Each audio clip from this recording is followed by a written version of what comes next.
With 6 minutes to spare, we are going to do just a little bit of track prep before we start with our first round of professional qualifying. Stand by, Top Fuel motorcycles are in the lanes.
Well, good evening, race fans, and welcome to the 45th Annual Fuel Tech World Finals presented by Wiseco.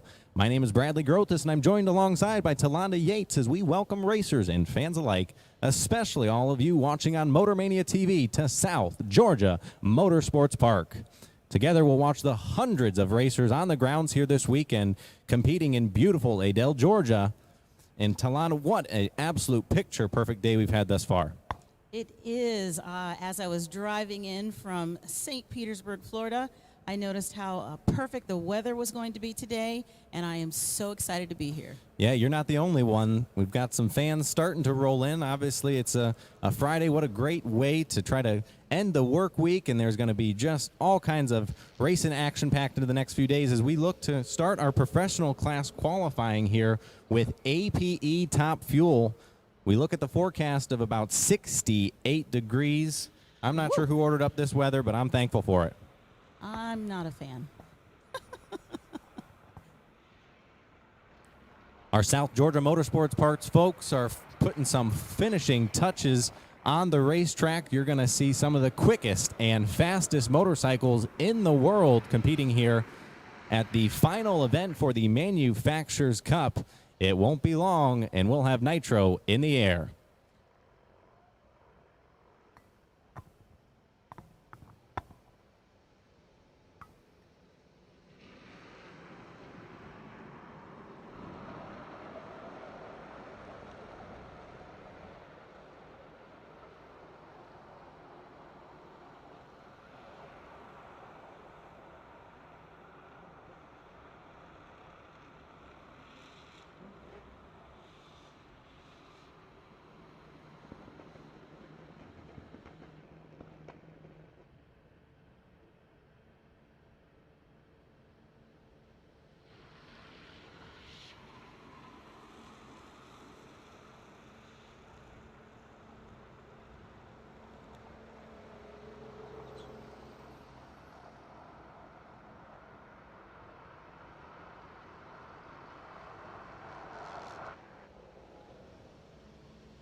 Alongside the hundreds of entries that make the Manufacturers Cup Fuel Tech World Finals just an event that you never want to miss is the great vendor midway. Alongside from the east side of the racetrack, there's vendors lined up, especially ones such as Fast by Gas. Fast by Gas is a company dedicated to performance excellence. Paul is here this weekend racing, and they are here for you. Stop by the FBG display on south end of the vendor midway to see the manufactured products like FBG clutch plates, Mickey Thompson tires, FBG billet cylinders, blocks. FBG shop services include cylinder head modification and prep and transmission work used by most racers. Remember, if you're going to drag racing, it's Fast by Gas.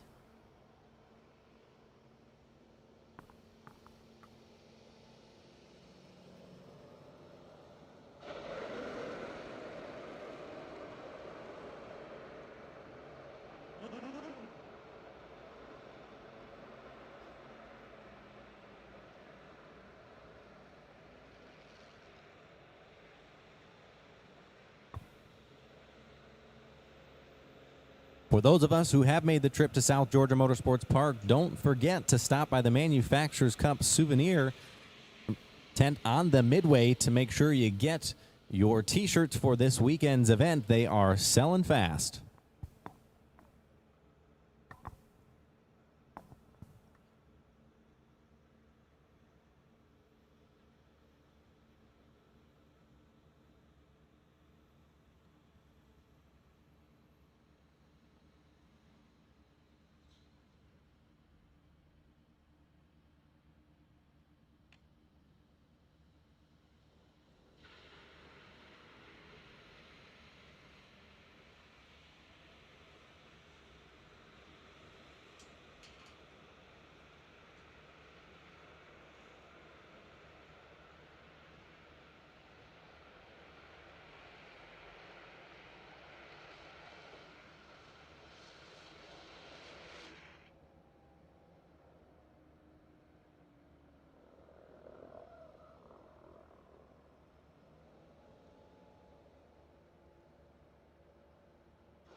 Racers, tell your friends and family they can see you live on MotorManiaTV.com.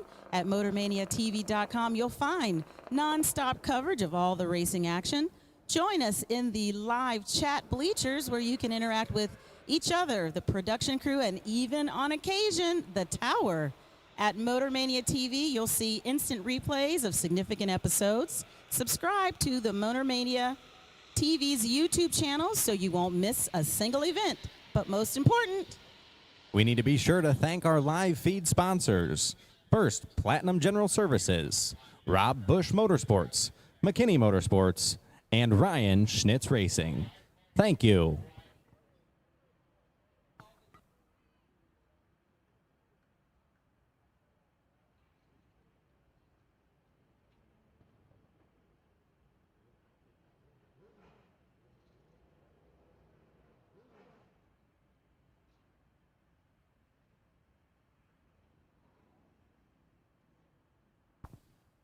With our APE Top Fuel competitors now in lane number 1, it's time for our JE Piston Pro Mod racers to report to lane number 2. Again, JE Piston Pro Mod, please report to lane number 2.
As the traction compound gets applied to the racing surface, we will have the nitro-breathing Top Fuel motorcycles hitting the track any moment, with our Top Fuel class being proudly sponsored by APE this weekend.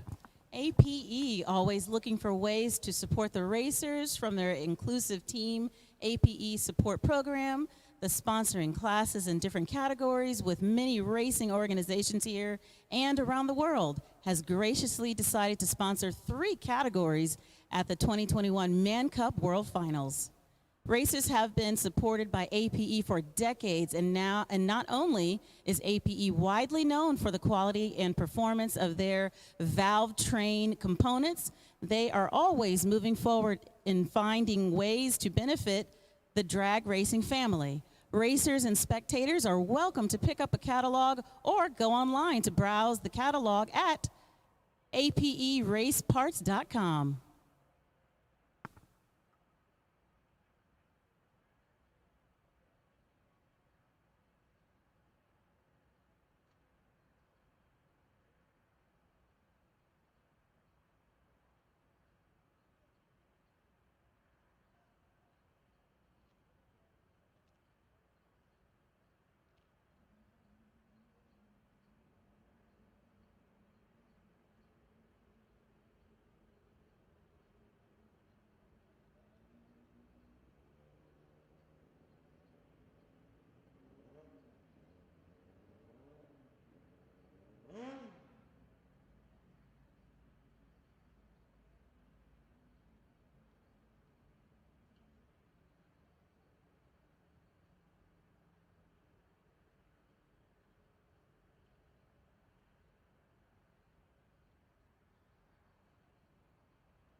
As Top Fuel gets ready to fire, we need all professional categories to the staging lanes, please. That's Nitrous Express Pro Open to lane number 3, APE Pro Street to lane 4, and Shinko WPS Real Street to lane 5.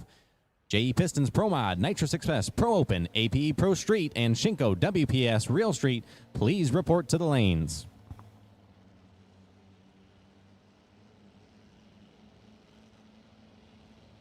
Well, ladies and gentlemen, you can hear it. Nitro is in the air as we have our first pair of Top Fuel motorcycles fired and heading to the water box.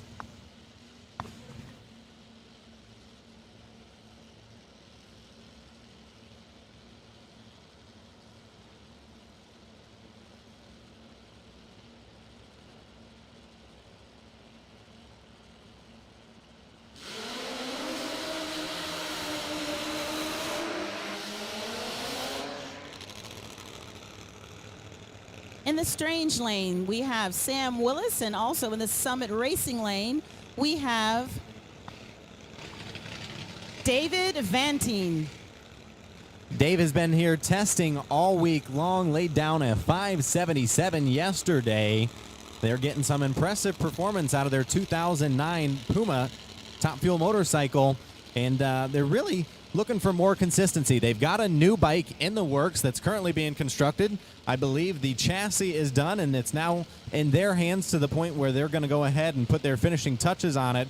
And Sam Wills, no stranger to APE Top Fuel. has been running the class for a long time on a 2012 based Sam Wills build bike.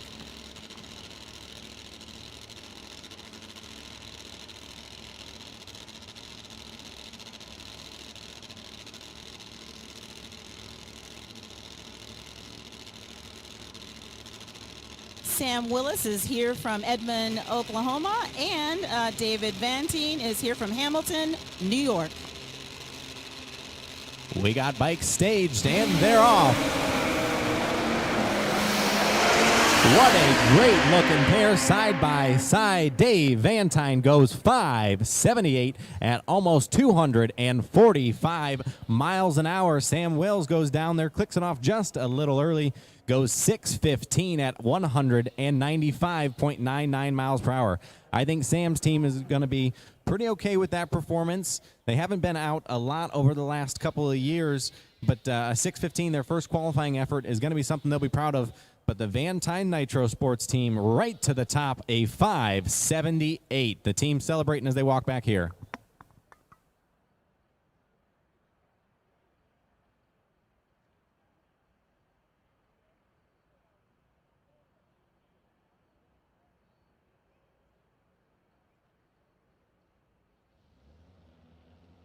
That will bring up another Top Fuel motorcycle here in the Summit Racing side.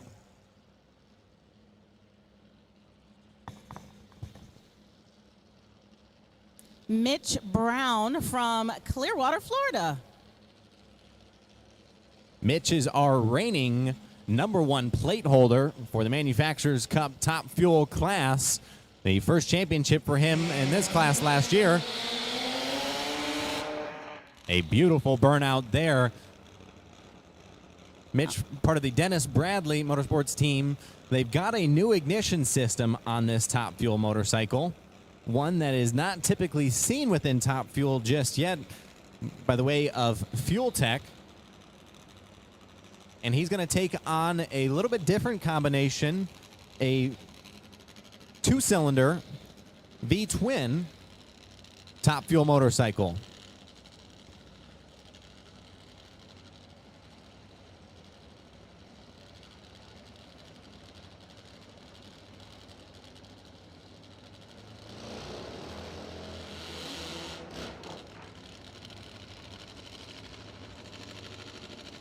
The roaring sound of nitro fills southern Georgia as we speak.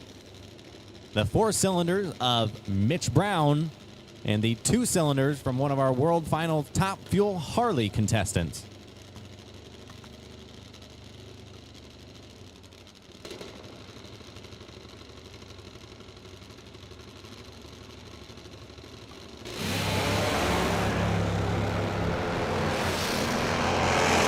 A surprising shutoff there for Mitch, just overpowered the track a little bit, and will end up in the 4th qualifying spot for the time being, heading into day number 2 of the Fuel Tech World Finals. Oh, you hate to see that. Teams work very, very hard. You just hate to see that. Yeah, you absolutely do, and that's a team that has kind of been a measure of consistency throughout the year when looking at the Top Fuel class.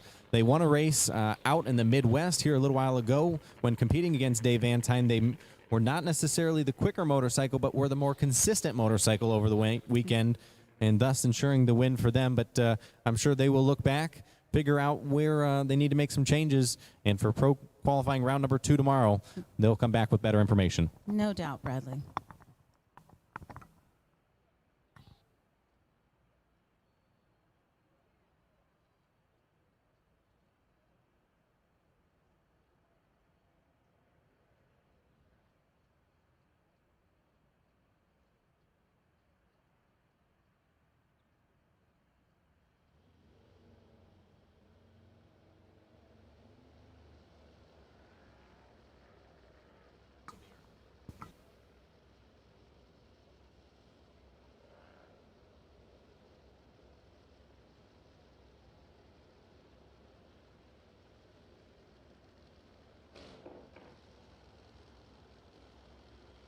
Coming up, this will be our 5th entry for Top Fuel, Walter Halinski.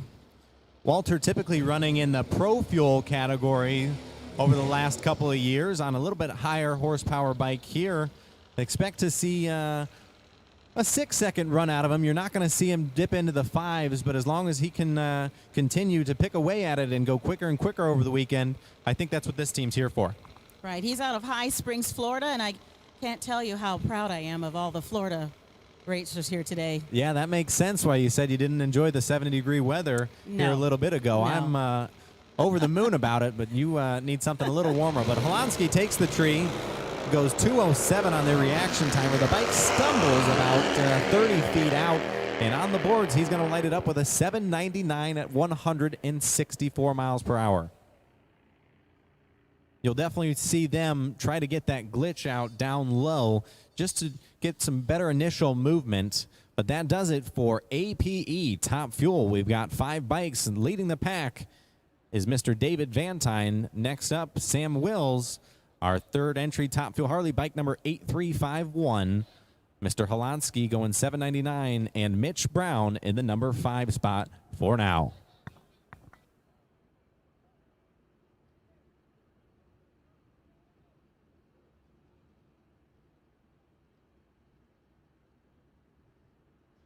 So now up, it's multi-time champion Mr. Bill Vose on an exhibition basis, shooting for the 5-second zone.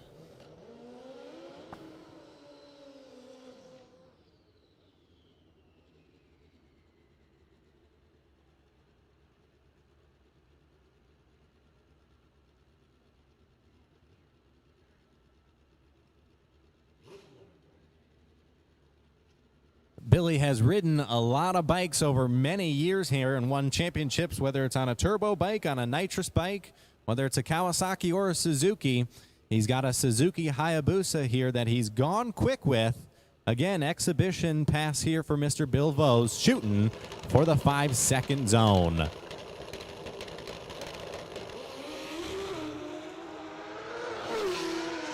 He's away on the 60-foot timer. He goes 1:04. And on the 1320 timer, he goes 6:08 at 218 miles per hour. For reference, on the 8th mile, he went 3:94 at 191 miles per hour. A lap that doesn't put him in the 5s, but certainly puts him very close, and he's going to be thrilled with that one.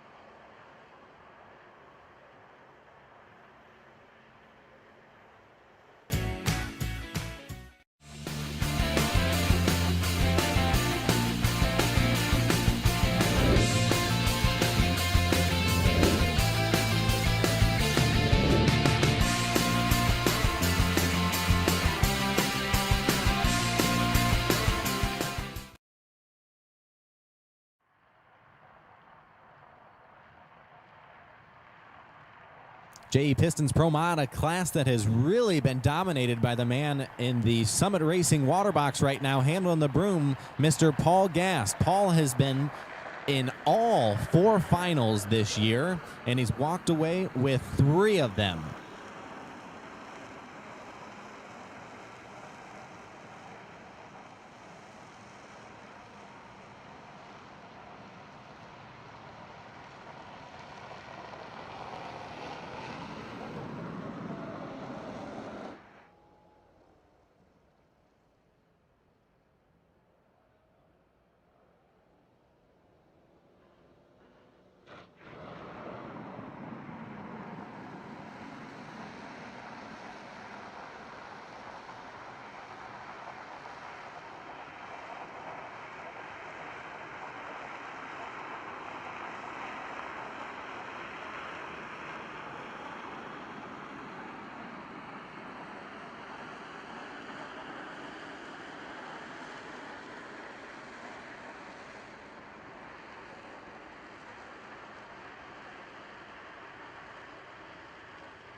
Our next class is the nitrous breathing Pro Mods, typically Suzuki based. Our class sponsor, JE Pistons, but there's one common denominator amongst most all of these bikes, and that's that they have Robinson Industries transmissions. That's right. Robinson Industries is the leading manufacturer of transmission and transmission components for the sport of motorcycle drag racing.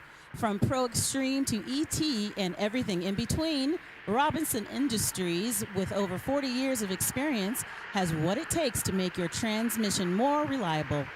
Robinson Industries transmissions have been used by the champions in every class of drag racing and are utilized by all the leading teams as well as every Pro Extreme motorcycle on the planet. From Pro to Sportsman, there's a Robinson Industries product for you. So remember, when you think transmissions, think Robinson Industries. www.robinsonindustries.com. And Mr. Bill Robinson is on property here this weekend to talk transmission needs. He's down on the starting line right now talking with the man, the myth, the legend, George Babor of BPM Performance.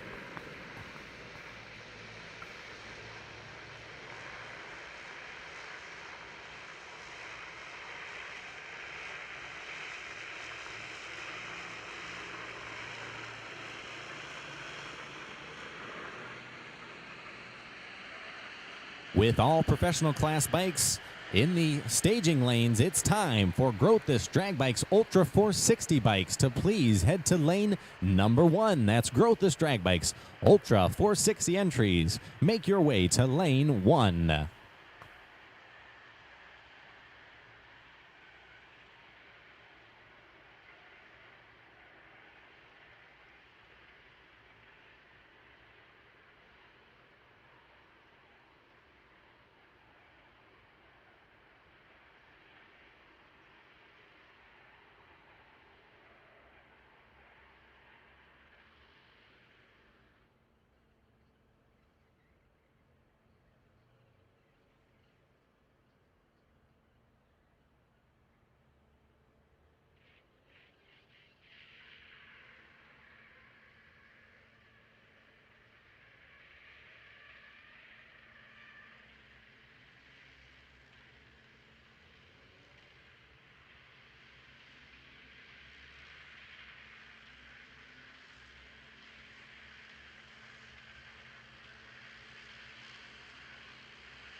Again, JE Pistons Pro Mod, our next category up once track prep and maintenance completes.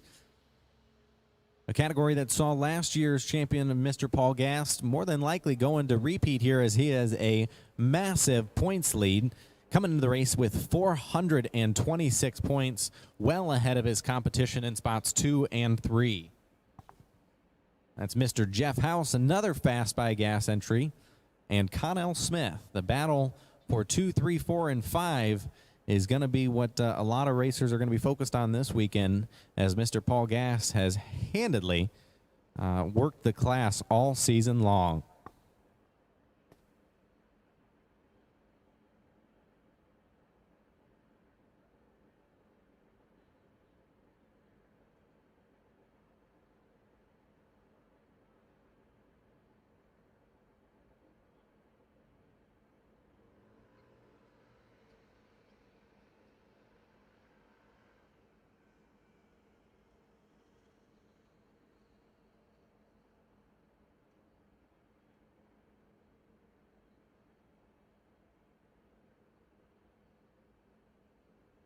It's time for our Sportsman category, Growth This Drag Bikes Ultra 460, to please head to lane number 1. Lane number 1, Growth This Drag Bikes Ultra 460.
As JE Pistons Pro Mod looks to come to the water box here shortly, when we take a look at the forecast for this round, our DA around 750 feet. Pretty decent conditions to make some good horsepower. Water grains are 41.5. Not ideal conditions where we're going to see a lot of records broke or incredible ETs, but good enough conditions for the fans we've got here tonight.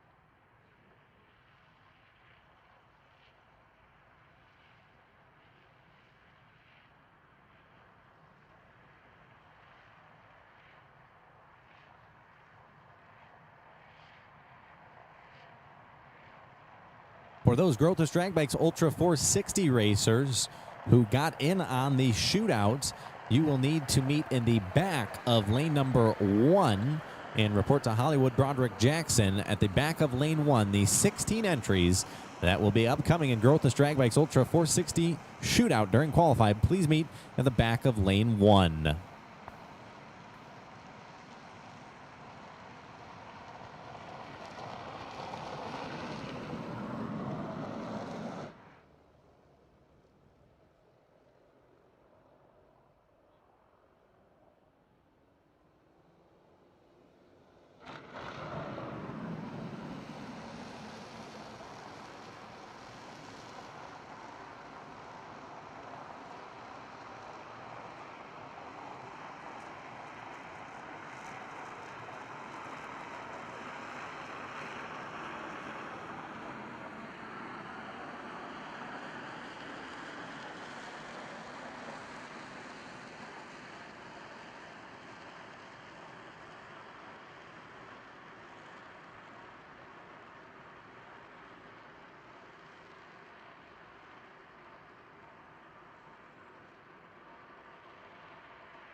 we've got just a little bit of cleanup going on here.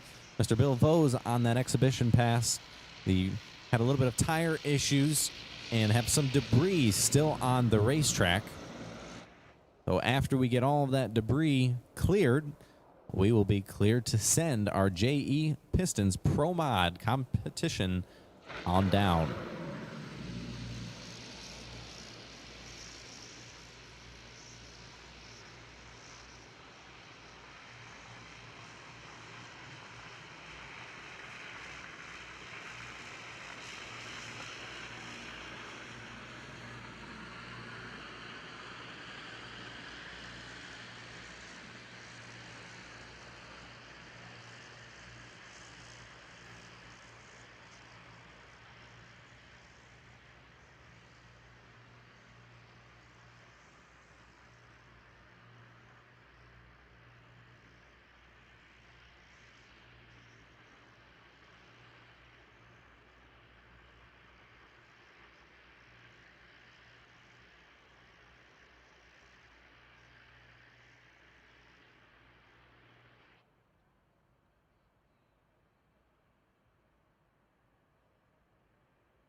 Grudge Racers, please report to lane number 6. Grudge Racers, lane 6. Followed up by Growthless Drag Bikes Ultra 460 competitors to lane number 1.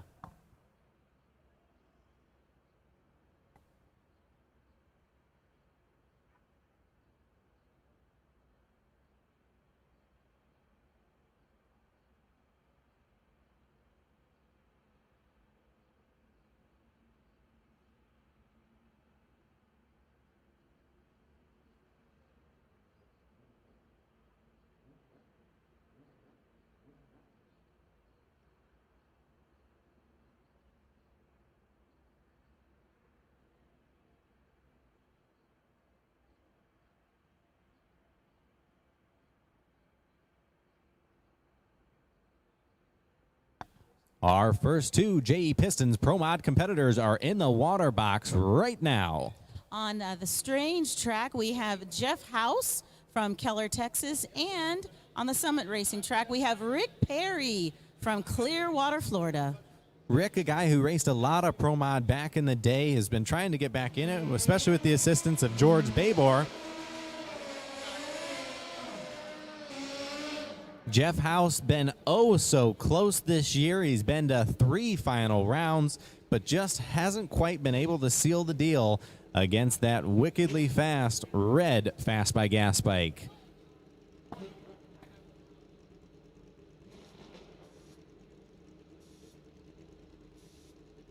Jeff is our number 2 points leader right now, trailing Mr. Paul Gass by a little less than 200 points. Like I said earlier, the real race here for points decisions is going to be 2nd through 5th because Mr. Paul Gass really ran away with this class.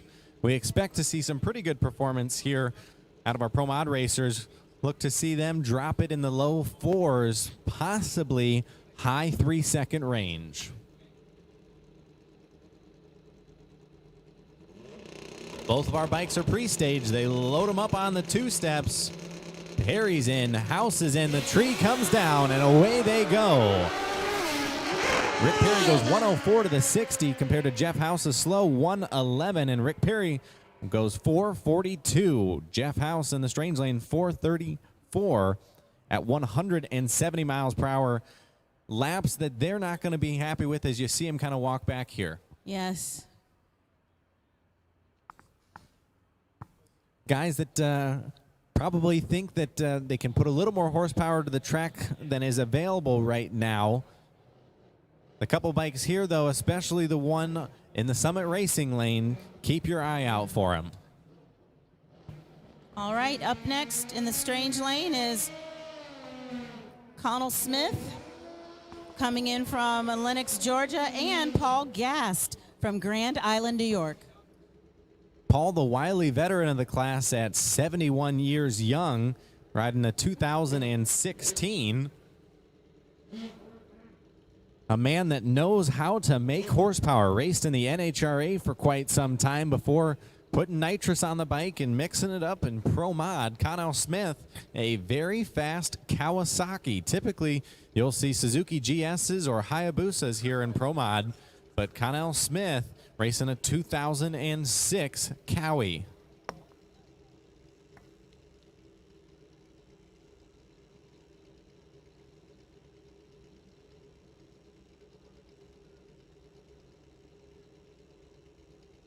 Paul looking to keep the streak of final round appearances alive this weekend and just extend that points lead.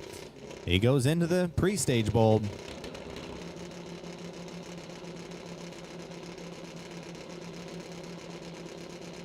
Paul staging very light, but goes away first, going one flat to the 60-foot cone. And there it is, ladies and gentlemen, right into the 3-second zone. Mr. Paul Gast, 399.6 at 176 miles per hour.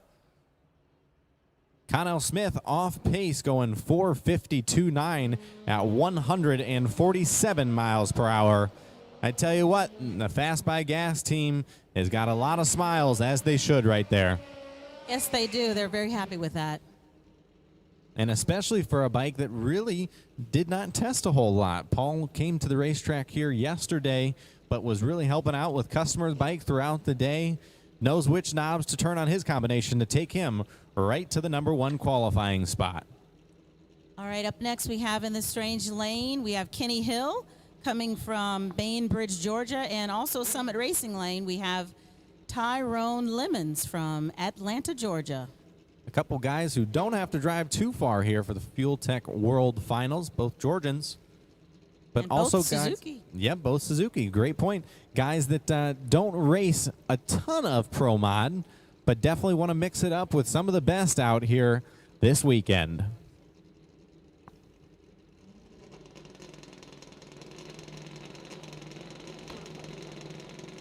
I know the Lemons entry was testing earlier today. We'll see if they figured anything out. A couple of pretty good laps here. Kenny Hill goes 424 at 166 miles per hour. Tyrone, away decent down low, goes 104, but on the scoreboard, not going to be happy with the 455 at 123 miles an hour.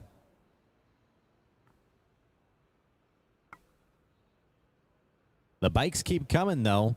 And we've got a new entry to JE Pistons Pro Mod here in the right-hand lane. Coming from Texas, it's Blake Harvey.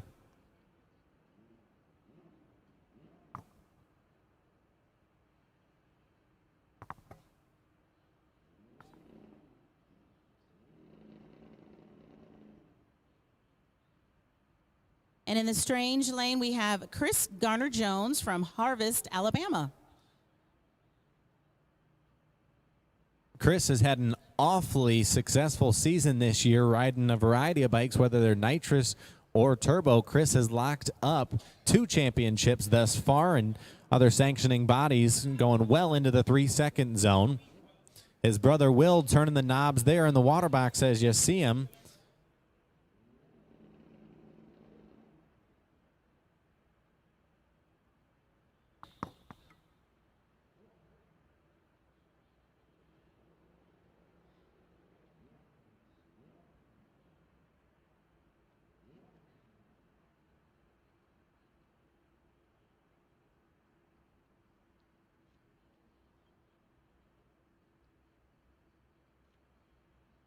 On the Summit Racing side, Harvey making the pole from Texas. Typically see him in the Growth Drag Bikes Ultra 460 class with this combination, but a combination that is more than what you need to be able to compete here in JE Pistons Pro Mod.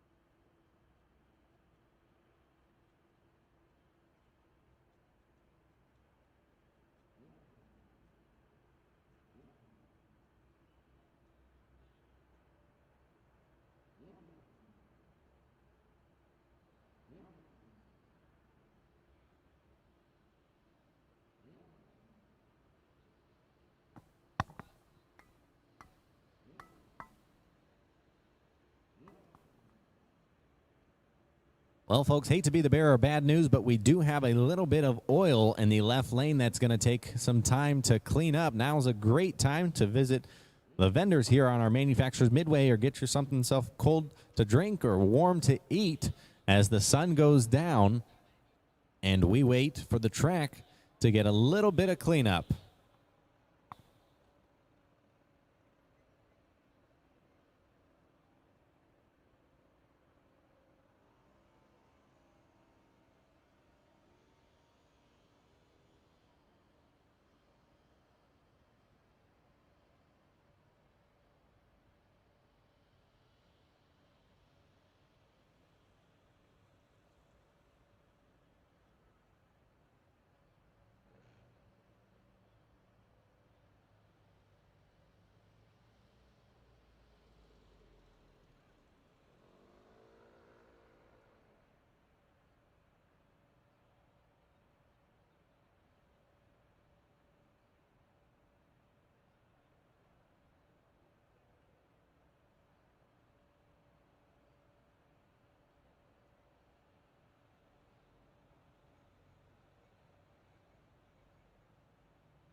Grudge entries, please make your way to lane number 6. Staging lane number 6 for Grudge.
Our final pair here in JE Pistons Pro Mod comes to life.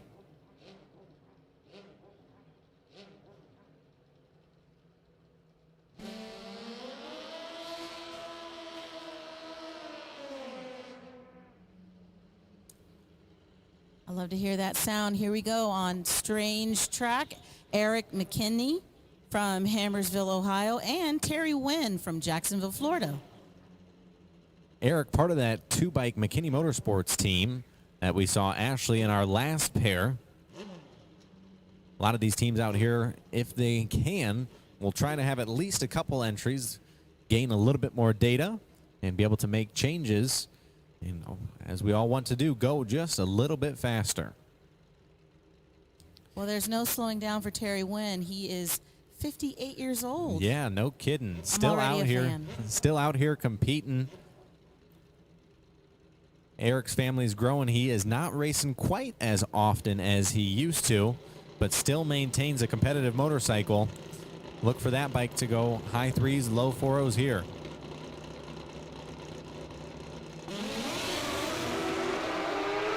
Terry Wynn with the better 60-foot time over 104, and he is first to the finish line, 4:17 at 169 miles per hour.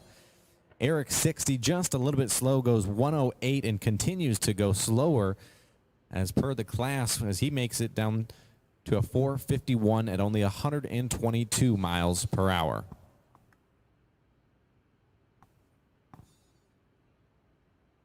That closes out our JE Pistons Pro Mod. 11 entries lead in the pack as he has all year long. Mr. Paul Gass, 399.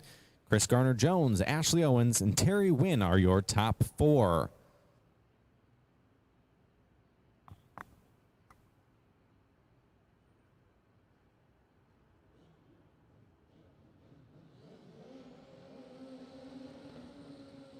And coming up, we are moving into Nitros Express Pro Open.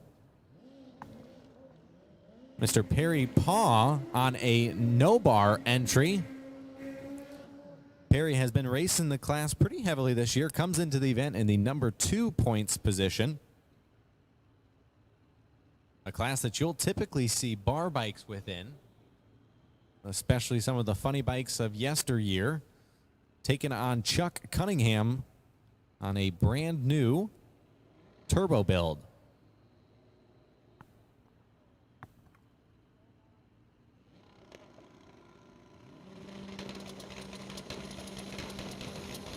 Perry goes deep and spins off the line. Not any laps that either of these competitors are going to be thrilled with. Cunningham's bike launches, moves left pretty hard, and wisely gets out of it. For the record keepers, Cunningham's going to have a 6:73 at 81 miles per hour to Paw's 8:07. This class typically contested over the quarter mile at most Manufacturers Cup events. Here at the World Finals, it is over an 1/8 of a mile. And two bikes in the water box here that have raced quite a bit this season and have been refining their combos for this last event. All right, coming up on the Strange Lane, we have Terry Schweigert from Abbotsford, British Columbia. And also in Summit Racing Lane, we have Bobby Lovinggood from Leland, North Carolina. Terry, one of the entries here this weekend that truly makes this event a World Finals event. He's been itching to come across the border from Canada all season long and is fortunately able to do it for really the biggest event of the year. This bike was ridden by Chris Garner-Jones throughout the season as they look to really push this bike further in the 3-second zone. I don't know if we'll see 390s here based upon the testing that they have been doing all week long. They have been set up here since Tuesday morning making laps with this bike.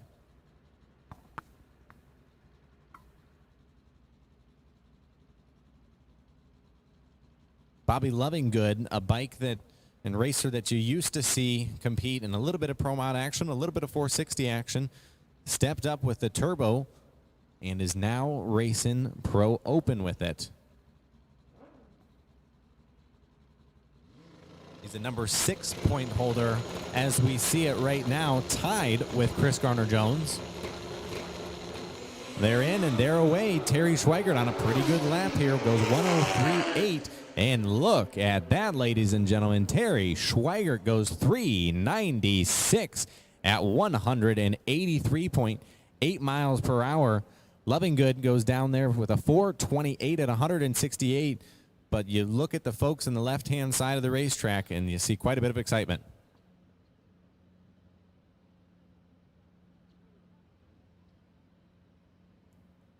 The Road End Farms team, very delighted with that. They have been looking for that all weekend long, testing different tires, testing different cylinder head combinations, and to come out here in the first round of qualifying and go 396 straight to the top, they're going to be celebrating tonight.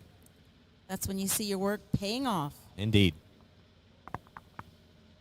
All right, coming up, we have Rob Giard in Strange Lane, and also Summit Racing, we have Travis Davis. Now, Travis has been on his Pro Nitrous bike quite a bit over the last couple of years, but as of late, with the new interest in turbo bikes, decided to bring this bike back out here. They did do some updates to it throughout the season to bring it a little bit more new age style. It's a 2004 model with some 2021 upgrades to it. Rob Giard, a 2009 Puma engine in that thing, and a little bit larger bike compared to the most in this category. Look for Davis to go low 4s, high 3s here.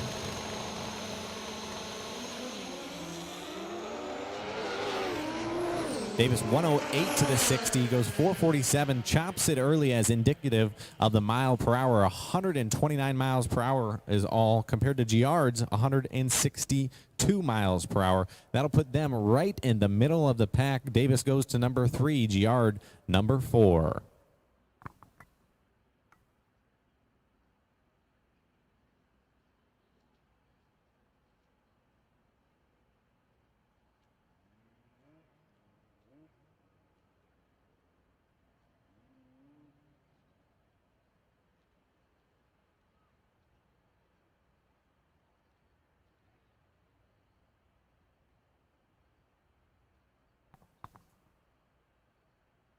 Our second no-bar entry coming into the water box now in the Summit Racing lane.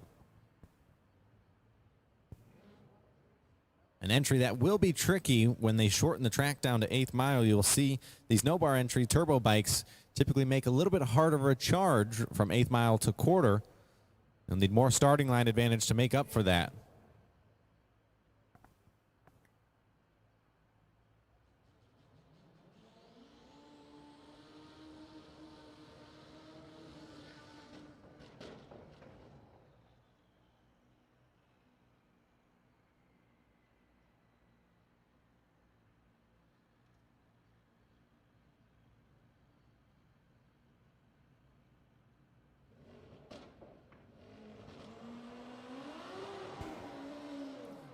Mr. Tommy Saxon in the Strange Lane has a little bit of issues in the water box, but appears to get it going after a few refires.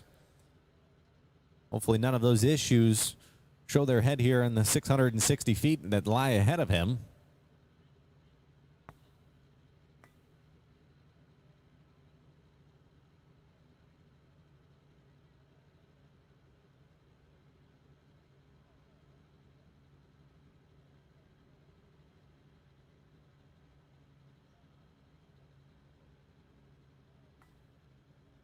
Mr. Saxon racing out of the Billy Vose Racing camp. We saw Billy go 6:08 moments ago in his exhibition pass. A lot of similar technology on this bike as the one that Billy rode.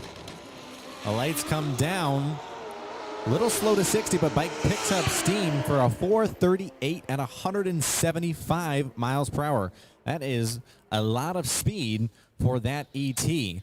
If they can work on getting the first 330 feet of the racetrack figured out, they're going to be a lot more competitive. But for now, that'll find them in the number 3 qualifying spot. Our bike number 24 from the Summit Racing lane goes 7:07, and we'll find him in the 7th qualifying spot.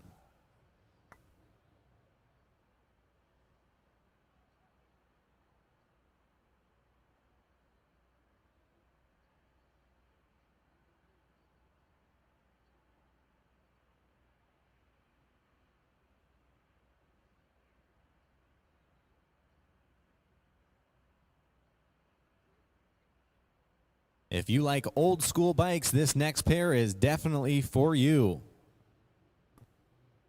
In the strange lane, we have Christopher Lucarelli from Moncks Corner, South Carolina. And also Larry Hayes is in the Summit Racing lane from Dothan, Alabama. Larry is in the top 3 as far as the 2021 point standings go. A couple of old school turbos here. Christopher's bike, a 1977 Kawasaki. Larry's even older yet, a 1973 Turbo Honda that he has campaigned for quite some time.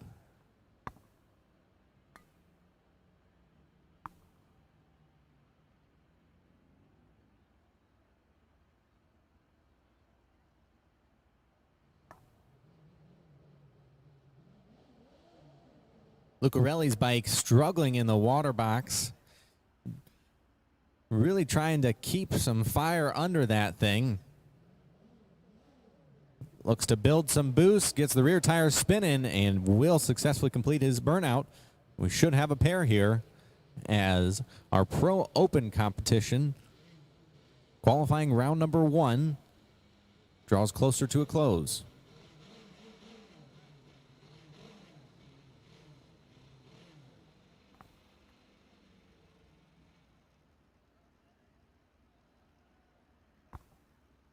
Lucarelli's bike loses fire on the starting line again. Larry Hayes motioned to go in. You'll see him try to build some boost. Bike is popping as he heads towards the center line. Wisely gets out of it. And on the 8th mile timer, 7:71.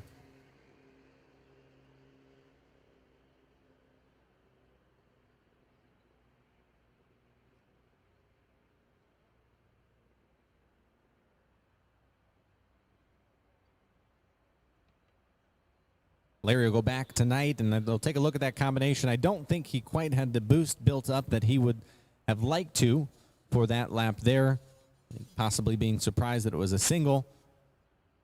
But we'll have 2 more looks at the racetrack tomorrow to improve on his qualifying spot, is currently in the number 8th position.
Lucarelli going to take another crack at it here. He twists up the throttle, builds the boost as he pushes into stage. Loses traction a little bit, bucking up and down. Going to stop the clocks at a 5:76.9 at 116 miles per hour.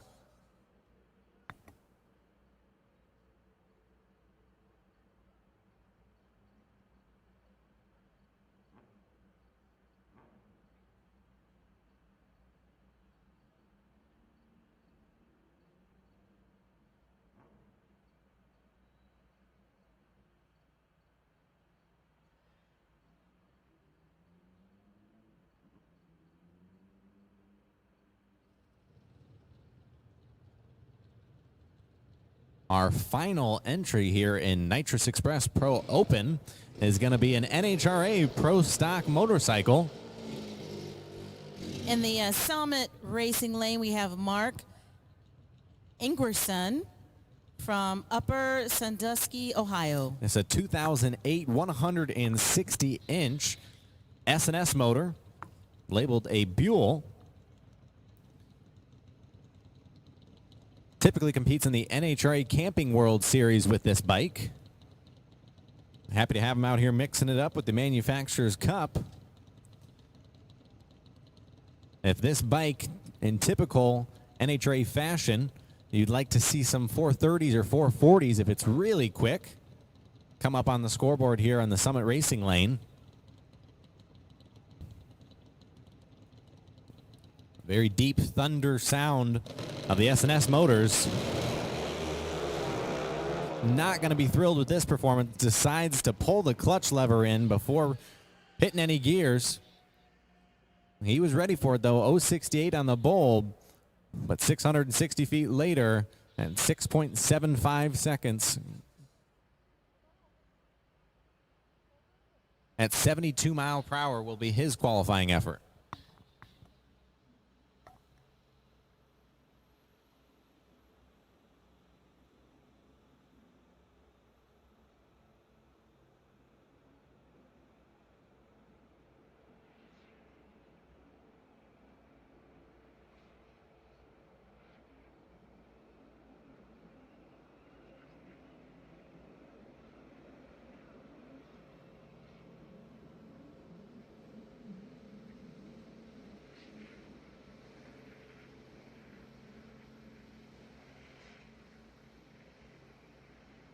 We're going to do just a little bit of track prep here before we move into APE Pro Street.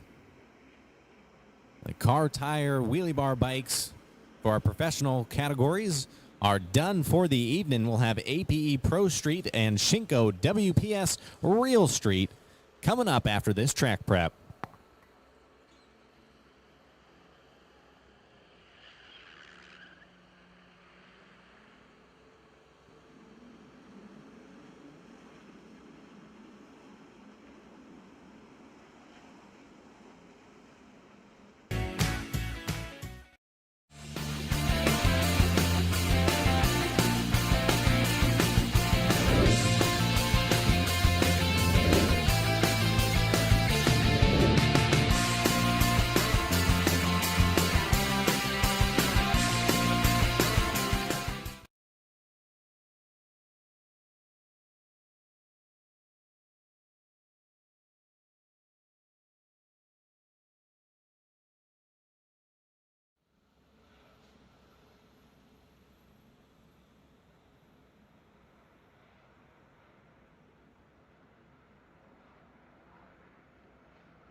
Our final track preparations before we go into the street tire professional categories of APE Pro Street first out and WPS Shinko Real Street.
Our final preparations should be the last pass for our dragger, and we will be able to fire up our APE Pro Street entrance.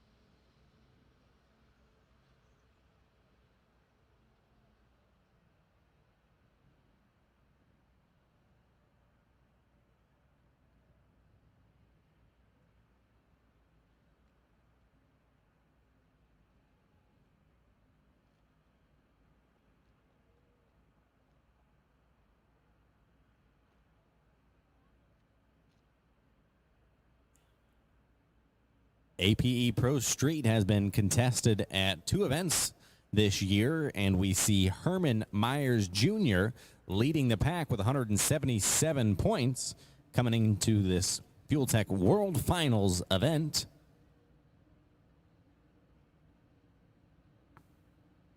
All right, coming up in the strange lane, we've got Daniel Lensis from Winston-Salem, North Carolina, and also Herman Myers Jr. in the Summit Racing lane from Orlando, Florida. I tell you what, we come to southern Georgia and we see plenty of the Florida folks coming up here to race.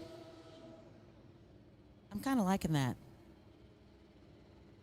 Herman has been in both finals this year for APE Pro Street. He was the runner-up at the Exotic Cycle Nationals, but was able to seal the deal at the MTC Nationals when he took out Ramon Collins.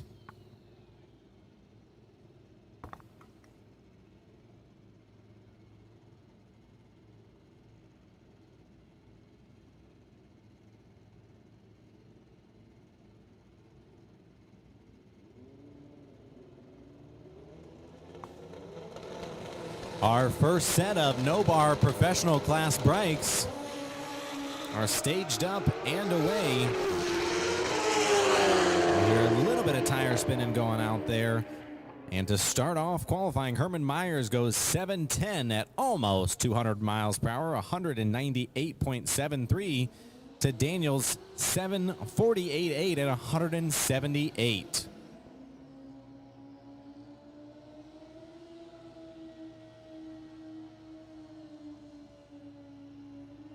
Attention in the pits, attention in the pits. Anyone with experience with Power Tech generators, you are requested in the Dennis Bradley Mitch Brown pit area. Anyone with experience with Power Tech generators, your assistance would be greatly appreciated in the Dennis Bradley Mitch Brown pit area. Thank you.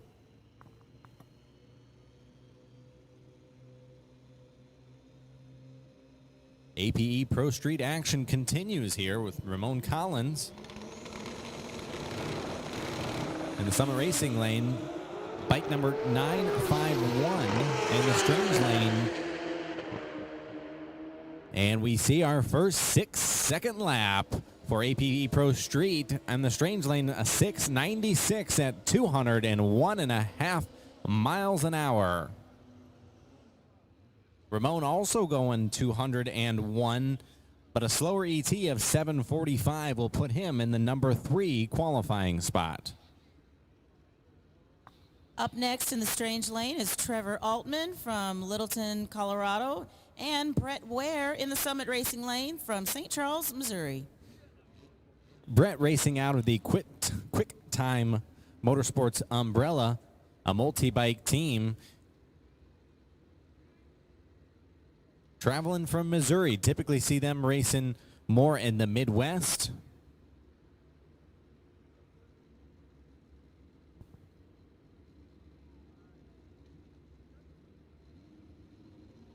Both of these entrants, their first time racing with the Manufacturers Cup this year.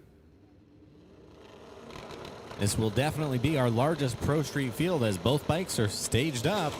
And Brett is away first, but both bikes spinning very hard off of the starting line. 2 laps that they definitely found the barrier of how much can you apply to the racetrack, and they went a little bit too far. Brett goes 860 at 192. Altman 1343 at 77 miles per hour. That will place them in 5 and 6 at the bottom of the qualifying sheet for now.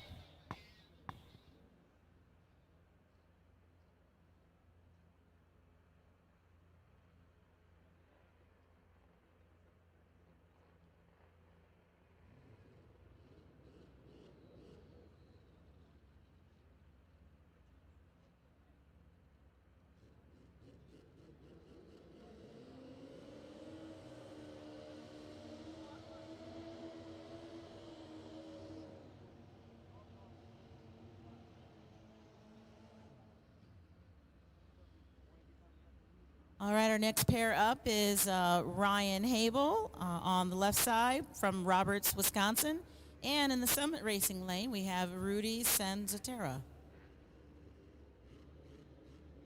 Rudy, the owner of the QuickTime Motorsports team that I was just mentioning in that last pair. Rudy has had some career bests this year on his 2016 Hayabusa. Again, a couple Midwest folks making the trek to southern Georgia for the Fuel Tech World Finals. There is a good chance that this will be our quickest pair if they can keep the power applied. Sanzatera has to get out of it early, but Habel on a pretty good looking lap here goes 4:48 to the 8th mile, 7:19, but only 152 miles per hour.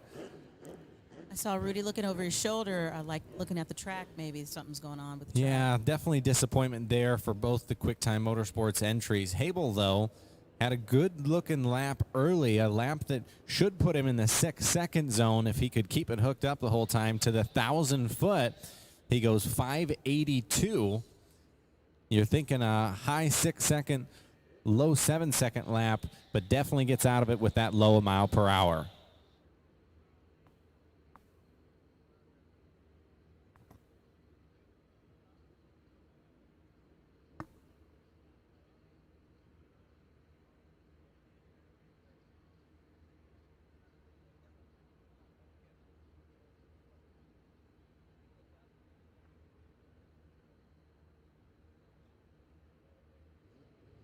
A class filled with Suzuki Hayabusas, but you will see a little bit of diversity here.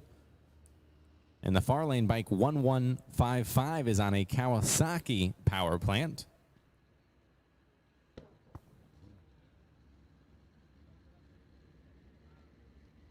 And we have on the tower lane Mike Kovacevic.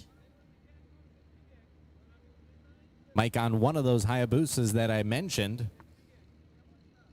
has not been racing Pro Street as of late, was typically found in the late 2000s in what would be a street bike shootout type of style racing that eventually morphed into Pro Street.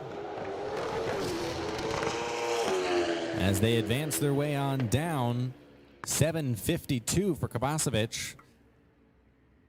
At 180 miles per hour. These bikes you should definitely see well into the 200s if they've got their tune-up right and can apply all that they can make to the racetrack. We will have a pretty healthy field here, though. We've got 10 bikes that have ran, another 4 to go. The strongest field yet for APE Pro Street this season.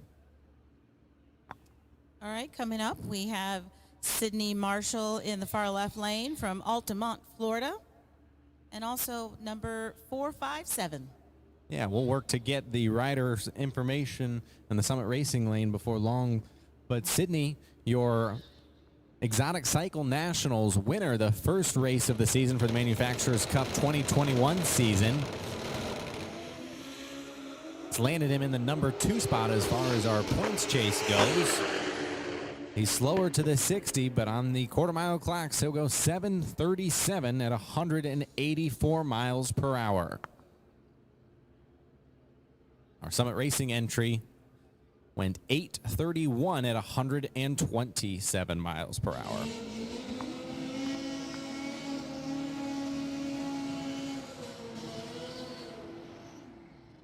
All Our next pair up is Rob Aston from Calgary, Alabama,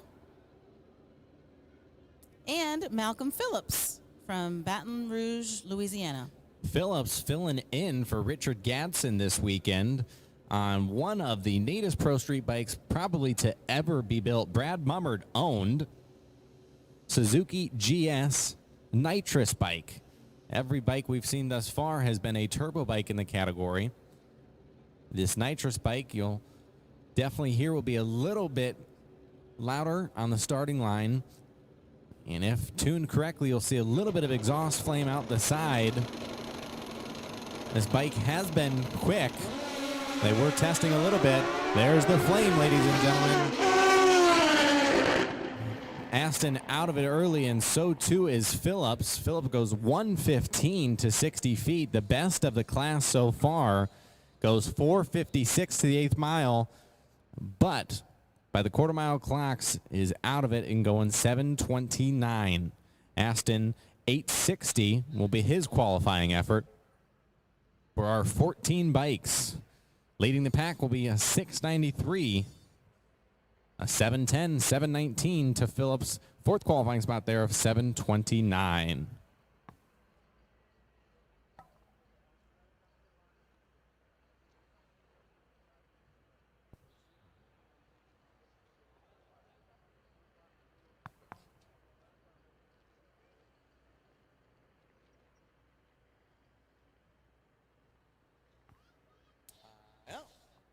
Couple more.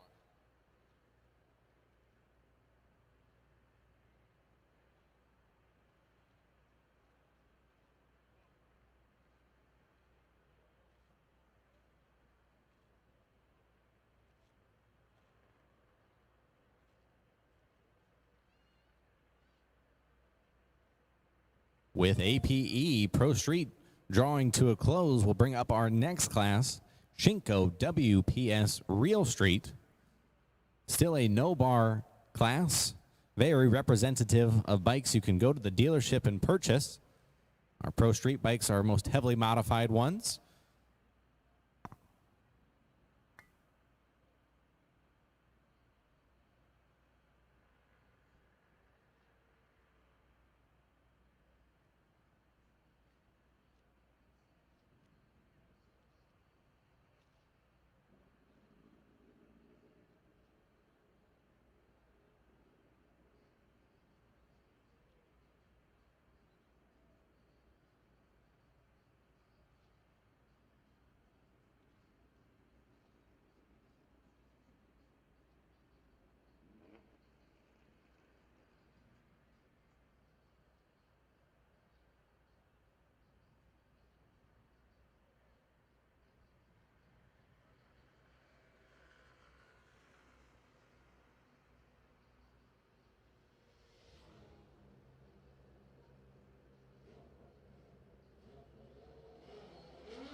All right, coming up, we have Mark Hilton from Eden, North Carolina in the far left lane, and also Barry Weber from New Orleans, Louisiana. Our first pair of Shinko WPS Real Street. We do have a note that our Pro Street rider, yet another World Finals entrant, Daniel Lentz, is from Hungary on a brand new DME built bike. We'll take another hard look at that tomorrow.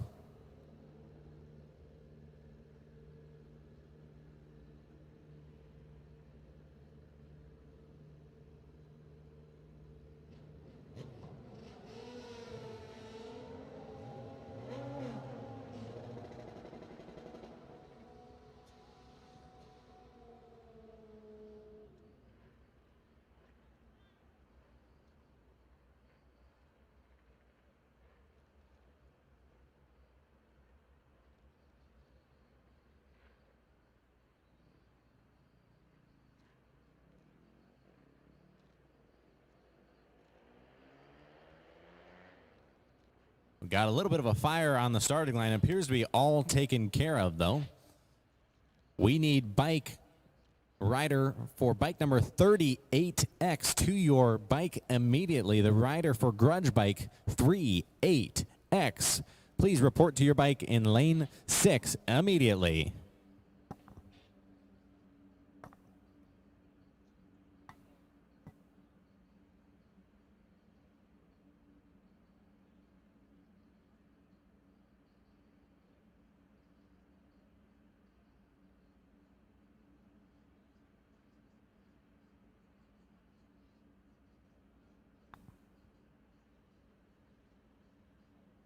With a little cleanup necessary in the strange lane, Barry Weber will be on a solo to start off our Shinko WPS Real Street qualifying round number 1 effort.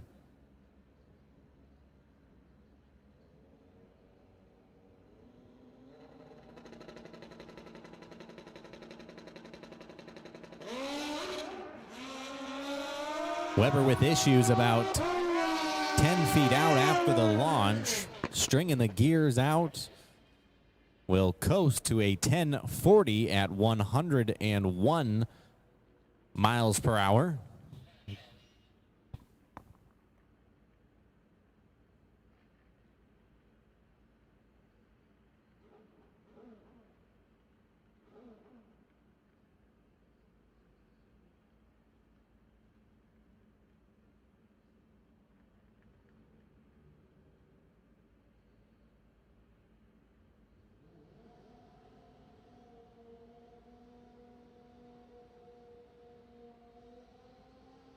All right, up next we have Ralphie Navarro and Ricky Gatson.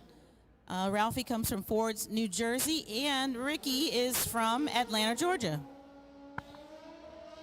Ricky Gatson, longtime deal with Kawasaki.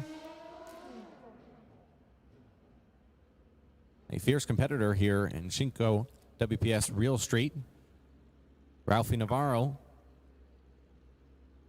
proud sponsor of the live broadcast on MotorMania TV that hopefully most of you are enjoying currently. Makes the trip all the way from New Jersey on his 2008 Suzuki Hayabusa. A battle of the brands here. Suzuki in the strange lane, Kawasaki in the summit lane.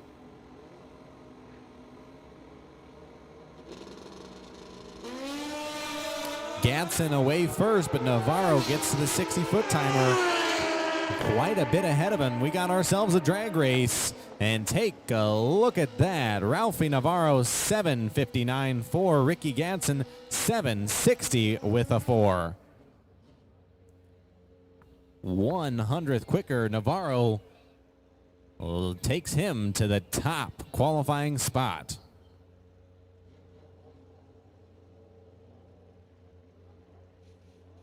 But don't set that qualifying order in stone just yet, because Spencer Claycomb is coming right up. Yes, he is out of Rockford, Tennessee. And also we have in the tower lane, Bud Harrod from Americus, Georgia. Americus, Georgia, the longtime home of Star Racing. George and Jackie Bryce. Claycomb always working on refining this combination. The Amish Outlaw works pretty closely with Vance and Hines. As a fine launch goes 136 to the 60-foot time, 5:04 to the 8th mile, and lights it up at 7:66 at 185 miles per hour.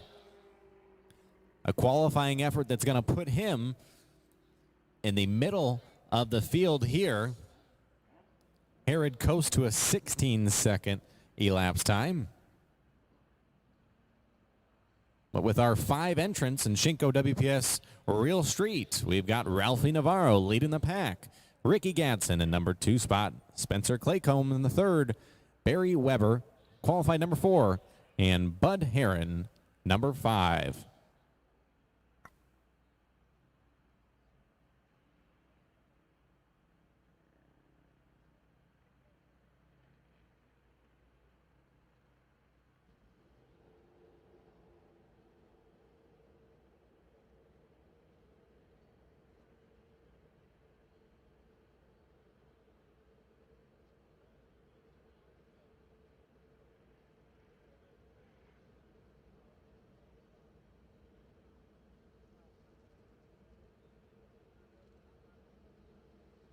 We now enter APE Grudge with the scoreboards off. Two very long Hayabusas here.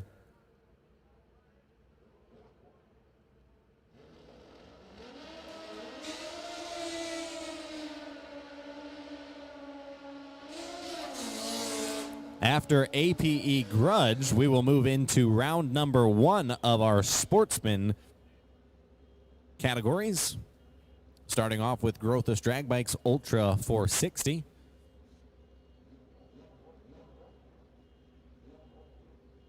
Grudge, a class that is filled with extremely fast bikes.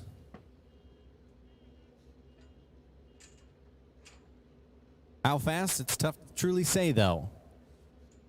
The timing system is off up here in the tower. The scoreboards are obviously off at the far end of the racetrack as we take in a few pairs of APE Grudge.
MTC Engineering Super Comp, please make your way to lane number 2. MTC Engineering Super Comp to lane number 2.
Our final APE Grudge entry, making a shakedown lap here.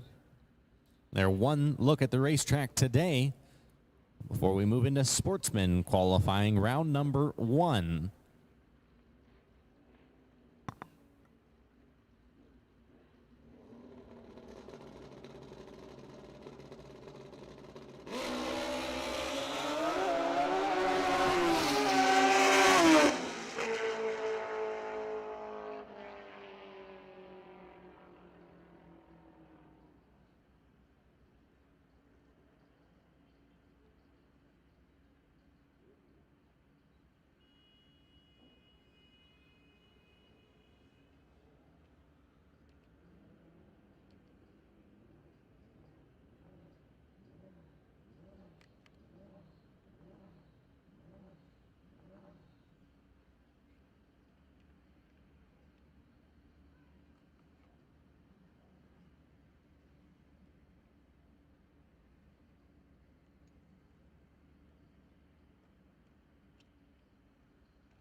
As the first pair of Grothus Drag Bikes Ultra 460 bikes enter the water box, we will start our Sportsman qualifying.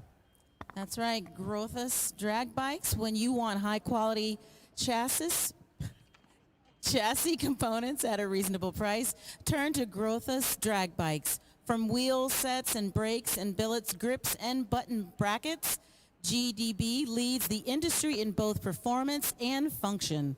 Located in the heart of the Midwest, find them at www.grothusdragbikes.com or give them a call at 563-726-1137.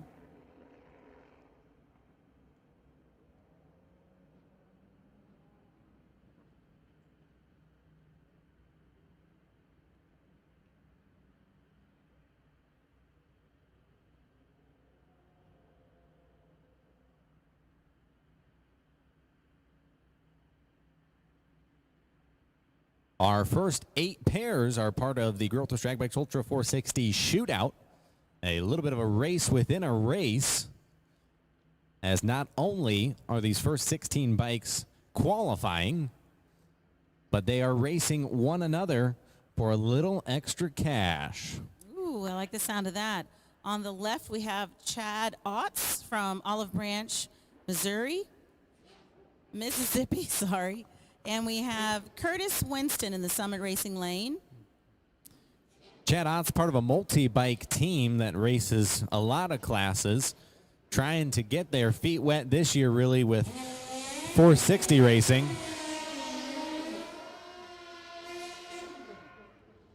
And if you know anything about Chad Otts, you know he loves a smoky burnout.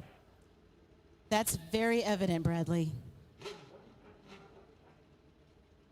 Tested well here prior to the race. Curtis Winston on a 2010 Suzuki. Again, Suzuki kind of the brand of choice here for this category. You will see some Kawasaki's. More than anything, Suzuki, the motor platform choice of 460 racers. Our first pair are away green. Otts with the reaction time advantage, 0.39 to Winston's 0.89. And Otts will take that advantage to the stripe, going 4.62.5 to Winston's 4.71. You'll see Otts' mile per hour down there making good decisions. Only 131 miles per hour to Winston's 139 mile per hour charge. Winston just too late on the bulb, though. But we'll be ready for qualifying round number 2 tomorrow. All right, up next we have Destiny Spurlock from Goldview, Virginia, and also Mac McAdams from Maryland. A couple of bikes that have seen each other in a lot of competition this year. They draw one another their first round of shootout action. Very fierce competition here. McAdams already having gone a 460 this weekend in testing. Goes in deep like he normally does, pushes the stage bulb out. Spurlock looking to push in, gets in time, but Mac is gonna make a solo run here. Goes down, takes a peek, gets out of the throttle to go 489 at 114 miles per hour. Mac's 0.45 on the bulb, gets down to about 600 feet. Shuts it off. Spurlock will get off the bike and push it back. Hey, Tony, you there? Yes, I am. Can you hear me? Yes. Bringing up our next pair, a couple of prior Pro Mods. Spencer Allen on a old Pro Mod motorcycle bought from the TT Jones Racing Camp. And Megan Bowers on an old Grothus Drag Bikes Pro Mod. The Queen of the South in the Summit Racing lane. Pinky, part of a racing family. Megan, part of a racing family. Her dad, Pinky, having raced Pro Mod in a lot of outlaw races. So I'm holding it in my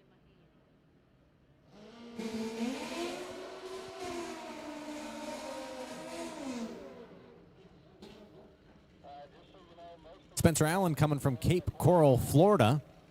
Megan Bowers out of the Nashville, Tennessee area.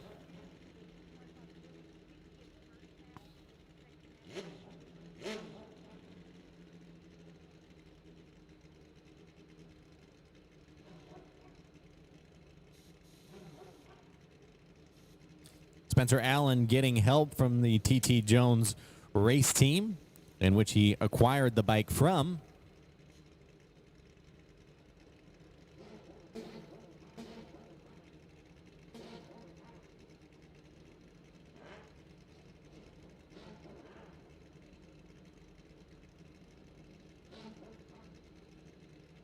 Allen is pre-staged and ready. Pinky tells Megan she's good to go.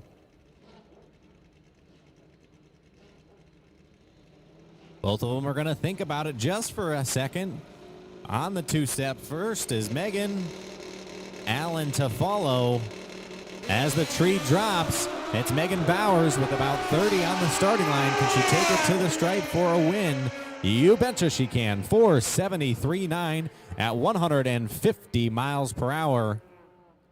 Spencer Allen also goes 4:73.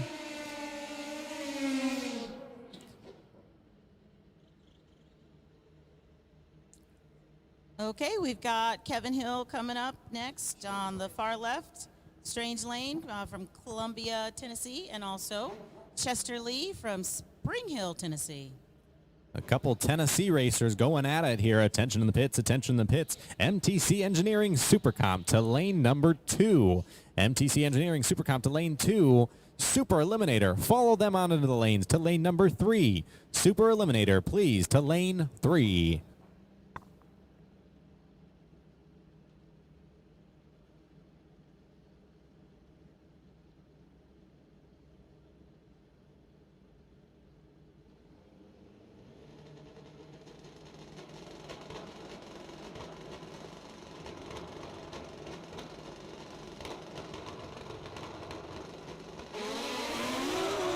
Both bikes leave at about the same time. Lee goes out in front early, but goes out in front too much. He goes 4:55 at 150 miles per hour.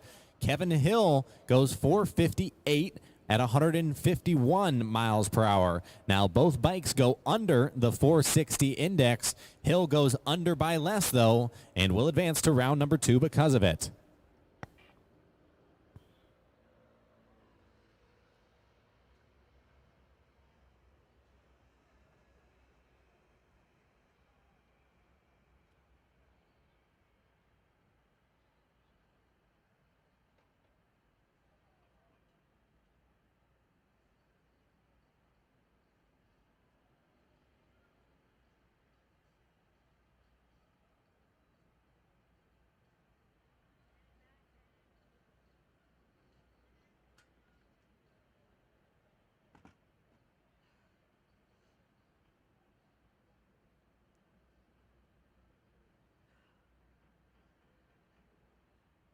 We've got a...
We are back to racing action here in Groth's Drag Bikes Ultra 460. All right, we've got Ronnie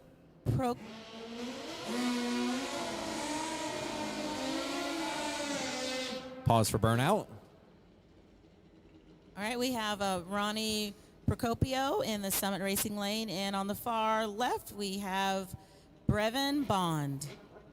Mr. Bond coming down from Peoria, Illinois, making the 15-hour drive south to nice warmer weather.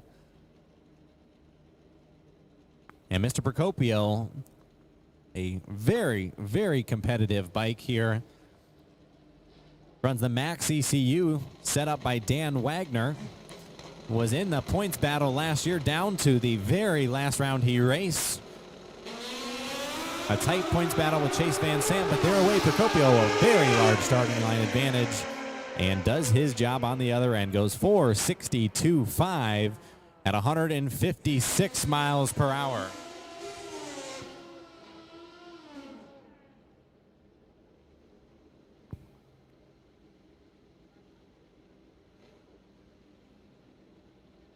Next, we have Sherrard Fulgham and Larry Epperjesse. Larry has been doing it quite a while, 68 years young. Woo!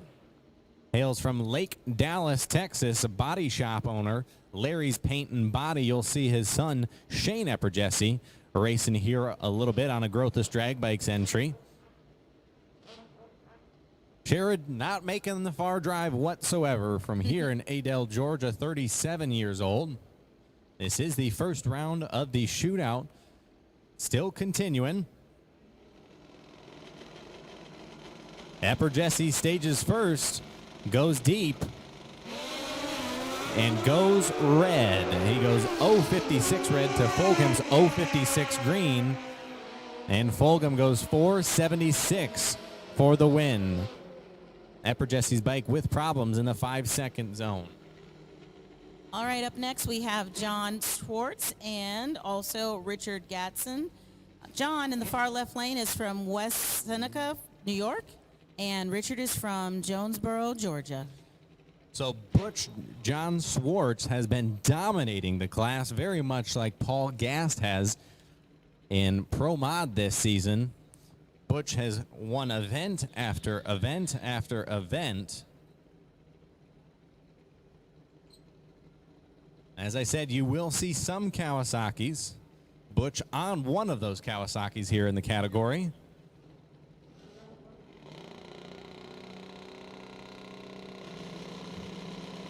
We need Broderick Hollywood Jackson to the tower, please. Broderick Hollywood Jackson to the tower. This first round pairing, you'll see the Summit Racing side, 461, Jeff Jones for the win.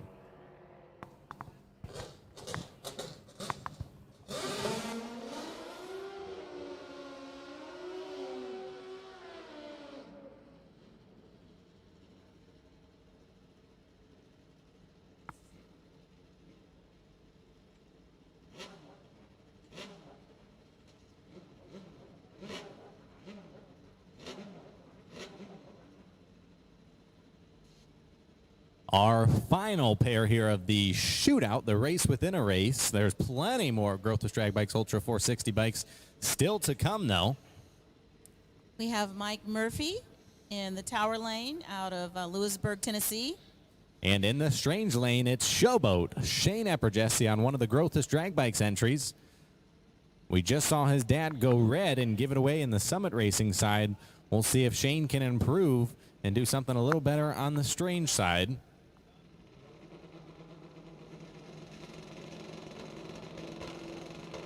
Murphy goes in first.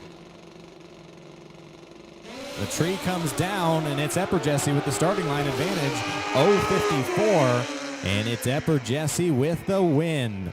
Margin of victory, 5 thousandths of a second. Epperjesse goes 4.61.1 to Murphy's 4.61.4.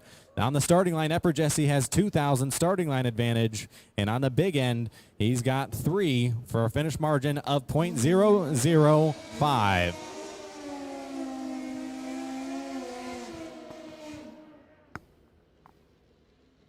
All right, we're moving right along. We've got Bill Tomerick from Rock Creek, Ohio. And in the Summit side, it's Charlie Farrar out of the Weeks Performance Stable of Florida. Bill Tomerick, part of the Chongris Brothers Racing crew from Ohio.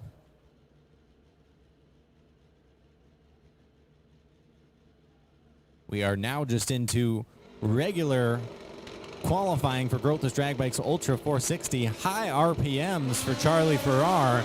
And he goes 115 to the 60. He's going to need to pick up a lot of steam if he wants to go 460. And he just doesn't quite have it there. He goes 470 with the 4 at 154 miles per hour. Tomerick a little bit closer, going 464 at 149. The Weeks Performance crew, I think, will be mildly happy with that lap there. Obviously not into the 60s, but if they get it moving a little bit more down low, they're going to be happy come race day.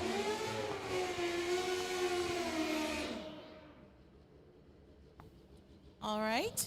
In the Summit Racing Lane, we have Jeff Lanoy coming out of Beach Park, Illinois. And we've got bike number 787 in the Strange Lane. A great field for Growth's Drag Bikes Ultra 460 here this weekend. By the end of qualifying, we'll see how many bikes make it down the racetrack. But we're definitely going to be in the upper 20s, lower 30s more than likely. That's what it feels like the weather is. Lower 20s. This is t-shirt weather. Ugh. Lundy on a 2018 Hayabusa. Very slow to start, 1:43.60 foot time for Lundy. And he's got almost top gas-like numbers, going 5:18. 5:19 for our Strange entry. They are going to need a lot more ET. All right, we've got number 554 in the far left lane, and also Joey Brangard from Northfield, Ohio, in the Summit Racing Lane. Joey's had quite a bit of success this year. Yes, he has. As a top gas bike and 460 bike entry. He won the FBG Nationals as part of the ManCup 2021 tour. In the Strange Lane, we've got Chase Van Sant. I'll tell you what, there's one thing that comes with drag racing. If it's families, it's a great sport, and Chase, following in the footsteps of going fast with his dad, turning the knobs on this bike. Chase is your reigning Manufacturers Cup champion. He and Ronnie Procopio battled it out late in the year last year. Couple of young bucks here staged up. They both lead about the same time. Van Sant 0:46, but Van Sant has problems even before the 330-foot mark as he goes 5:99. Brangard has a good bike there, but goes a little fast. 4:57.7 at almost 151 miles per hour.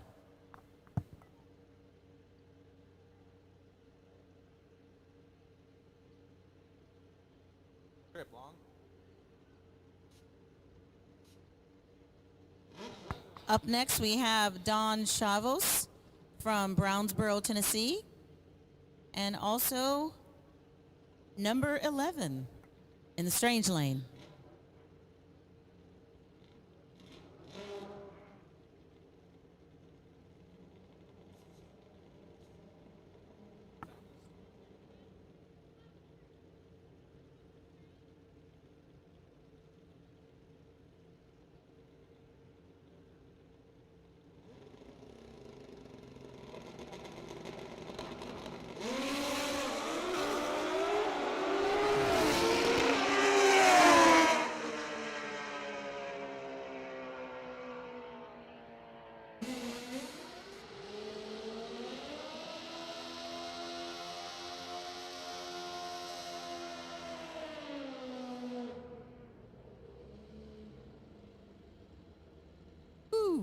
And that is Papa D. Freeman in the strange lane from Duncanville, Texas, and also Harvey Hubbard from Sealy, Virginia in the tower lane.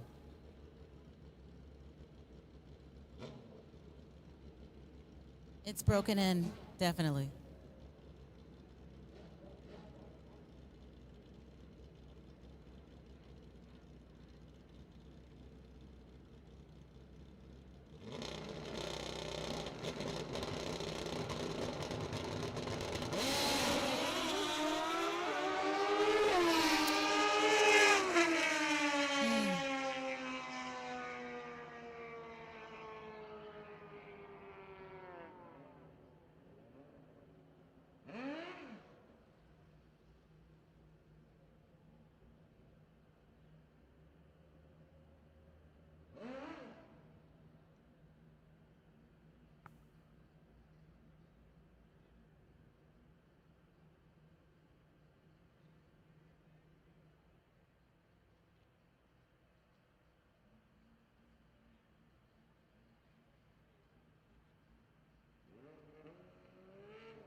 Call it T.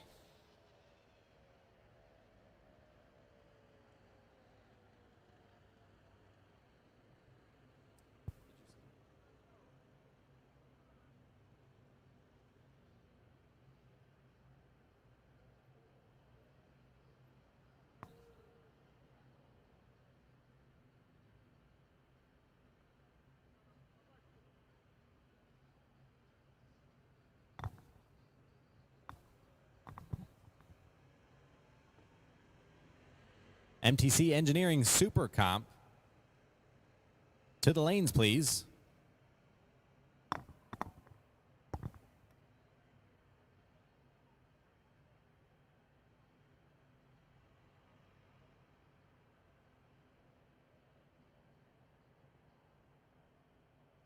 Again, MTC Engineering Super Comp to lane number 2.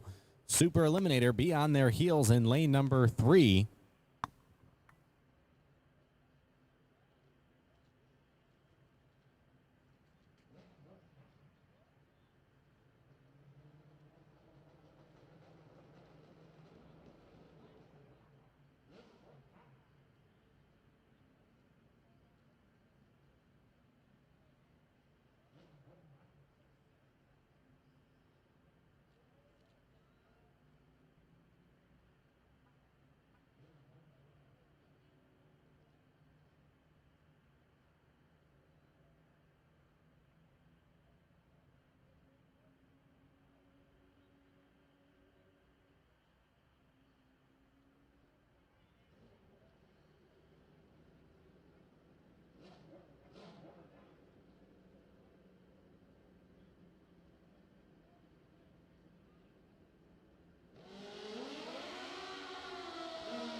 All right, we got Jason Boos from Glenwood, Iowa. That is right. The proud state of Iowa. We got a couple 460 entrants from the Hawkeye State.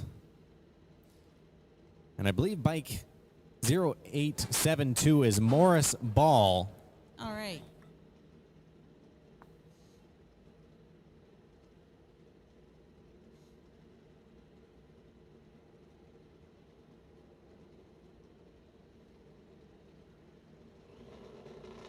Jason was looking to test earlier and had some issues with the bike, hoping they've got it figured out here for round number 1. Jason is definitely away first, 107.7, the quickest 60 foot we've seen here. And look at that, ladies and gentlemen, 460 with a 0. Very low mile per hour at 140 and a half. and he was really moving through the middle of the racetrack, goes 295.8, more than likely going to break out, but gets out of the throttle wisely, so he lands right on the number 460 with the 0. Will be the proud collector of the $100 cash we've got up here in the tower for the number 1 qualifying spot.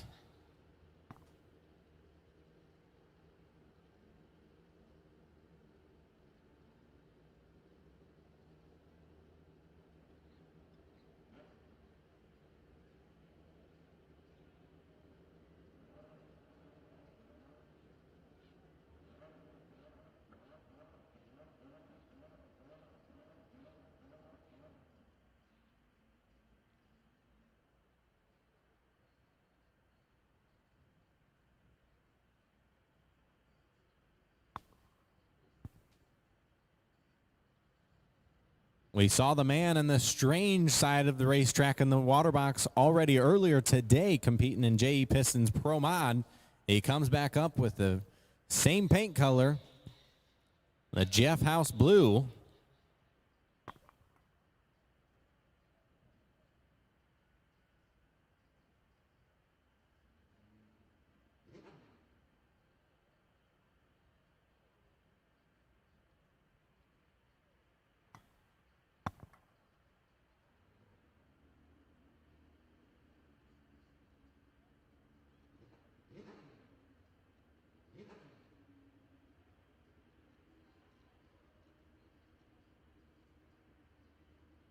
Jeff or Angie Jones to the tower, please. Jeff or Angie Jones, please report to the tower.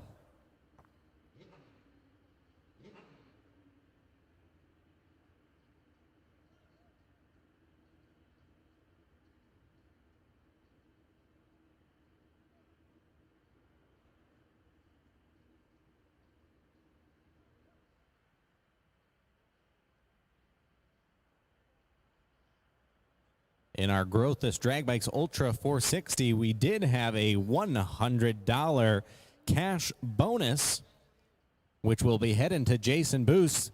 That bonus is courtesy of Hollywood Drag Racing Productions and Brian Kramer. And that Cold Benjamin will be headed back to the great state of Iowa.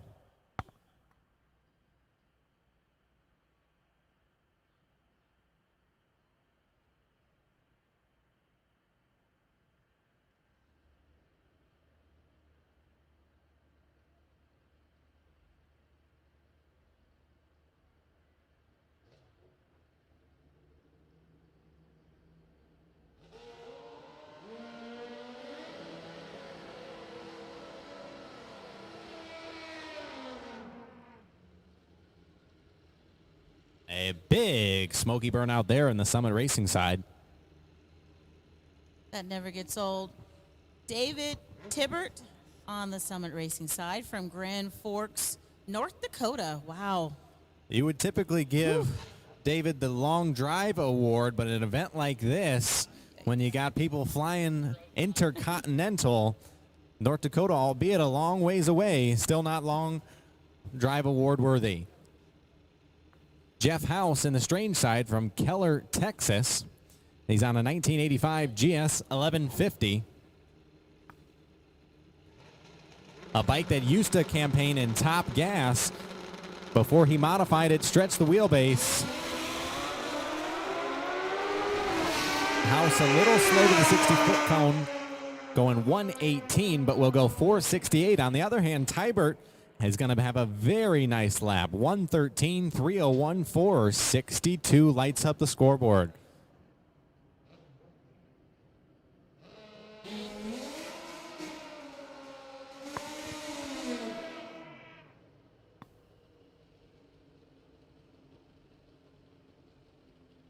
All right, we've got number 530 in the far left lane, and also in the Summit Racing lane, we have 1456.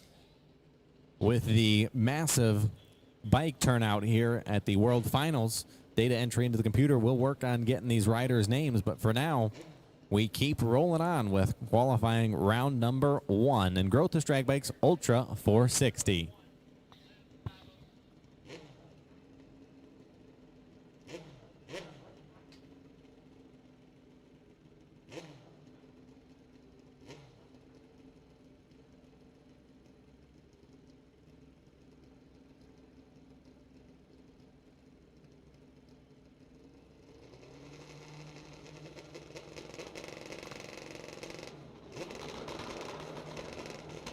a couple of older class bikes here.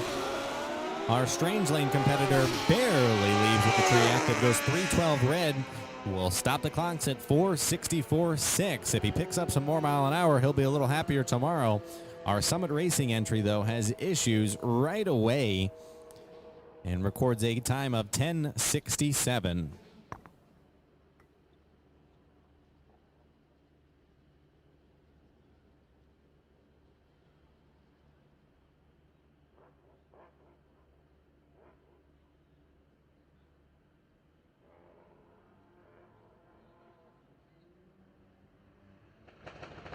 Super Eliminator, you should be in lane number 3.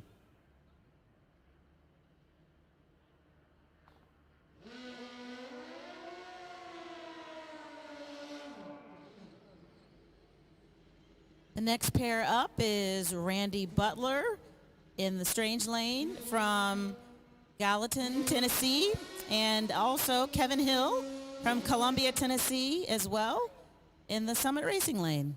I think our Summit Racing entry, a new bike to the class, very possible to be a new rider, getting some help from Chad Otts and crew. Randy Butler is not a new face to this class, though. Randy has been racing very competitively here in Groth's Drag Bikes Ultra 460 for quite some time. A very clean operation. Expect to see a mid-60 out of that bike.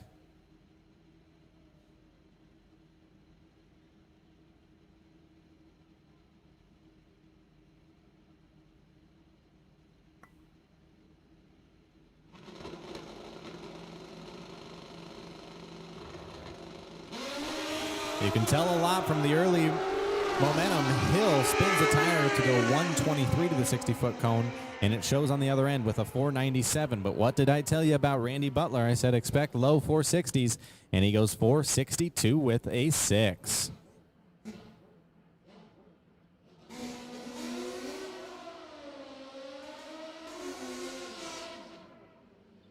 Up next, we have Jeffrey Hill from Bainbridge, Georgia, and number 1305 in the Summit Racing Lane. Jeffrey is the son of Kenny Hill, who we saw a little bit earlier. A bike that can definitely run the number. Dalton Perry of Perry's Performance helping turn the knobs on this entry.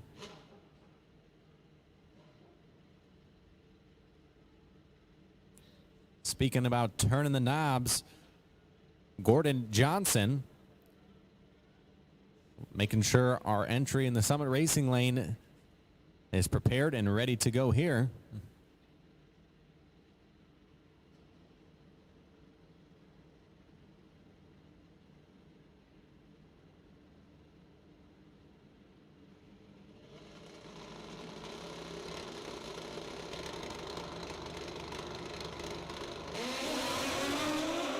You hear a little bit of tire shake there, but Jeffrey Hill goes 481, will be first to the stripe in that pair. In the near lane, our entry goes hard right from the launch. Before he makes contact with the wall, wisely gets out of it. And we're moving right along in the Strange Lane. We have number 501. And also Durwood Rawlings from Prince Frederick, Maryland. Definitely more bikes than normal from the upper East Coast area. Yes. Happy to have them here in the Manufacturers Cup at this Fuel Tech World Finals event. Durwood was definitely one of those bikes that we've seen make some laps here early into the weekend during Test and Tune. Durwood is on a 2014 Kawasaki ZX9. A bike that is outfitted with some Groth's Drag Bikes parts.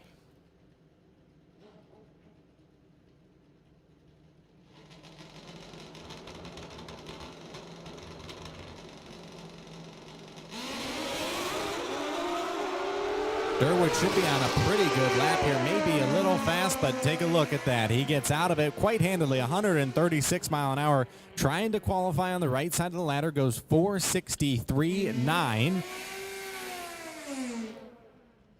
We'll put him on the right side of the ladder, as I said, where he can get a little bit more aggressive with things tomorrow to tighten that up. Up next over in the strange lane, we do have Matt Smith from Cordova, Tennessee. And not sure what's Smith, similar to Chad Otts, typically see him race in top gas, putting a little bit bigger motors, a little bit more nitrous to him as well to try to run Growth with Drag Bikes Ultra 460. And right alongside of him is Curtis Griggs out of Monroe, North Carolina. Curtis was a runner-up at one of the prior Manufacturers Cup events. A couple pretty good-looking laps here. Curtis Griggs will go 467.4. Has issues towards the top end, only 139 miles per hour. Matt Smith goes 111 down low, pretty good, but starts losing steam about the middle of the racetrack and slows to a 489.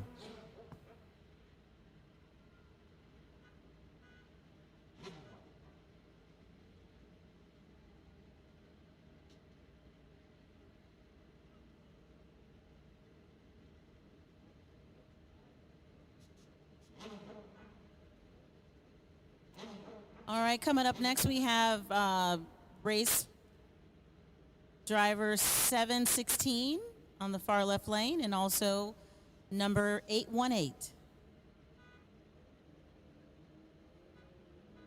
Wiseco Street Fighter, you can make your way to lane number 4.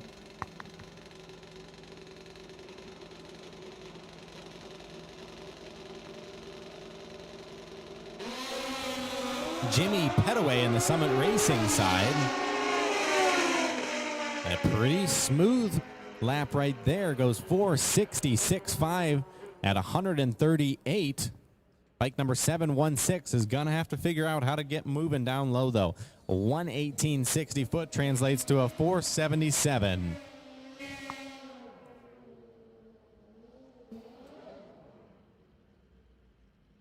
And that will do it for Growth with Drag Bikes Ultra 460 as we move into our next class.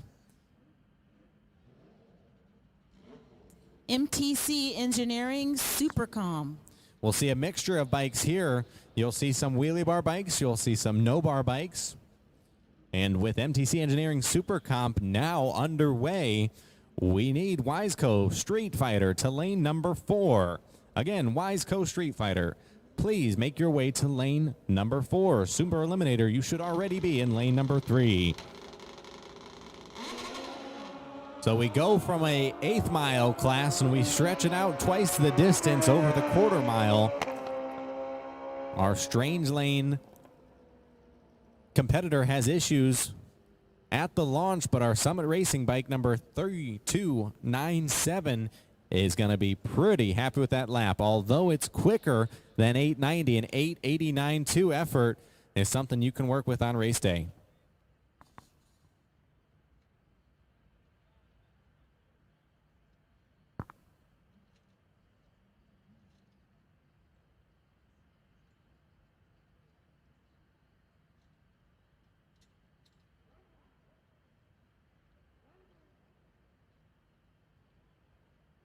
We'll get the bike cleared here from the strange side of the racetrack as they will push that back to the trailer this evening to diagnose whatever issue was plaguing them there.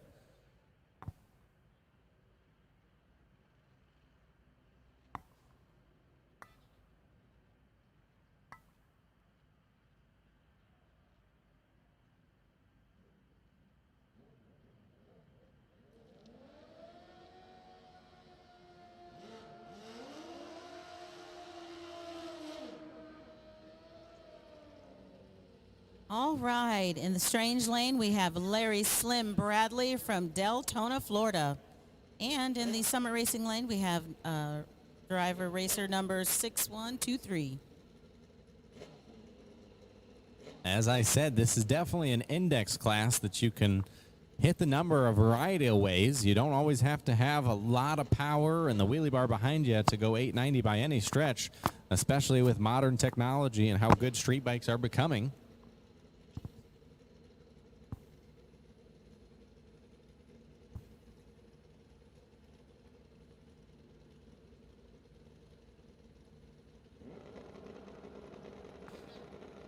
Super Eliminator, you're needed in lane 3, Wiseco Street Fighter. You can make your way to lane number 4. Larry Bradley ahead of the number when he gets to the 8th mile, and he's just a little ahead of the number as well when he hits the quarter-mile timers. Bradley goes 8:85. Bike number 6123 will qualify on the right side of the ladder with an 8:94.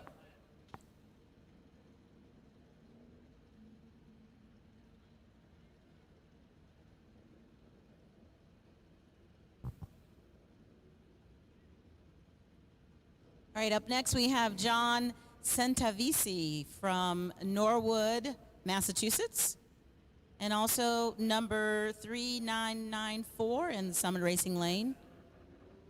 John is on a 2001 Kawasaki ZX9.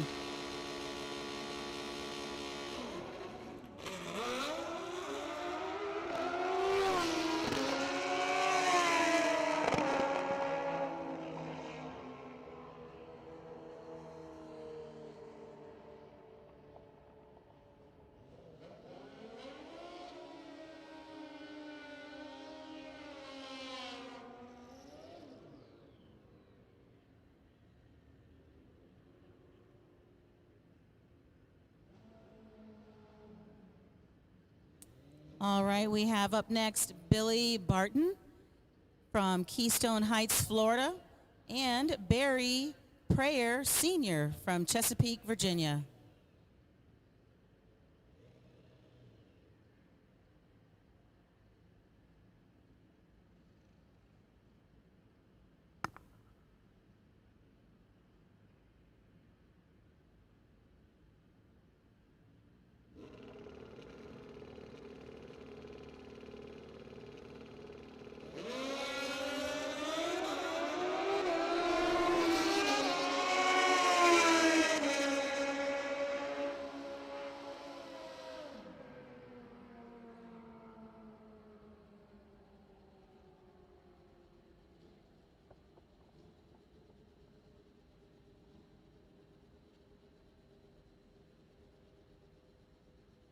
All right, the next pair is Robert Zaveski from Raymond, Nebraska, and Norwin Dania from Aruba.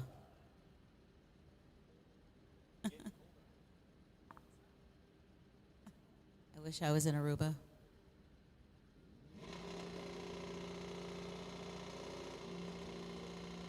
Here we go.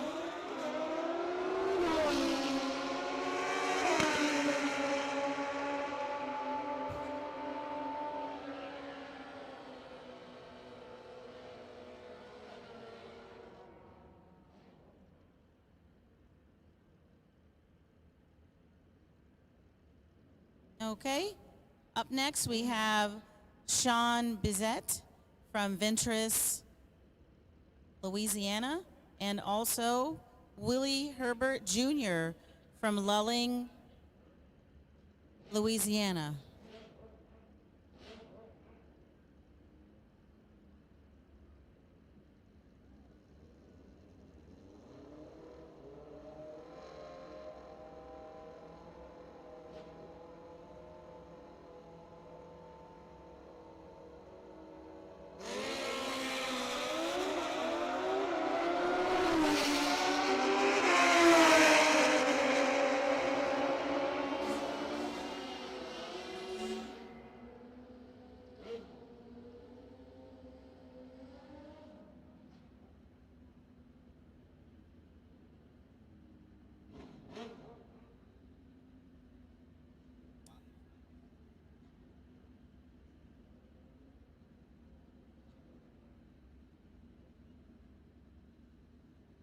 Up next is Scott DeLong in the Strange Lane from Citrus, Florida, and number 119 in the Summit Racing Lane.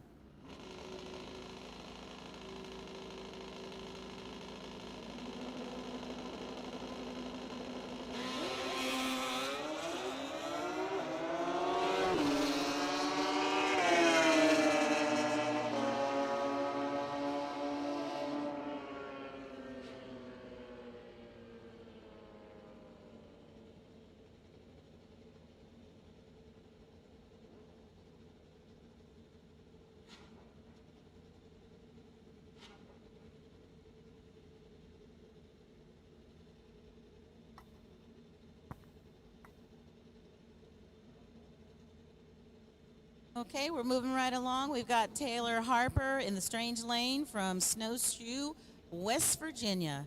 And David Young right alongside of him from Weaverville, North Carolina.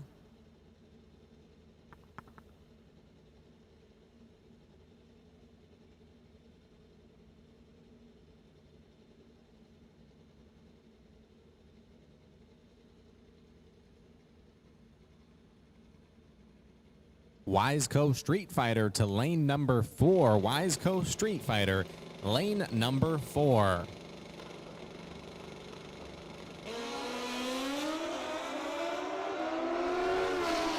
Two racers ready to do battle. Young is 019 on the bulb. Harper's 010. But Harper just too quick. We've seen a lot of 880s thus far. We're looking for 890 is the number. Young goes 913 at 140. Both of them splitting the 890 number.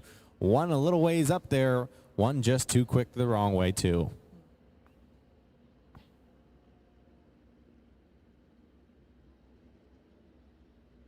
Okay, we have got Stacy Smith from Macon, Georgia in the far left lane on a solo run. And Smith will indeed be on that solo run. Should have a fair amount of data when it comes to running in the Georgia weather. This can be a little difficult for teams not from around here when they come down and may not have had as many laps over the season in this type of weather, and will have to certainly change their tune-ups to adapt. And Smith spins the tire hard off the starting line as he will coast down.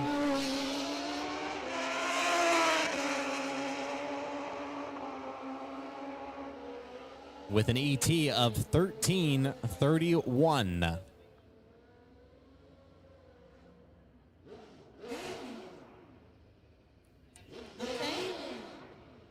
Coming up, we have Randy H. Smith, also from Macon, Georgia, and number 090 in the tower lane. Randy doing a couple of the classic dry hops in the strange lane. You don't see that much anymore. But he definitely is on a really cool old school Suzuki GS.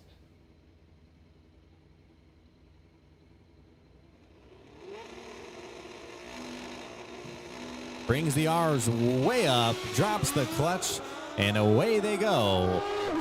Smith leading the pack here on this lap.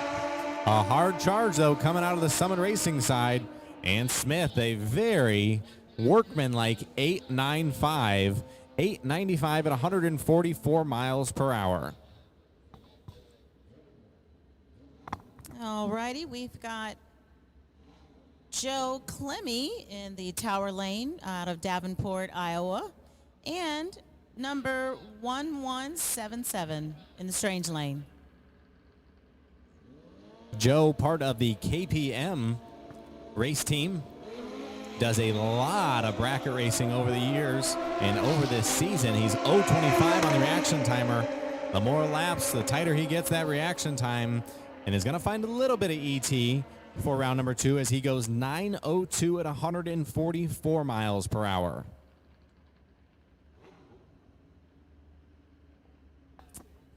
Okay, Randy Kane is on the far left lane from Jasper, Alabama, and Tom Clemmy from Davenport, Iowa as well. Brothers? Tom, the duo for the Clemmy brothers indeed. Tom goes 0.64 on the bulb.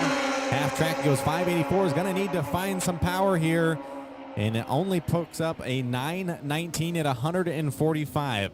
I'm sure he will head back to the trailer here before his next Pro ET lap and figure out how he can try to speed that thing on up. Up next, we have Rodney McFarland out of Pensacola, Florida, and number 1995 in the tower lane.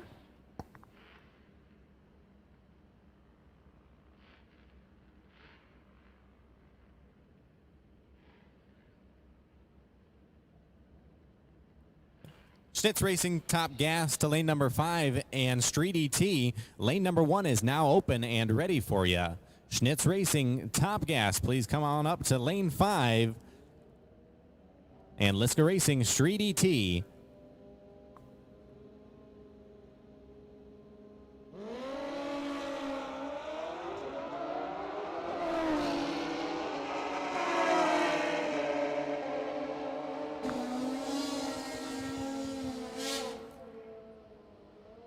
Our bike's still not quite finding that sweet spot of the 890s. Our two bikes there, we got McFarlane 913 and bike 1995 at 908. Up next, we have Mike Lakowski from Fleming Island, Florida, and number 095 on the Tower Lane. Lakowski on an old school 83 Suzuki. And Lakowski out first. Should have something decent for the scoreboard as he goes 574 to half track, goes 914 at 142.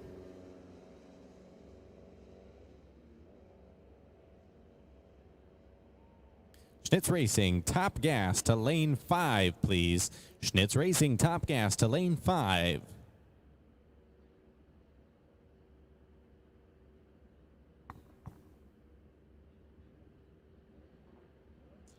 Okay, coming up, we have number 845 in the left lane, and Tower Lane, we have number 182.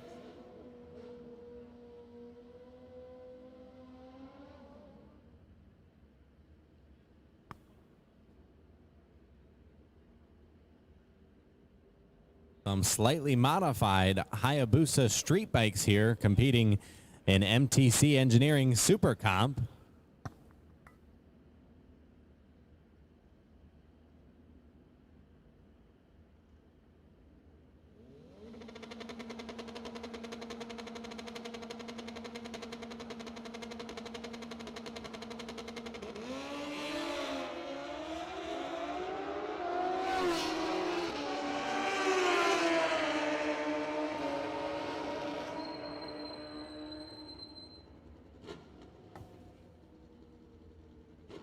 Two bikes that went off the number there. Our Summit Racing entry at 876. Our Strange Rain entry a 914. And we have Calvin Mason from Chickasaw, Alabama, and number 6X26 on the Tower Lane. Our Summit Racing entry very close to the number, goes 893.9 at 141 miles per hour. Masson, though, gonna need some work with a 904 at 142. All right, Daryl Perkins is in the Strange Lane right now from Milton, Florida, and Ed Hughes from Lowell, Massachusetts in the Tower Lane.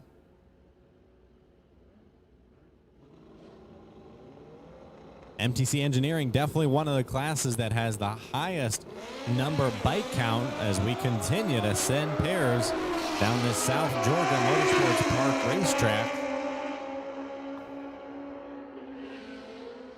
And Perkins goes a little too quick, goes 874 to Hughes's 9 flat.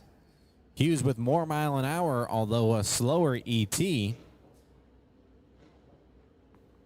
Okay, far left lane, we've got number 2146, and in the Summit Racing lane, we have 1962.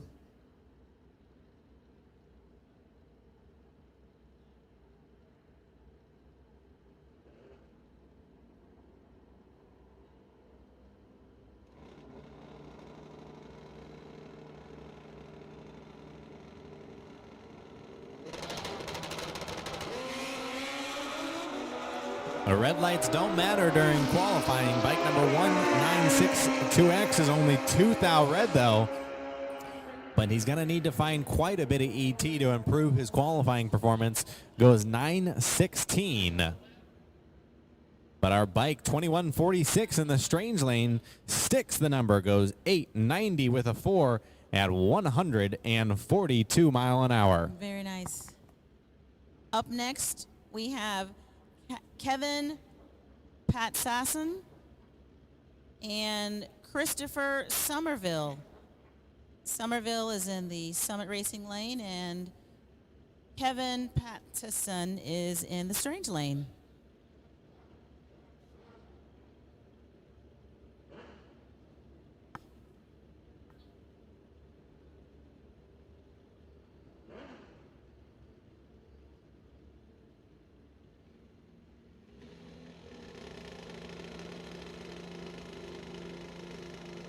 Schnitz Racing, top gas to lane number 5, please. Schnitz Racing, top gas to lane 5.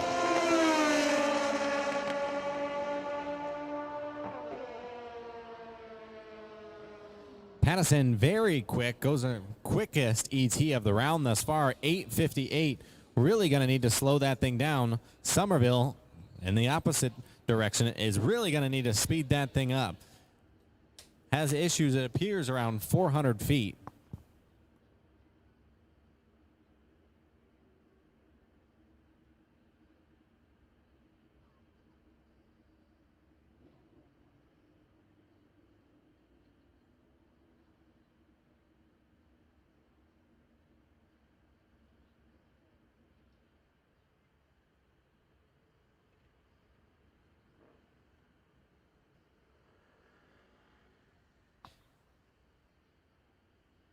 Ensuring we got a clean race surface to continue on with our MTC Engineering Super Comp racers. Taking a quick peek at the Summit Racing side of the racetrack.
And we're back at it with Ryan Johnson in the Strange lane from the beautiful city of St. Petersburg, Florida, and also Tim Hunt in the Summit Racing lane from Citra, Florida. A couple Florida racers right now. I tell you what, Florida is full of them. You get great weather almost all year round. You can do a lot of racing. Johnson, though, has issues really early. Hunt is making a pole and goes 884 at 150 miles per hour.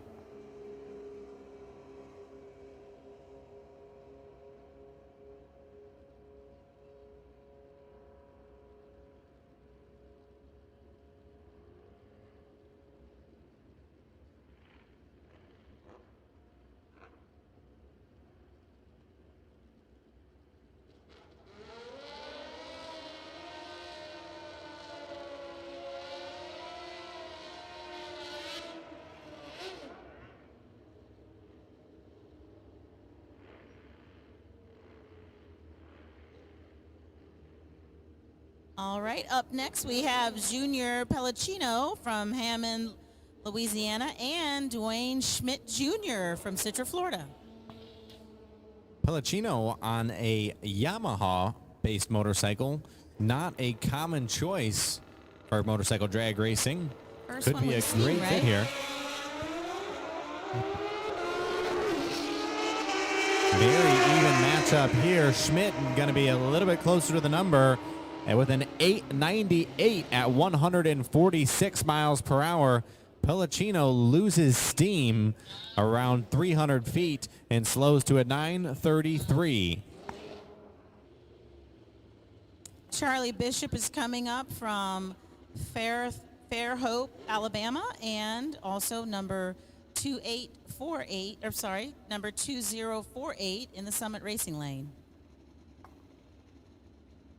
Two very old school bikes here would make for an interesting race day matchup.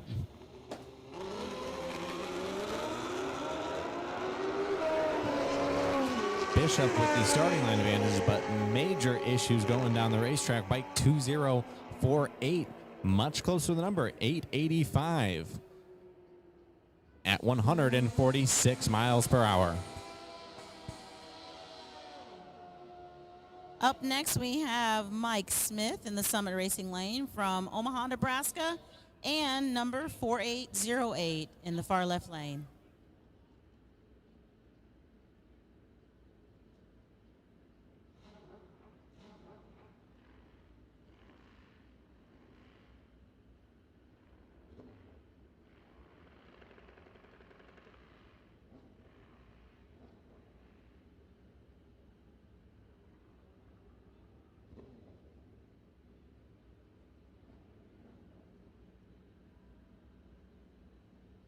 Smith, one of the many Smiths racing here this weekend.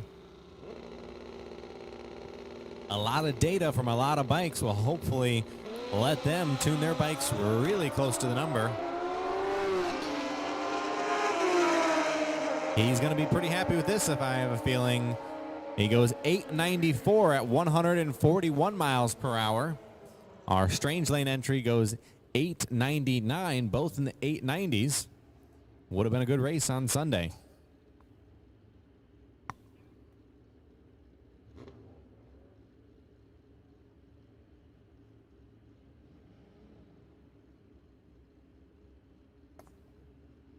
The only two Yamahas I've seen here yet today are both from the Pelicinos and both racing here in MTC Engineering Supercom. Smith away early, but Pelicino's making a charge. And Smith really close to the number, just a little too quick. 889.3. Pelicino a lot too quick. 883 at 145.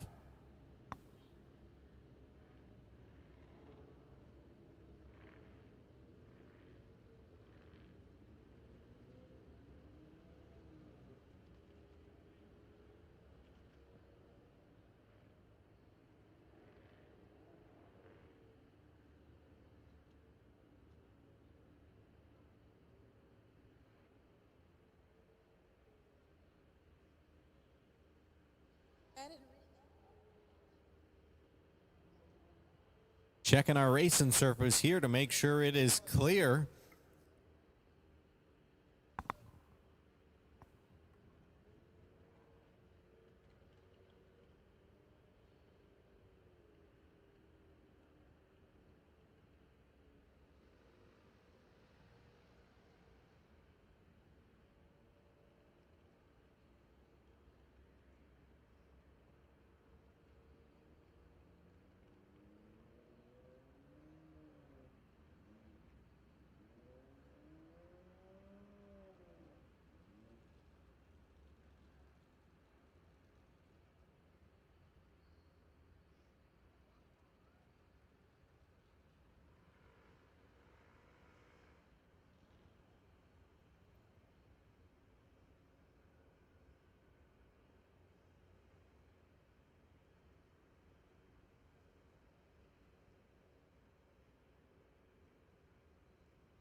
Hofer launches a little too early, turns the red eye on by 0.13, but he's going to have himself a competitive motorcycle going 894 at 150 miles per hour. All right, we have number A281 on the strange lane and Braden Davis from Douglas, Georgia on the Summit Racing lane. You've heard me say it already tonight that motorcycle drag racing and drag racing in general can be a great family sport, and Braden Davis is living proof of that. His dad, Travis Davis, a pro nitrous motorcycle racer. We saw him race in Pro Open with the turbo bike. And Braden following right in his dad's footsteps.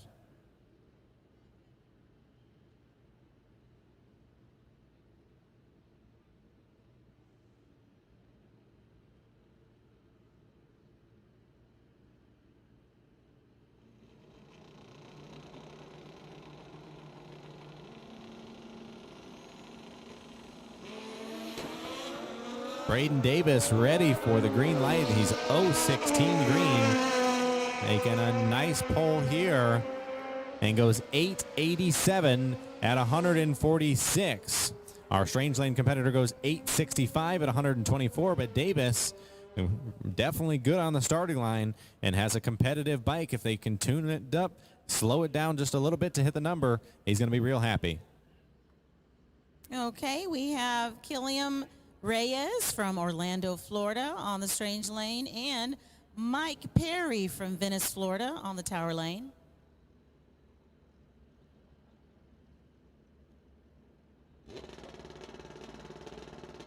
Perry been at this for a long time. Has multiple brothers. We saw his brother Rick in JE Pistons Pro Mod.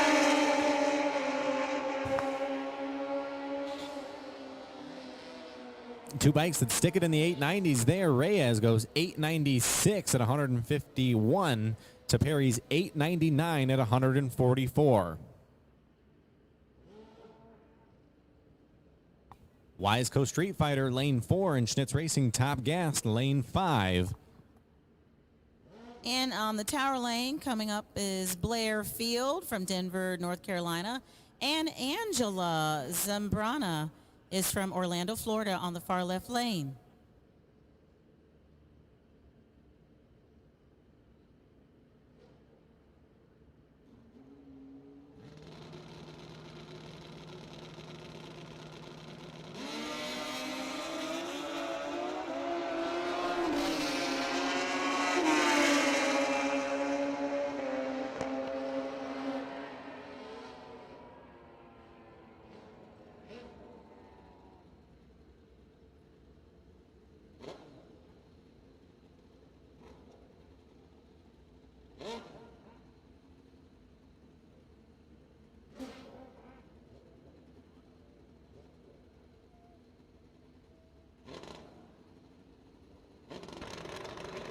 John Spooky Markham in the strange lane, prior NHRA world champion. We've got a couple of them in this class. Markham has issues because he goes a 943. And our Summit Racing entry also slow with a 948. Up next we have Chase Van Sant from Pella, Iowa, and Dalton Markham from Bowling Green, Kentucky. Chase doing double duty this weekend. We saw him in his Growth with Drag Bikes Ultra 460 entry, racing for Trick Tools. Dalton Markham just watched his dad go down there, but he's going to want a better ET than John Spooky. They're both amped up. They turn the red eye on, but again, does not matter in qualifying. And would you look at that? Dalton Markham goes 891 at 142. Van Sant, a little quick 883. All right, we've got Tommy Guzan from Missouri, Ohio, and Matt Smith from Cordova, Tennessee.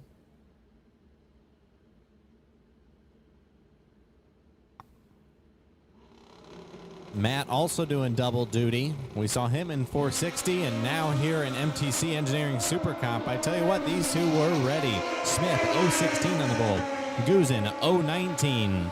And on the quarter mile clocks, they're very tight there too. Matt Smith 884 to Guzin's 885.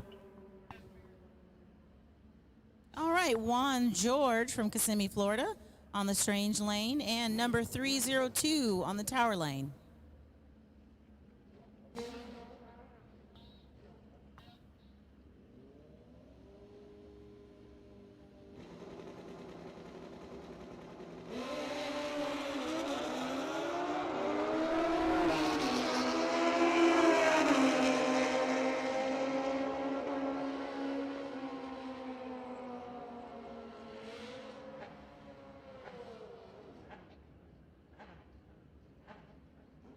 All right, here we go. Aramil Garcia from San Juan, Puerto Rico is on the Strange Lane, and Wade Smith from Dudley, Georgia is on the Tower Lane. Garcia making this, as we say, the World Finals.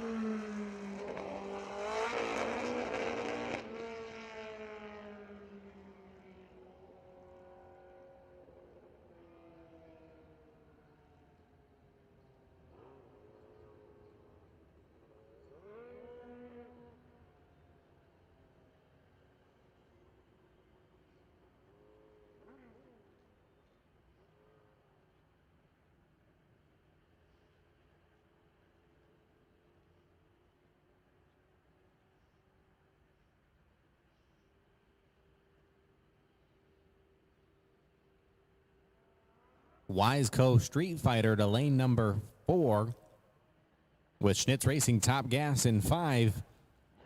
Attention in the pits. ET bikes stand ready as we continue with our Sportsman qualifying. Our ET time trials will be coming up before long. Stand ready. And up next, we have number 9055 on the Strange Lane, and Dusty Brazel from Norman Park, Georgia on the Tower Lane.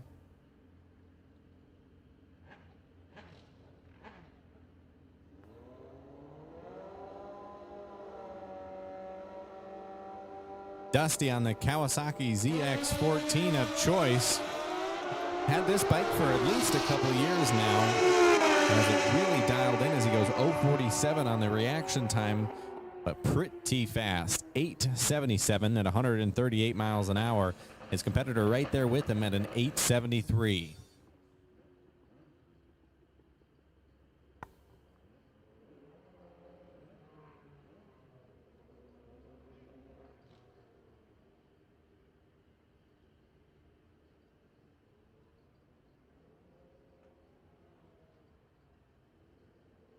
Up next, we have Perry Paw from Bedford, Ohio, and number 333. Perry has had quite a bit of success with this bike in V-Twin ET this year, sponsored by DNG Chassis. He's getting his second look at the racetrack right now because he already saw it in Nitrous Express Pro Open.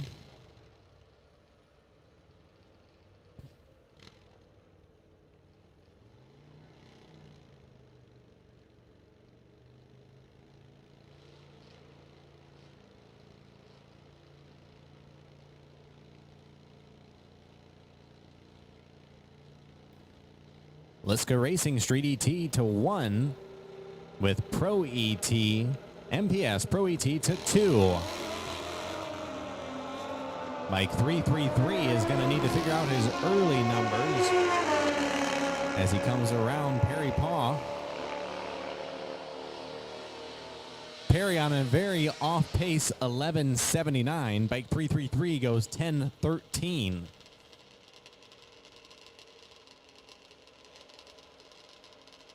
Again, Liska Racing Street ET to lane number 1. MPS Pro ET to lane number 2. Okay, we've got our next setup right now.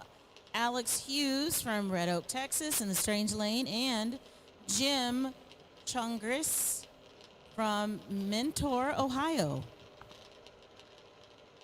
A lot of two-stroke action here in Super Eliminator. Not a class that's contested at all ManCup events, but man, are these some quick bikes, quick and light. Woo. Jimmy Chongris 778 at 162 miles per hour. What an impressive lap there. Alex Hughes goes 801 at 150, but my, oh my, our Chongris is going to be really happy with that performance. Man.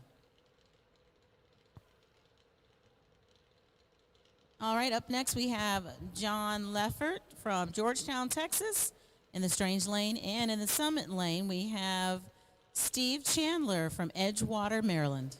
Leffert sporting the old FBG Paul Gas leathers.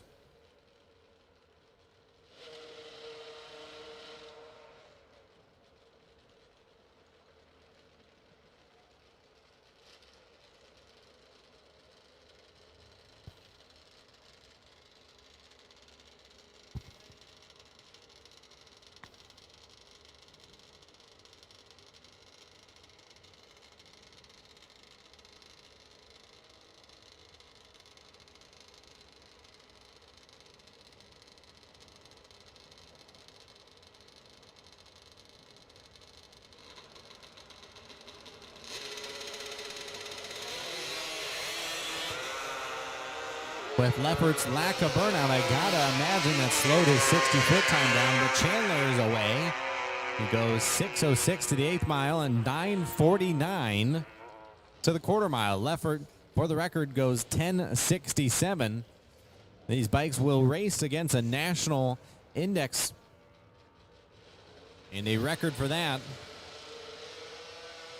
Okay, up next we have Scott Allen in the far left lane from Wheeler, Alabama, and Garrett Wood from Ocala, Florida.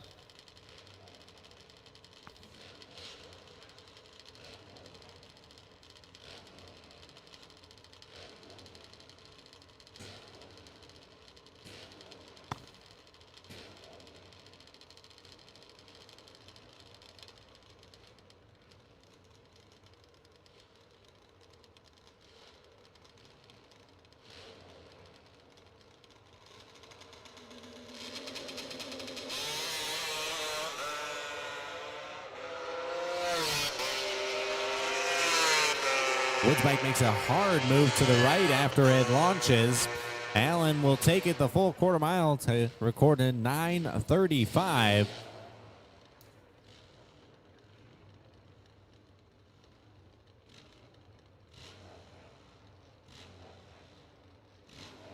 Okay, we're moving right along. We've got number 503 in the strange lane and David Caudell in the Summit Racing lane out of Ocala, Florida. You'll definitely see some old school entries here where they try to make them as light as possible. Caudell on a 1970 Triumph motorcycle. And it's got a very unique sound to it. Yes, it does. Compared to all the other bikes, there's almost nothing on there. Yeah, David Boyd goes down there and breaks into the 8s, goes 899 at 146.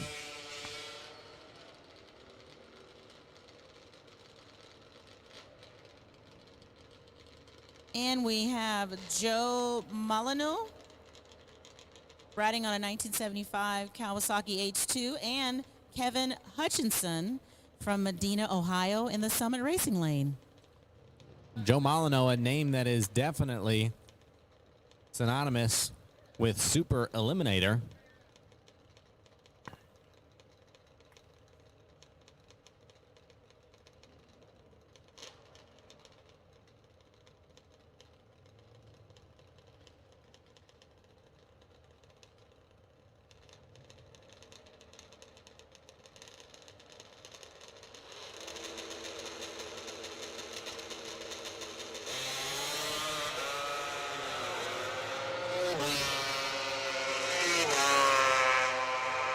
now with some decent early numbers.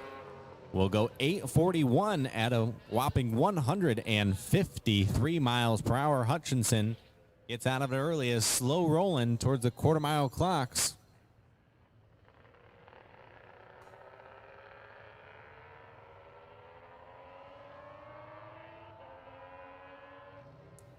We have Casey Smith and Chris Fastlane Rassel coming up. Casey is in the far left lane coming out of Mosella, Georgia, and Chris Fastlane Rassel is coming from Greensboro, North Carolina.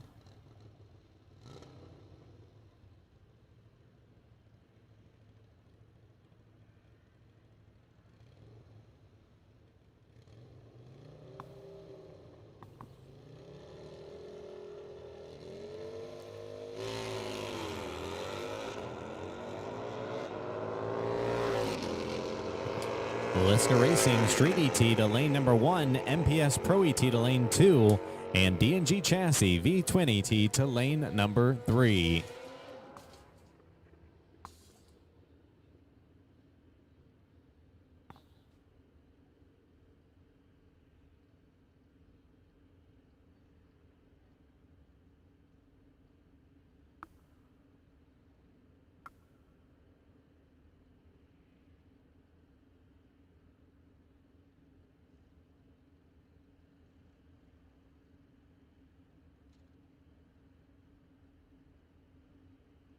So we are now into the Wiseco Street Fighters.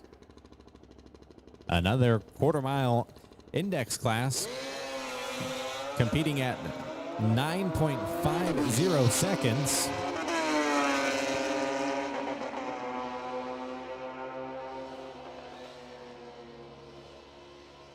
And bike 89 gets pretty close to the number, 9.53, looking for the 9.50. Egan, though, off pace at a 9.95. And up next is Vance Howdy Show from Vero Beach, Florida, and number 945 on the Summit Racing lane.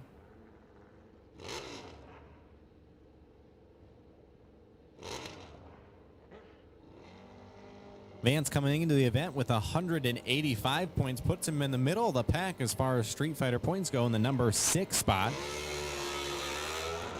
How to Shell synonymous with the Buell that he races.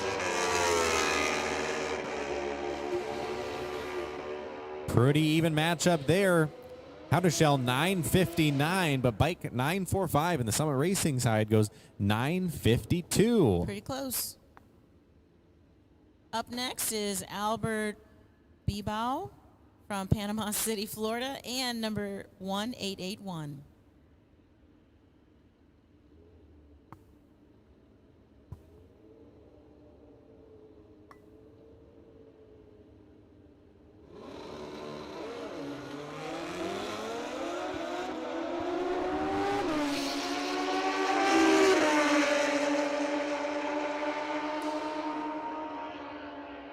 Both bikes are going to need to find a little bit more ET. Babao goes 962, and bike 1881 goes 978.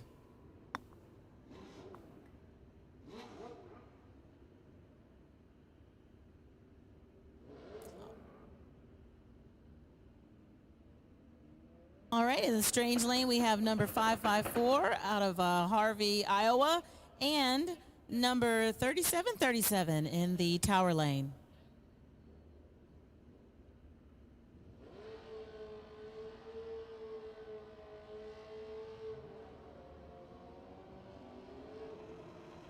Teague on a bike prepared by Trick Tools Van Sant Enterprises. He's going to need some work down low, as he will stop the clocks at 10:07, but bike 3737, pretty close to the number, goes 947. Okay, we've got number 457 in the strange lane and Roy Johnson from Keystone Heights, Florida, coming up on the Tower lane.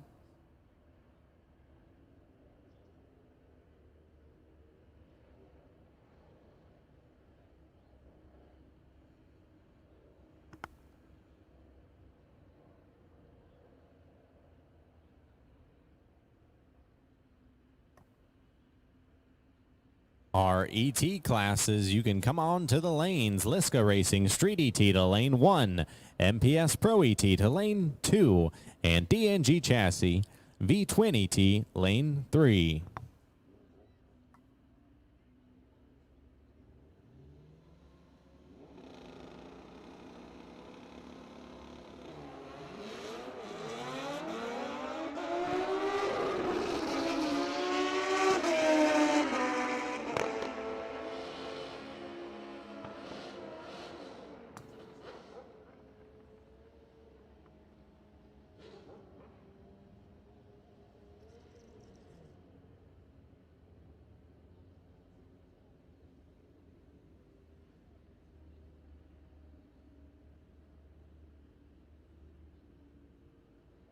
And Chris Rowley's from Lithia, Florida is on the far left lane, and number 297 is on the tower lane.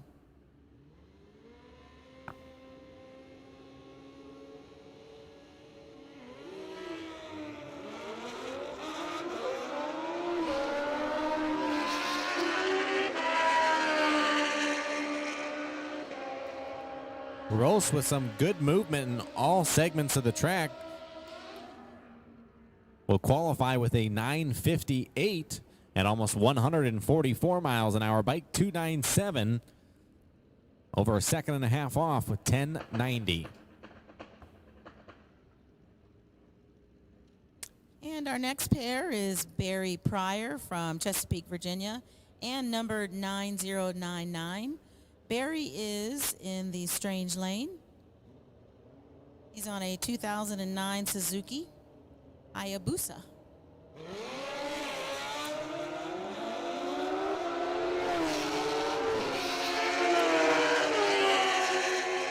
Barry Pryor with a nice 032 light and a nice 9:57 elapsed time. That will do plenty of good come Sunday race day.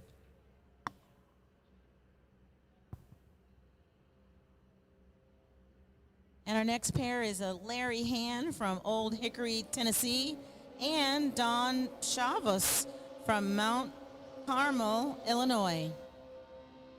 Larry's on the left, Don is on the right.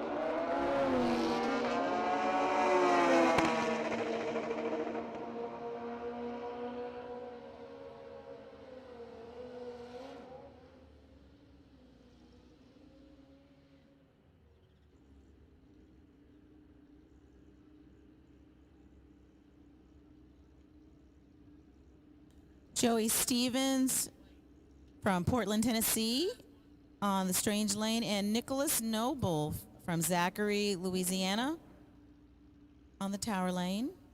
He is on a 2006 Suzuki Busa. Pair of Suzukis, actually.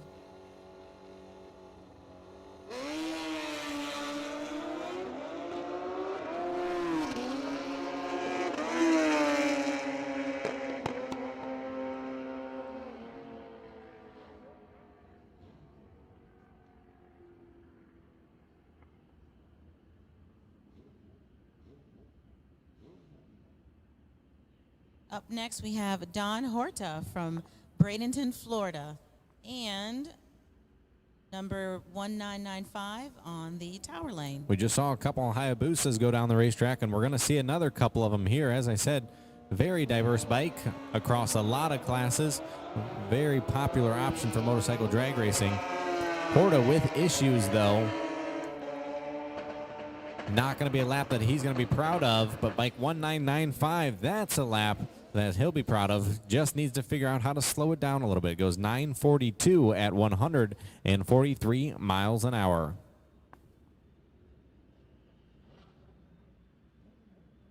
Up next, we have Billy Barton from Keystone Heights, Florida, and Brad Floyd from Cottonwood, Alabama. Brad is on the Tower Lane, and Billy Barton is on the Strange Lane.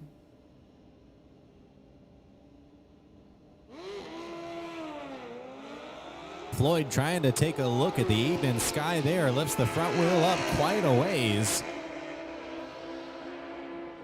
All en route to a nice 963.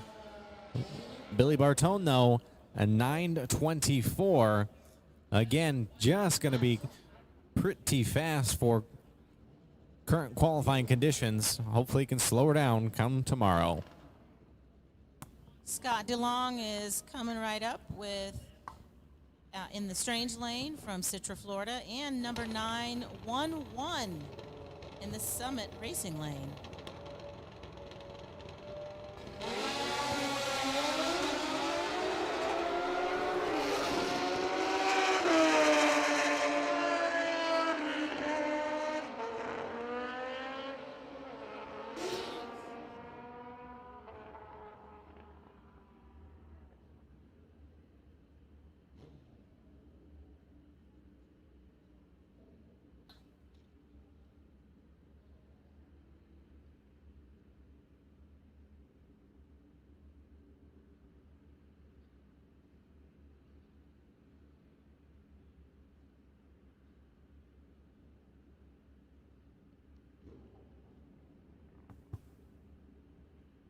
And our next pair, John Spooky Markham from Bowling Green, Kentucky, and Jeffrey Hill from Bainbridge, Georgia. John, I'm not sure if he'll be happy with his last qualifying effort here a little bit earlier, seeing if he can redeem himself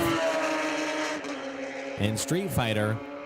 And he certainly does. Goes 954 at 137 miles per hour. Jeffrey Hill, 986 at 140. Markham, less mile an hour, but much closer to the index.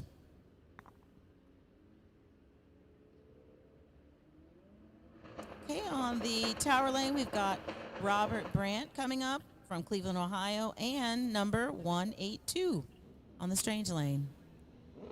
Robert on a mission here, very near and dear to his heart, that we may speak on a little bit later into the weekend.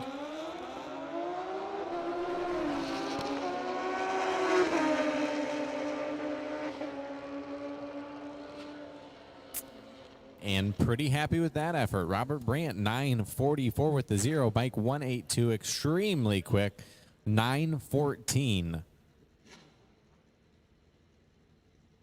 And up next, Dave Young from Weaverville, North Carolina on the Strange Lane, and number 113 on the Summit Racing Lane.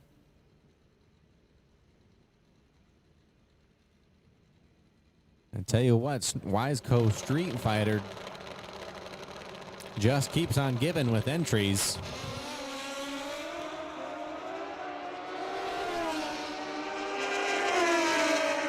Young is 031 on the bulb, but 911. Bike 113 goes 913. Two very fast motorcycles for the class that they're in.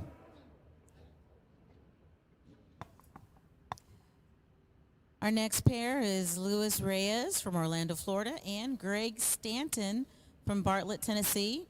Luis is on the left, and Greg is on the right.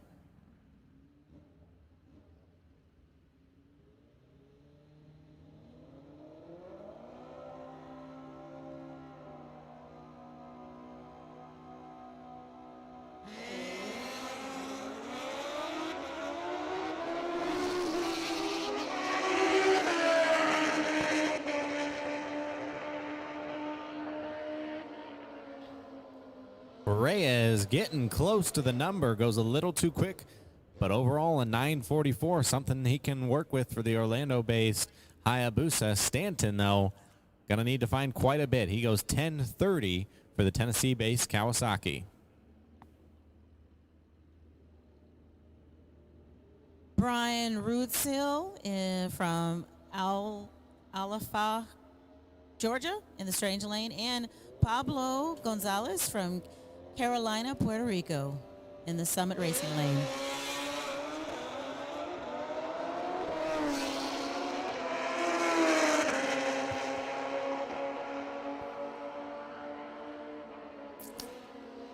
Rudsiel 9:43 at 142 miles an hour.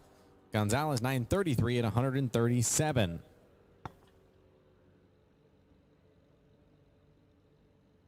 We've got our final 3 bikes here in Wiseco Street Fighter before we move into Schnitz Racing Top Gas.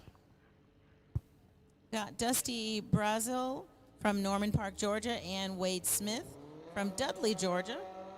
Georgia racers right now.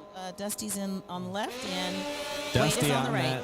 Dusty on that same Kawasaki ZX14.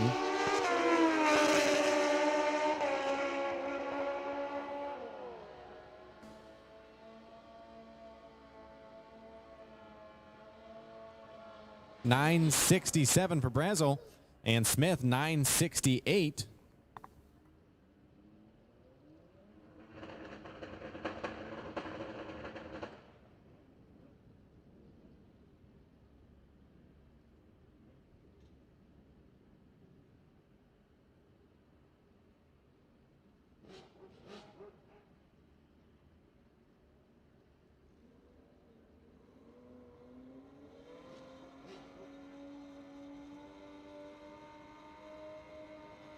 Our final Wiseco Street Fighter entry here.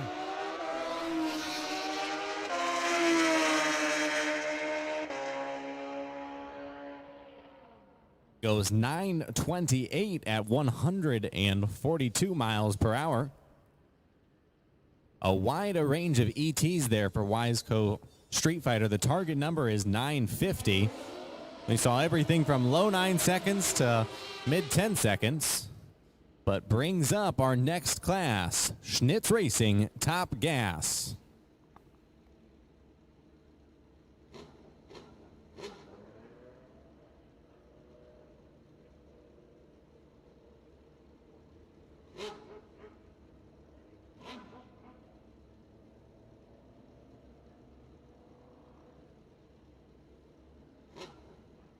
In the Strange Lane, it's Brunson Grothus, Davenport, Iowa based.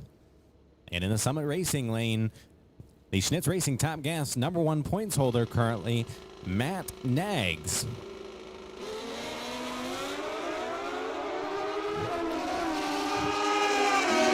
They're away. Nags is out front. He goes 013 red and records an elapsed time of 8:15. Grothus goes 8:34 at 169 miles per hour. Up next is Michael Matthews from LaGrange, Texas, in the left lane, and Harvey Hubbard from Sedley, Virginia, in the right lane. Harvey's ran Top Gas for quite some time. And to the middle of the track, he looks like he's on a pretty good lap here. 5:08, just a little quick, though. Goes 8:17 at 155 miles per hour. Michael Matthews has some problems right after launching and is going to push that bike back for the time being.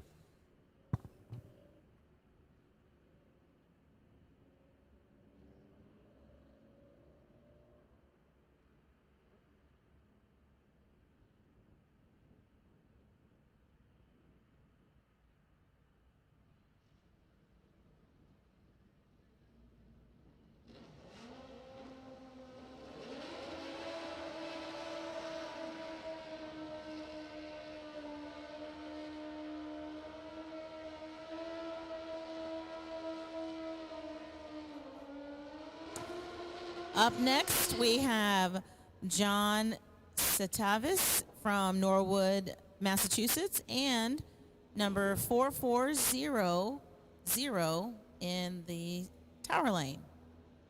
Schnitz Racing Top Gas, definitely one of the most competitive categories here at the Fuel Tech World Finals. A lot of seasoned racers in this category.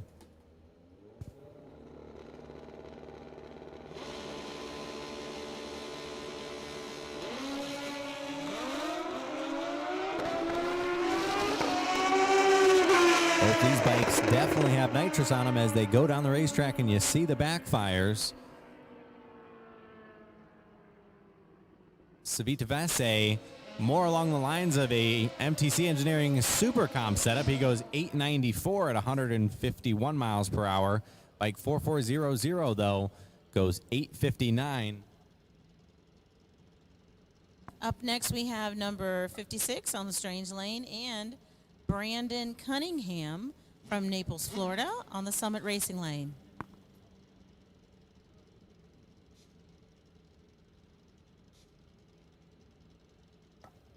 Brandon doing very well in Schnitz Racing Top Gas this year. He's won 2 events. Started off the year winning the Exotic Cycle Nationals. Followed that up with an MTC Nationals win, which means he's in the number 2 qualifying spot. Expect a very close number to 820 here from Cunningham.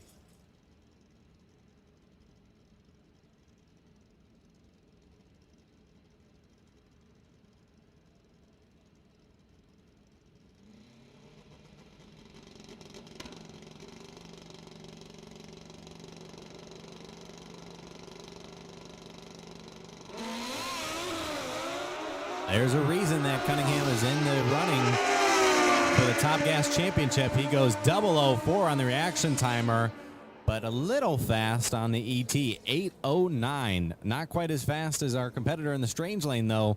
He goes 777. Needs to slow down by a half a second if he wants to be racing well on Sunday. All right, we have Jeff Godfrey coming up from Bilton, Virginia on the Strange Lane, and Richard Holder from Jacksonville, Florida on the Summit Racing Lane. Godfrey is your current points leader. He was a runner-up one time this season, hasn't won a race, but has qualified well and raced well, and therefore he's leading the pack right now when it comes to Schnitz Racing Top Gas. Holder's not too far off, though.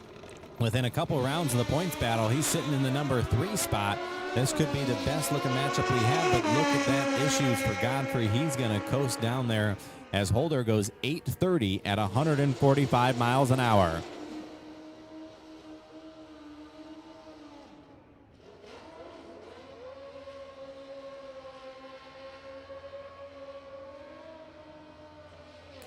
Tom Clemmy up next from Davenport, Indiana, and number 141. Tom is on the Strange Lane. Tom, a Kawasaki extraordinaire. We'll have to get that corrected in the system. Racing out of Iowa. You'll see him racing week in and week out. A lot of bracket racing, extremely talented.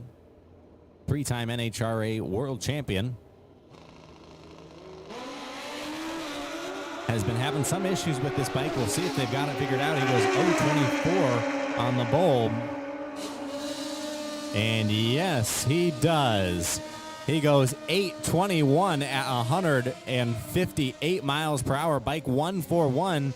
A good-looking effort as well. He goes 819 at 160.9. 2 good-looking laps there. Definitely will come back more tomorrow.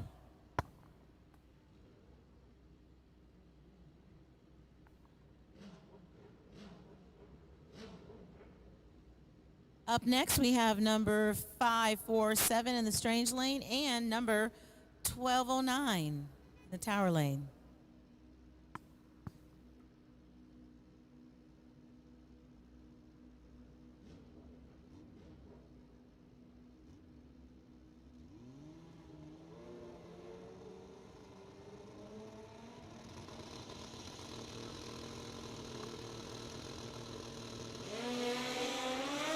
ET bikes to the lanes. Lisco Racing Street ET to lane 1, MPS Pro ET to lane 2, and D&G V-Twin ET to lane 3. Again, Lisco Racing Street ET to 1, MPS Pro ET to 2, and D&G Chassis V-Twin ET to lane number 3.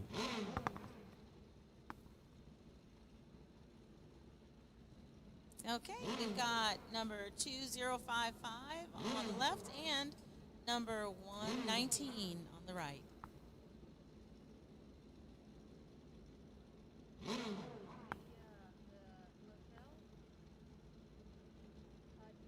This will be a good wheelie bar bike versus street bike matchup here.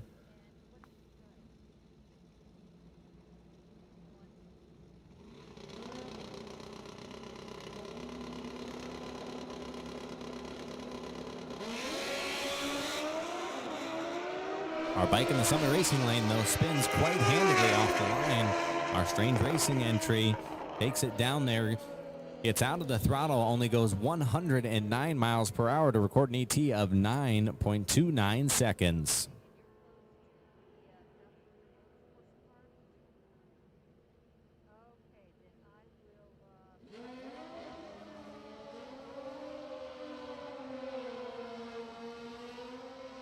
And Lowry Callahan from Scranton, South Carolina is on the far left lane. And Mike Puglin from somewhere in New York is in the Summit Racing lane.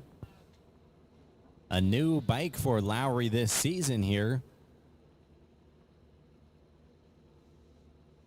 You typically see him helping DTM Performance with their Pro Extreme entries.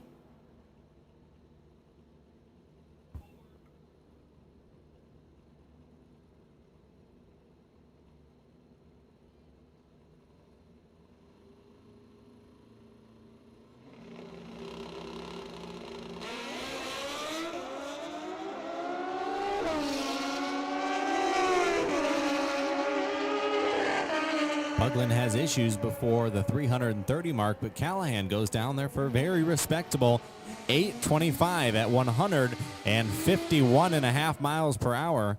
He's going to be very happy with that. By half track, he was 5:10 right on the top gas mark, and the 8:25 will qualify him well heading into round number 2 tomorrow. 4088 is in the Strange lane coming up, and Joey Brandegard from Northfield, Ohio is paired up with him. We saw Joey earlier in Growth Drag Bikes Ultra 460 go 4:57.7.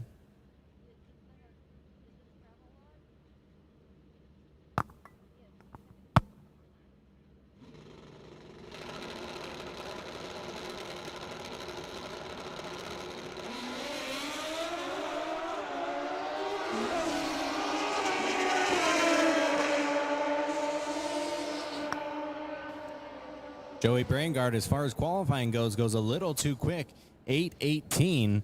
But as far as a race day setup, he's going to be happy with that because that'll compete very well. Okay. Tim Hunt is returned. He's on the Summit Racing lane out of Citra, Florida. And Nicholas Noble as well from Zachary, Louisiana.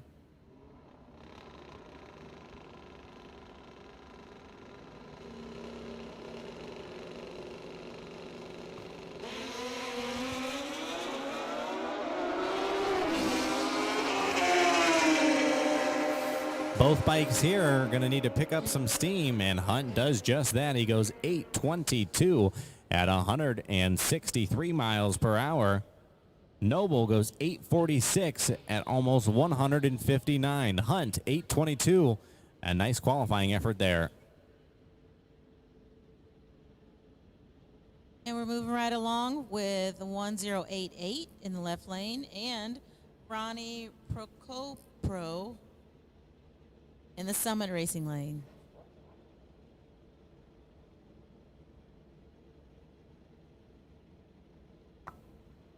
This is actually Ronnie's wife, Robin Procopio, racing her bike here. Ronnie, we saw in Growth Drag Bikes Ultra 460.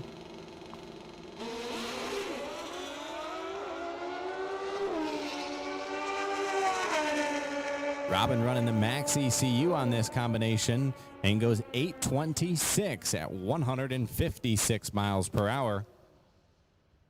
Continually refining their setup. We need the crew for the bike in the Strange Lane, bike 1088, to please go retrieve your rider. The crew for the bike coming to a slow stop in the Strange Lane. Please get your pit vehicle and retrieve your rider.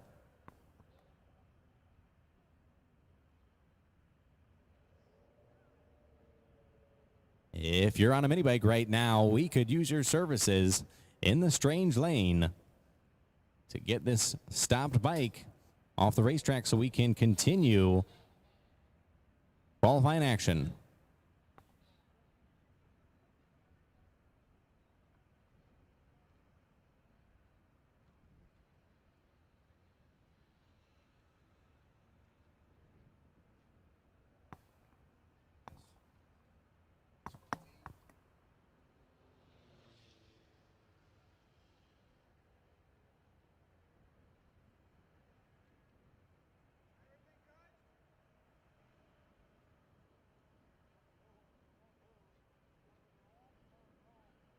ET racers, if you're not in the staging lanes yet, you better get there. We need Liska Racing Street ET to lane 1, MPS Pro ET to lane 2, and D&G Chassis V-Twin to lane number 3.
We are all clear and resuming Schnitz Racing Top Gas racing action here. Up next, we have Mike Linge from Cottonwood, Alabama, and Landon Noble from Central Louisiana. Lingo has issues and elects to shut his bike off and push it back out of the water box. Noble will have a solo run here.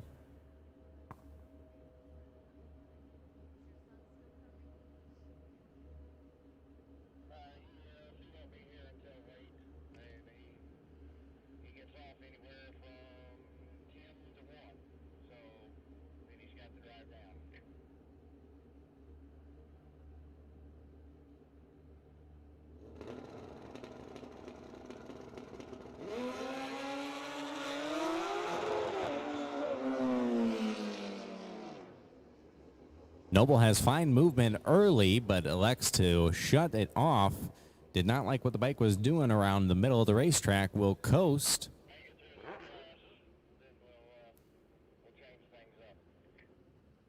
To a 1945.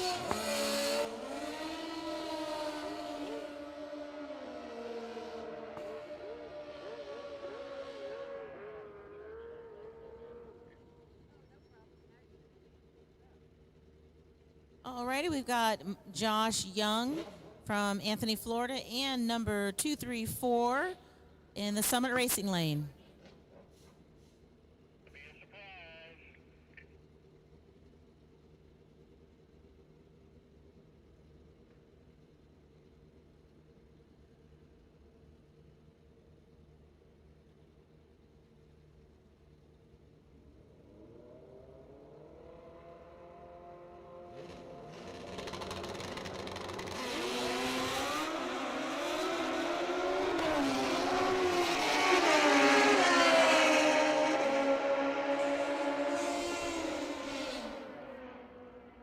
Youngie, the Florida-based Kawasaki, goes 825 at 157.5 miles per hour. Bike 234X, 881. All right, on the left lane, we have number 3141, and Barry Pryor from Chesapeake, Virginia on the Summit Racing lane.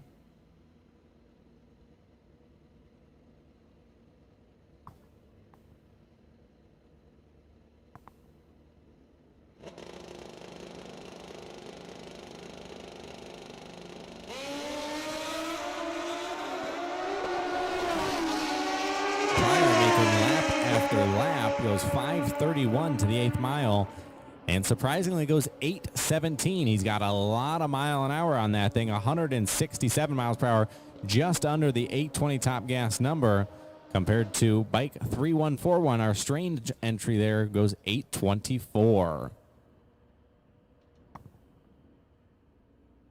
Number 14X on the left lane coming up, and alongside is number 4808.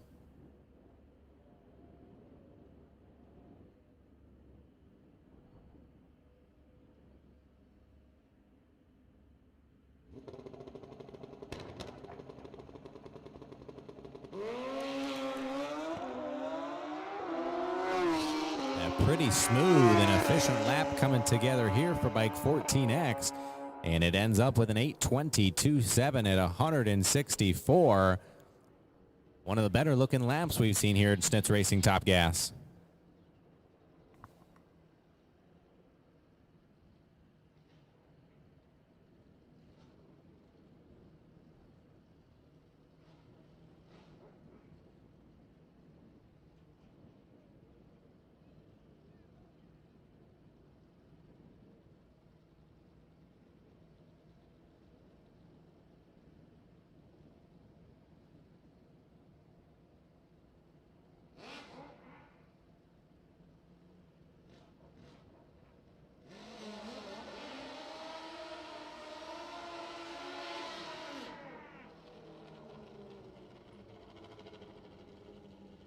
Okay, we've got Juan Centron from Hudson, Florida, and number 3172 on Summit Racing Lane.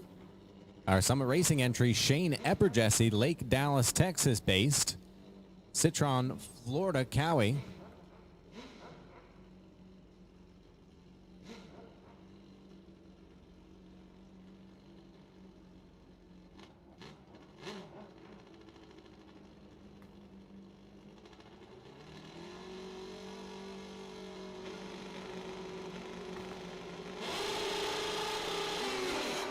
Epperjesse, both bikes actually have issues upon the launch. A little too much power for current racing conditions.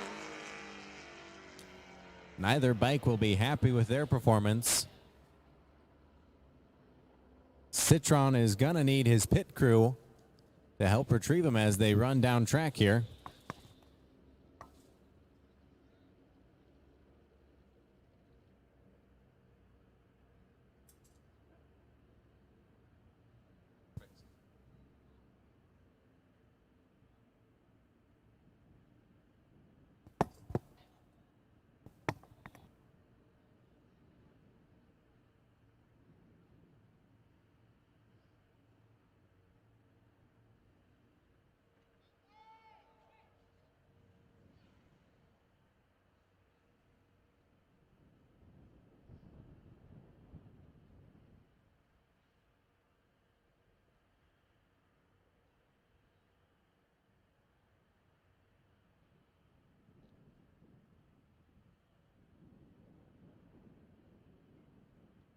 Our racetrack is clear. We'll fire them up.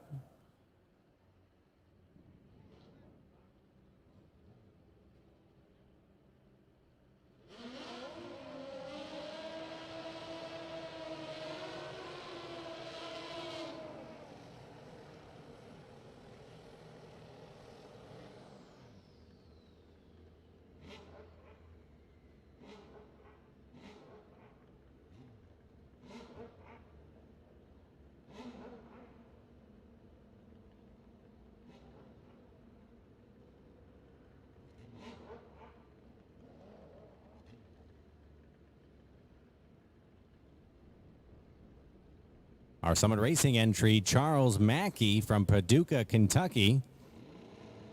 And our no bar entry in the strange lane, bike A3568. Expect Mackey to launch hard here and gain an advantage. He spins, though. The bike has a little bit of shifting issues. And Mackey in the Summit Racing lane will go 842. Our strange lane entry goes 801 at 164 miles an hour.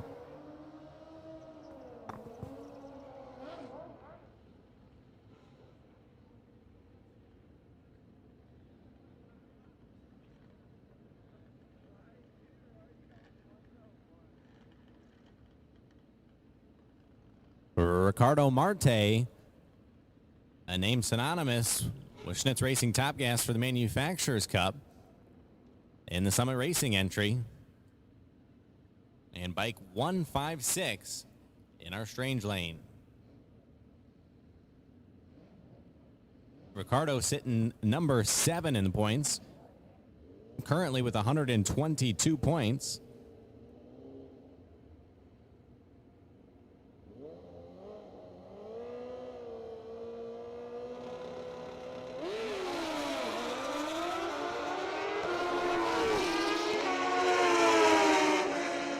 Ricardo extremely quick to the 8th mile. Goes on the big end, 848 at 111. Our strange lane goes 840 as well.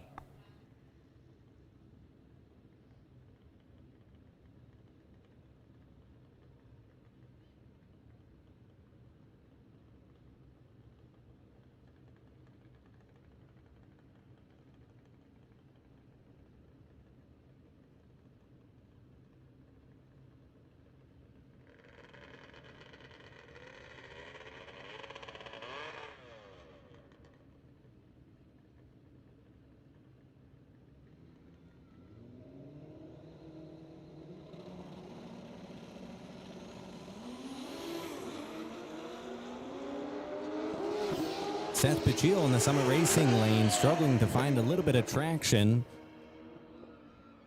and goes 909.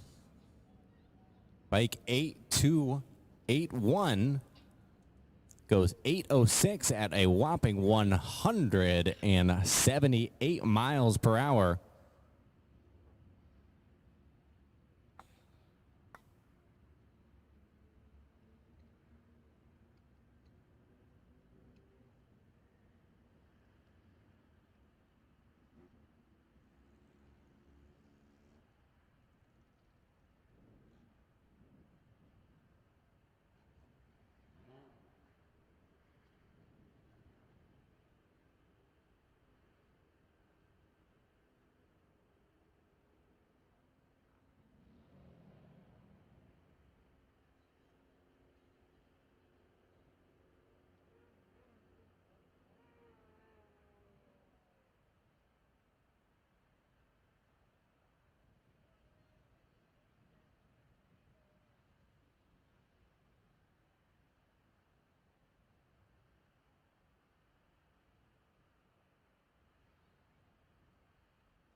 ET racers, we're getting closer and closer to you guys.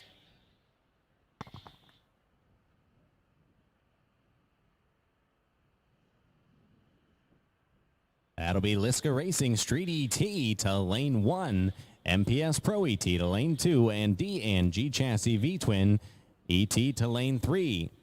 Our run order once we get to ET will start with V-Twin ET, Street ET, and Pro ET.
The track is ready for our next pair of Schnitz Racing Top Gas. Our next and final pair, a couple of racers who've dipped their toes in NHRA Camping World Series Pro Stock Motorcycle. In our Summit Racing lane, it's Lance Bonham. And in the Strange lane, a man that rides a lot of different bikes, Mr. Pablo Gonzalez.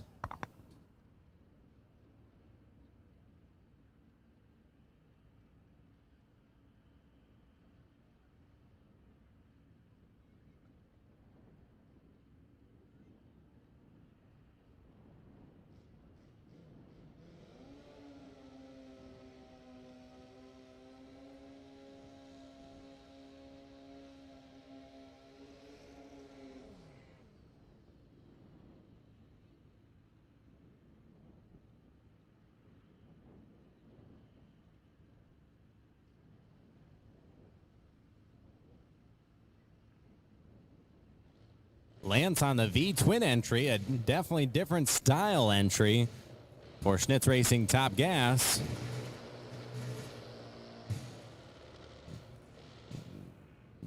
Struggling in the burnout box, Gonzalez waiting patiently on the starting line.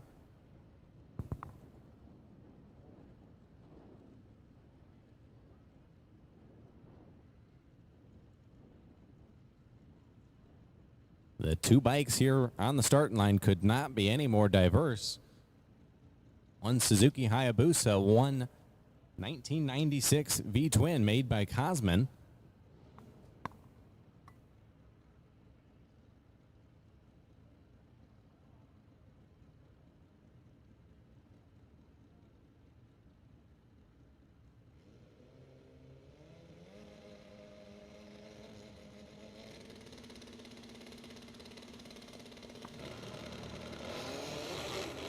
Bonham's bike having issues down low. Gonzalez not doing much better himself. Both go 1.8 to the 60 foot. Bonham stops the clocks at 10:41 at 141 miles per hour.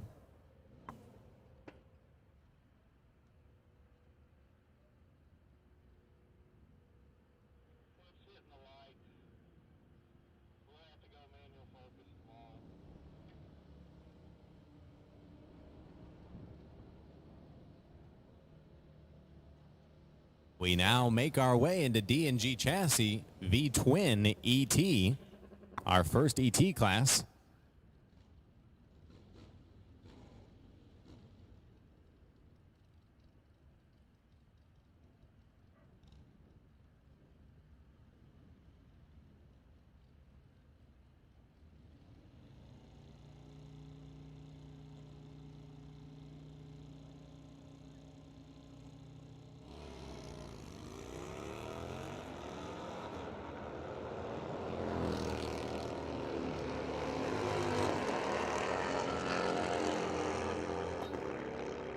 It's our V-Twin riders waited very patiently. D&G Chassis V-Twin. Riders have waited very patiently to get their time run tonight.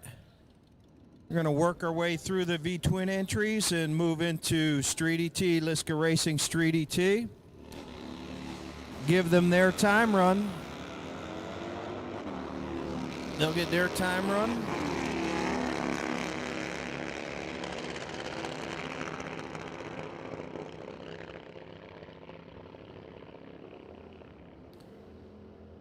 We are in the time run portion of the game.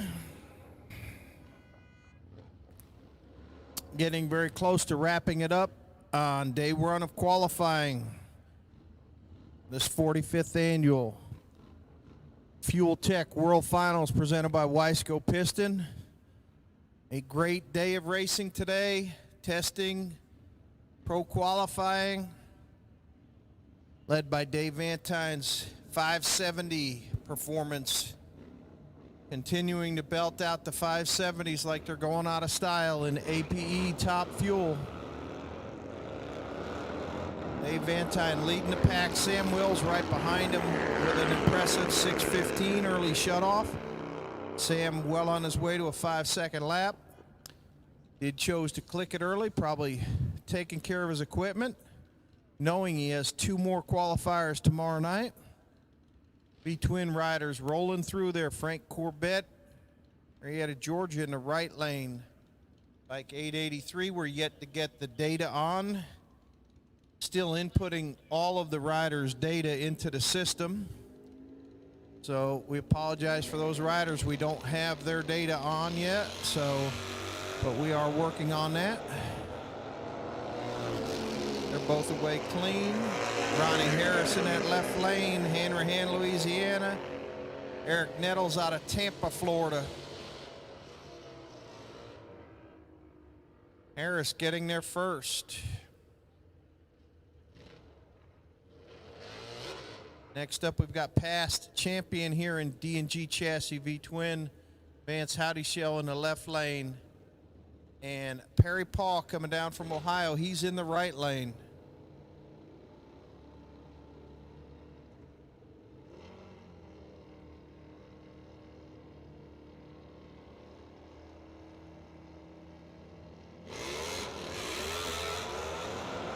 Both riders away clean with good reaction times.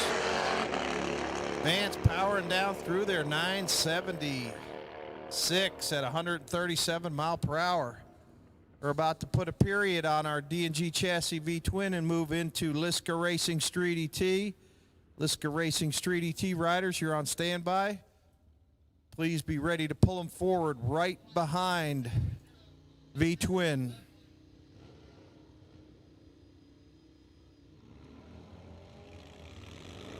Freddie Barreo, he's coming out of Miami, Florida in the strange lane. Jeremy Davis, he's in the summit lane. He's from Palm Coast. Pair of Florida riders there.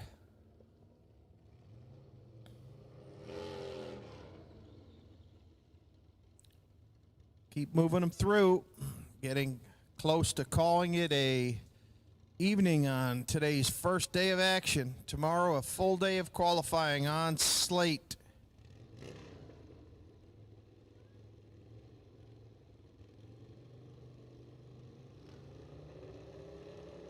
Casey Smith out of Mazzella, Georgia in the left lane, and his cousin Stacy Smith out of Lizella, Georgia. Now they actually may be brothers. There's a bunch of Smiths from up that way.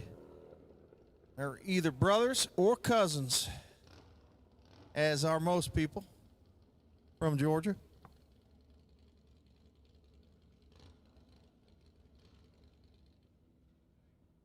Casey taking the win light in that one.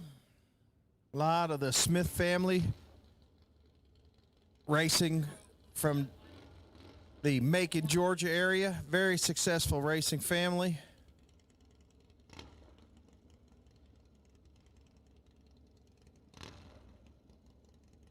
Last couple pair of D&G Chassis V-twin riders.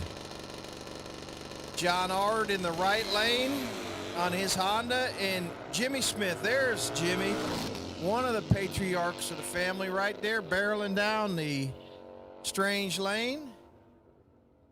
Jimmy coming out of Macon, Georgia. He takes the win light by a substantial margin. John Ard, 1482 in that right-hand lane. Johnny comes down from Indianapolis, Indiana. Our last pair of the V-twin entries. Barry Pryor, he hails from Chesapeake, Virginia in the right lane. Scott DeLong, he's in the left lane.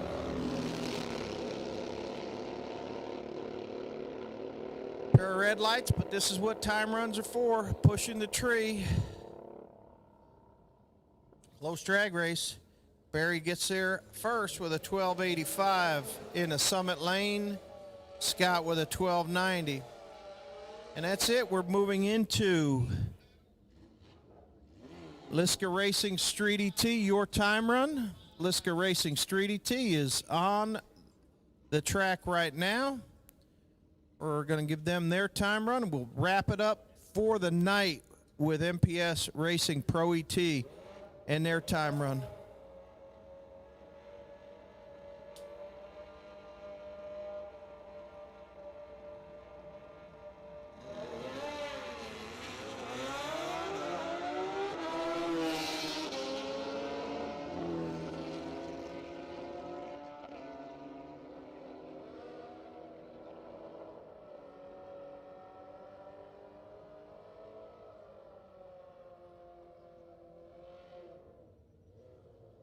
Jack Knapp goes down there and with a 1560 ET.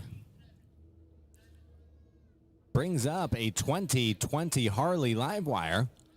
All-electric bike in this strange lane. From Lakeland, Florida, it's Chad Rawlings. Taking on the 2009 Hayabusa in the Summit Racing lane of Brian Parley.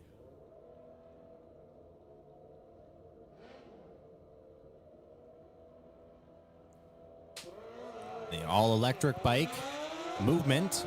It's not moving very fast in motorcycle drag racing, but definitely an interesting concept. Rawlings is 019 on the reaction timer and goes 11:52. A great reaction time. Parley is 183, but goes 9:72.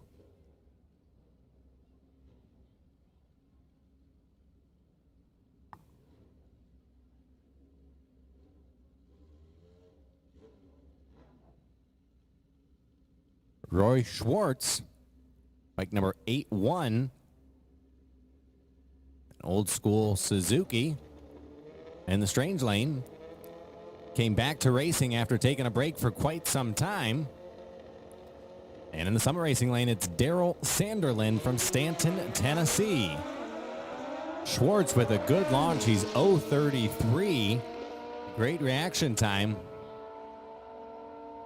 And at the stripe, he goes 10:31 at 127 miles per hour. Sanderlin, 9:11 at 149 miles per hour.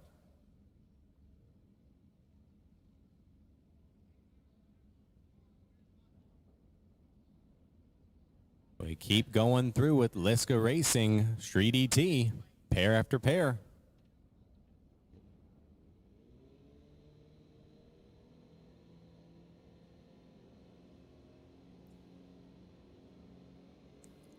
We got bike 182 in the strange lane and bike 945 in the Summit Racing lane. Both reaction times start with 100, not what they're going to want on race day. But as far as ETs, our strange lane competitor goes 920 and our Summit Racing competitor goes 952.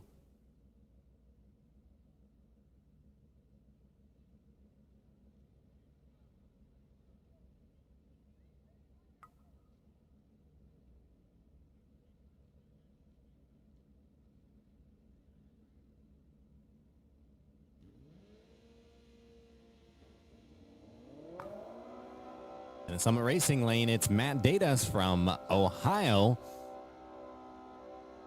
Taking on a Hayabusa in the strange lane, bike number 377. Datas on a nice lap here. It was 996 at 131 miles per hour. It was a race to the stripe. Our strange lane was 993 at 150.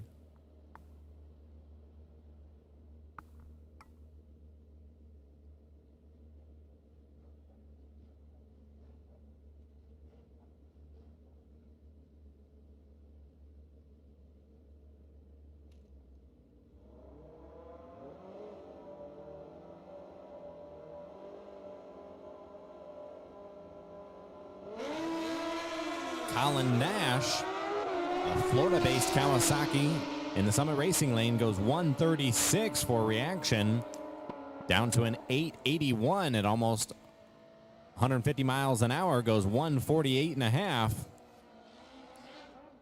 Our strange lane competitor goes 941 at 155.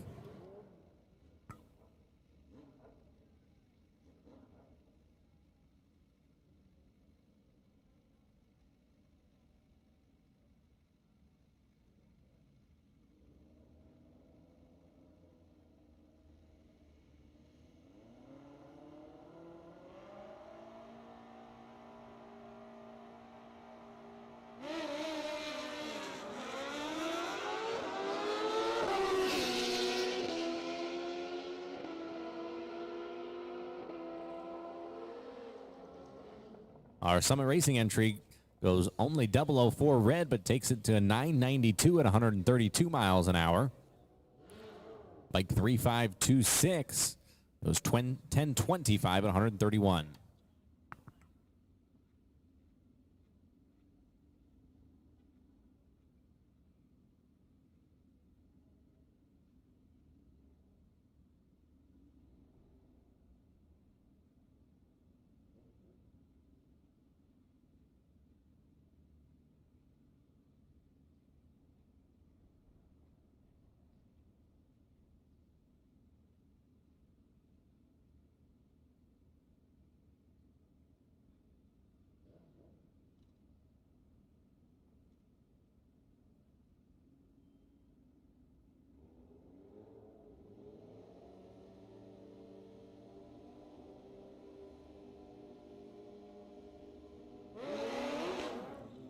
Juan George in our strange lane has a little bit too much wheel speed on his 2014 Hayabusa. As we will have a couple fairly slow rollers, still both under power. A couple of 16-second ETs right there. 1664 for Juan George and a 1656 for bike 2039.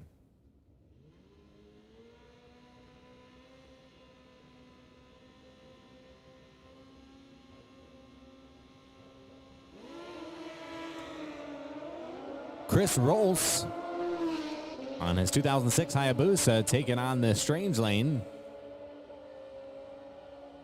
A good looking almost Street Fighter setup there, 954. And bike 77 on the Summit Racing side goes 956.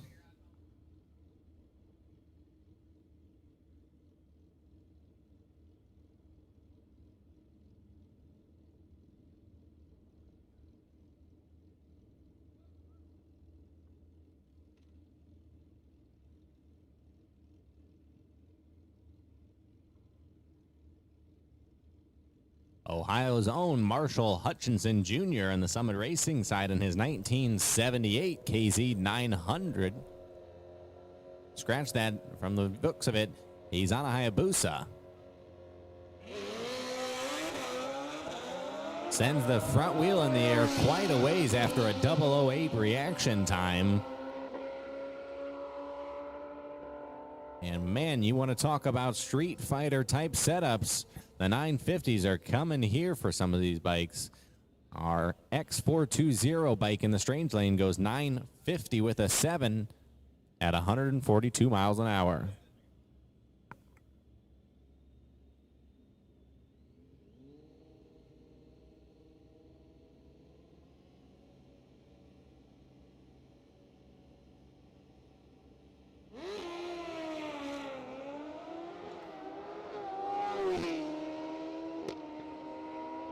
Bike in the strange lane, K265, has an 075 reaction time and goes 926.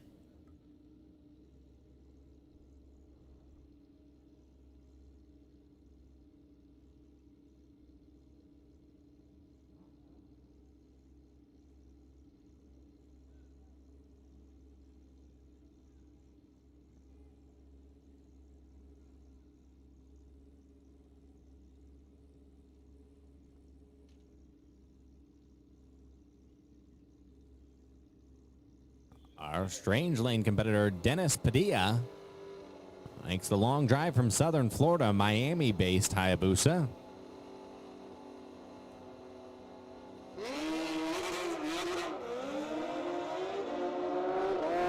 Some shifting issues on the Summit Racing side entry. Almost 2 seconds, 60-foot time, goes 10:24. And Padilla goes 12:98.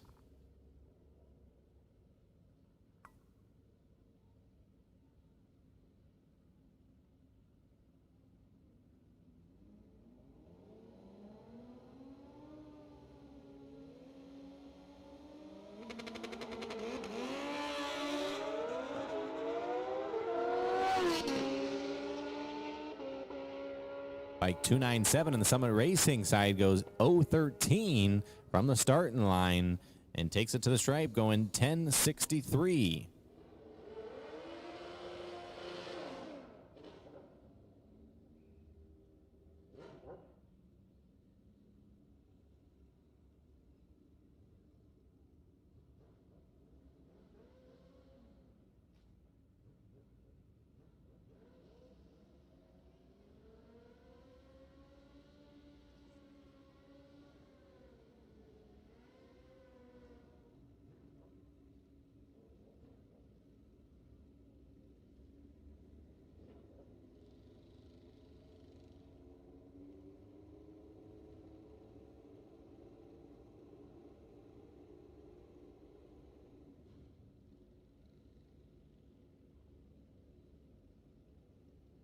Couple street ET Entrance continuing on here. Summit Racing, bike number 9099.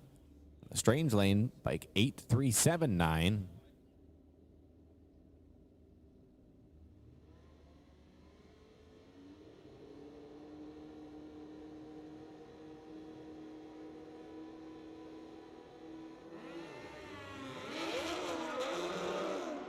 Shifting issues for our bike in the Summit Racing side. He's 097 when he launches.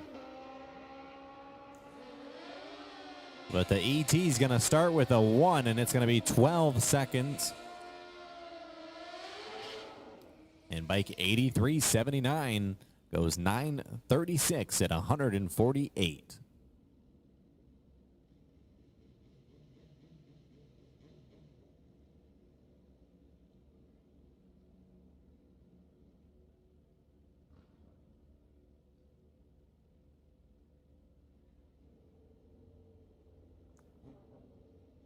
Terry Hoke on a stretched out.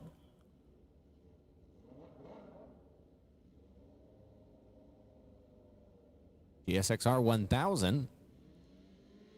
Terry can be found racing JE Pistons Pro Mod from time to time. And bike 119 on the Summit Racing side.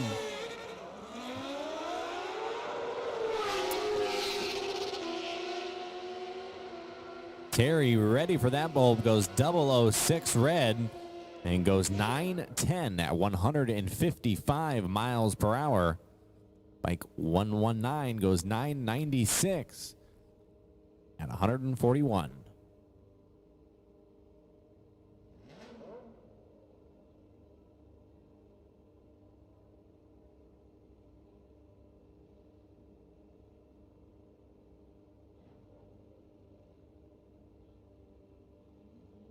Florida's based Ed Ruffin taking on the Strange side of the racetrack. Goes 023 and looking like he has some great traction until he reaches about 120 feet. A Summit Racing entry 7X14. Big mile an hour 162.9. Goes 861.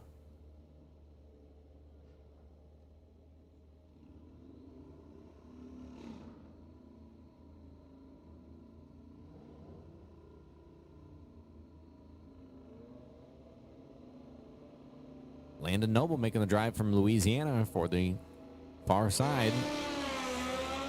Taking on the V-twin in the near side. Both pretty good reaction times. Noble stretching out his gap on him to go 997 at 134. The V-twin goes 1139 at 115.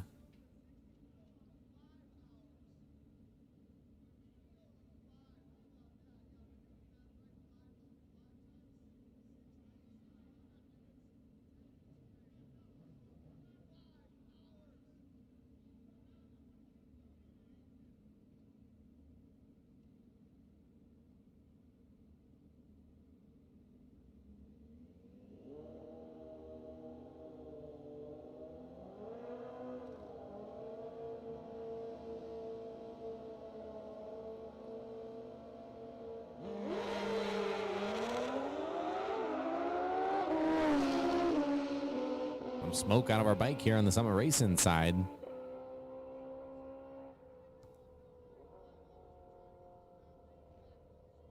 Stops the clocks at 12:69 at a measly 69 miles per hour. Bike 3589 throws the red eye on just a little bit to take his entry down for a 934 at 144.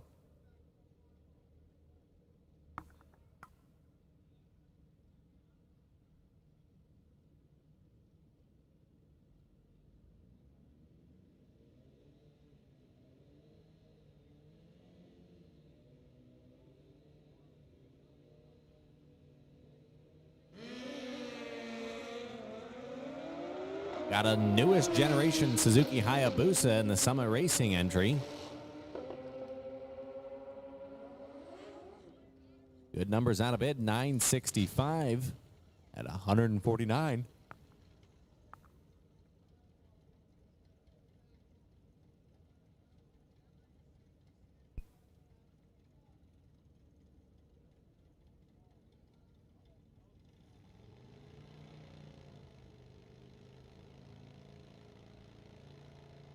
Perry Paw getting another look at the racetrack with his hog.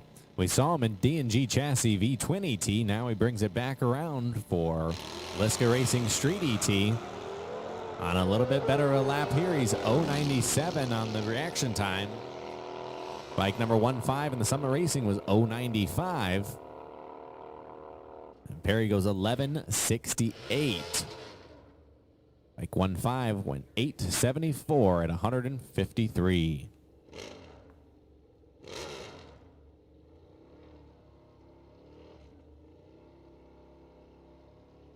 Speaking of double entries, one in V-Twin ET and one in Street ET, it's Vance Howdyshell. Is Buell taking on a Kawasaki ZX-14. Vance is a little aggressive on the starting line, 0.14 red, and goes 9.97. Gonna need to find a little bit more performance as well there for that bike when he's gonna race Street Fighter. But in ET, it's all about being consistent.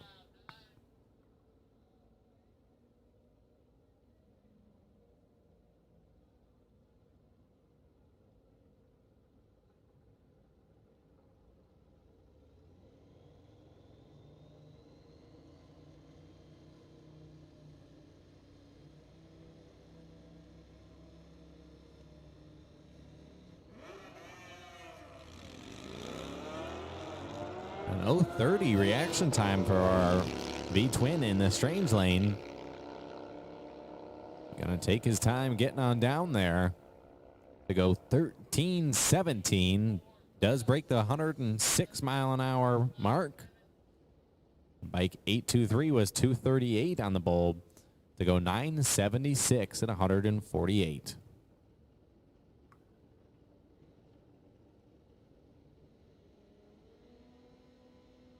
Our final pair here for Liska Racing Street ET. They're green, they're away. Wade Smith goes 303 on his Georgia-based 2006 Suzuki.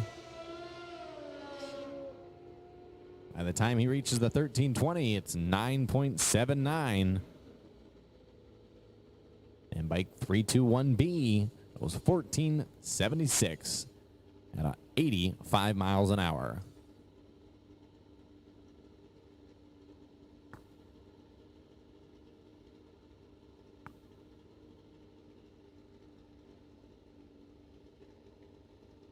Brings up our first pair of MPS Racing Pro ET. Class that is just a backbone for motorcycle drag racing. It's Florida's Kevin Peterson on the near side. And bike 192 on the far lane. Peterson goes 071. Respectable 550 through the middle of the racetrack to go 875. Bike 192, no bar bike goes 858 at 149.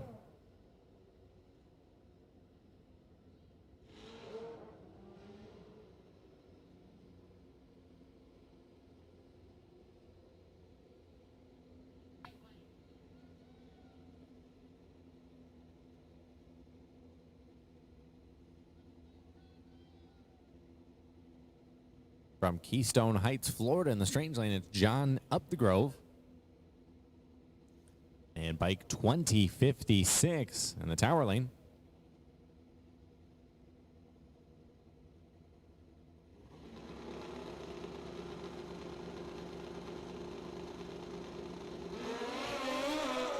A little tighter reaction time for the Summit Racing tower lane, 037. Super comp type numbers in the middle of the racetrack and super comp type numbers on the far end as well. 888 at 144. John's bike down on mile per hour goes 1195 at only 63.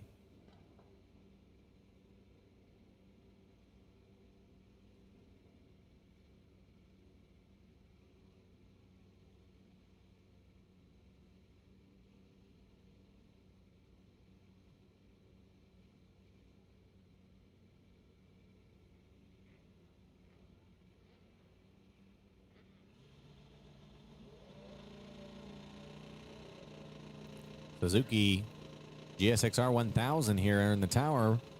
4944. Taking on the bar bike, 2951 in the strange lane. 887 at 131.9 miles per hour. A pretty good MTC Engineering Super Comp type setup. The GSXR 1000 goes 1016 at only 87 miles per hour.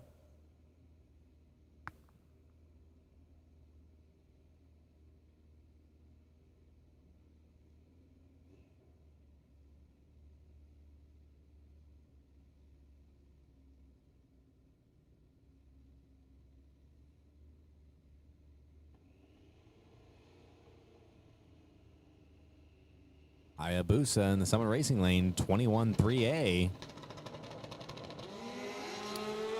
Respectable 021 reaction time, but spins right about the time of the Christmas tree.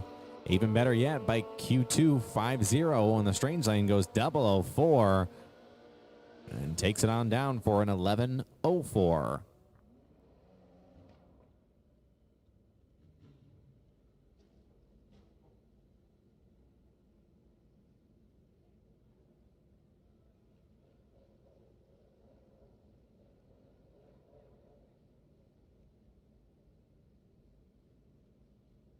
It's Suzuki Hayabusas as far as you can see right here. 2 in the water box, 2 on the starting line.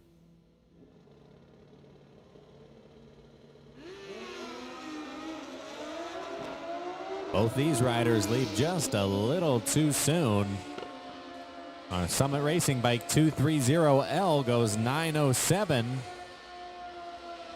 And bike 457 goes 921.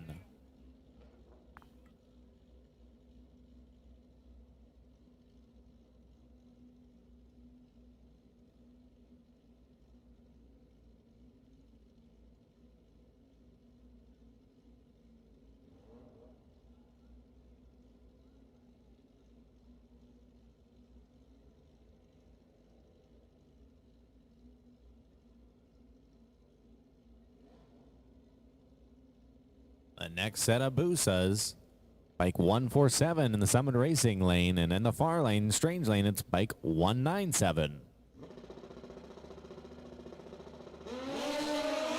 Neither bike in much of a hurry to leave.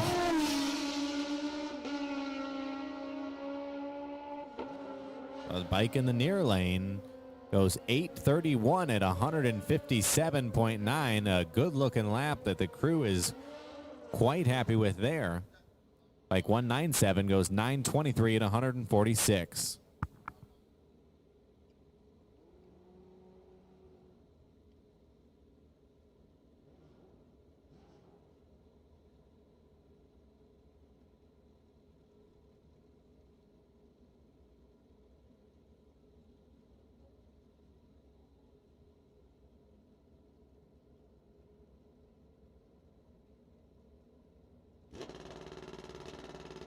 Joe Clemmy in the Summit Racing side.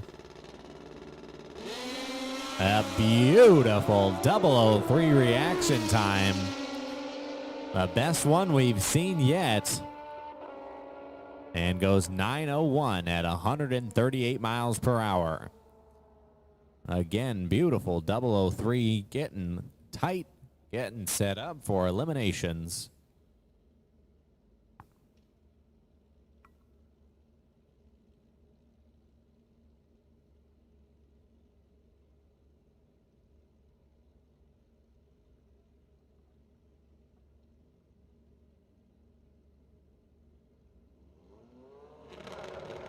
Bike 113 in the tower lane. Bike 2414 on the far side. Makes it about 15 feet before he gets out of the throttle. Bike 113 again. It's a 003 reaction time in the Summit Racing lane. Goes down for a 941 at 142.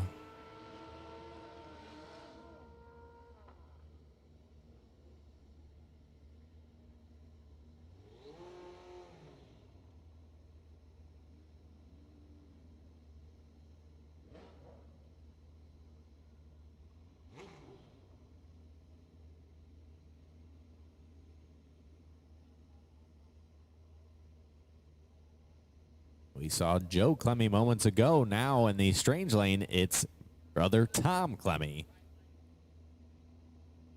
Iowa-based Clemmy Performance Motorcycle. Bike 910, the tower lane. Tom goes 032, looking for consistency here.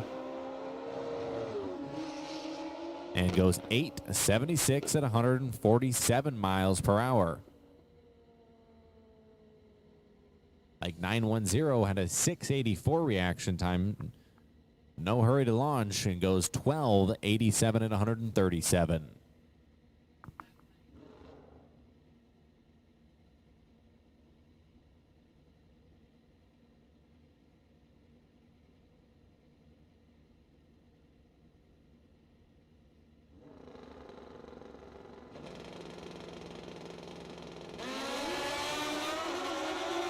Bike 6X26 in the far lane goes 012. Looking like he's going to put a good package together here, and he does. Goes 889.8. A very much super comp-like combo right there.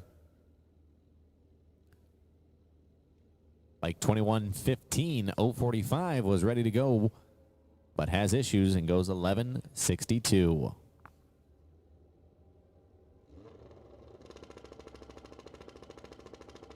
Virginia's Barry Pryor back again on his Hayabusa. Just a little eager though, goes 086 red.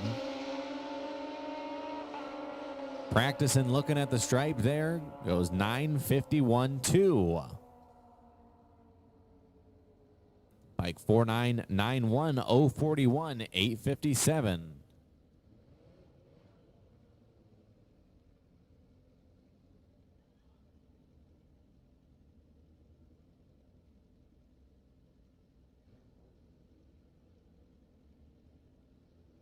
A very stretched ZX14 taking on a little stretched Hayabusa.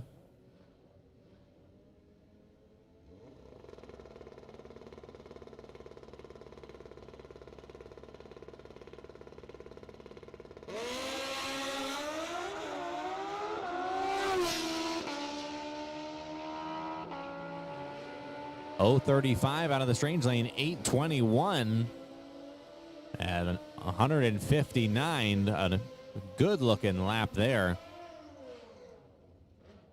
Like 37.77, 053, but has issues really early.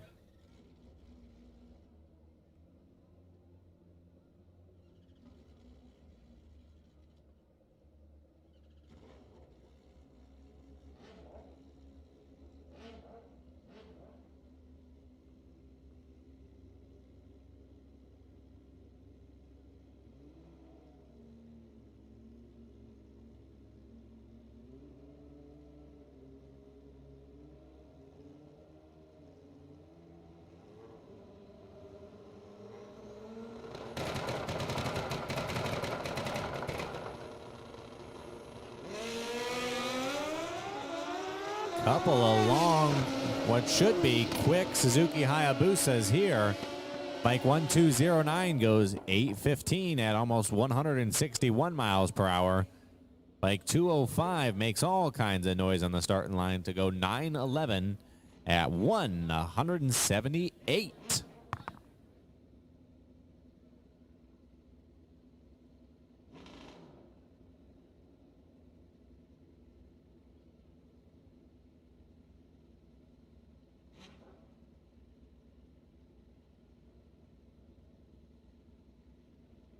Braden Davis in the tower lane here.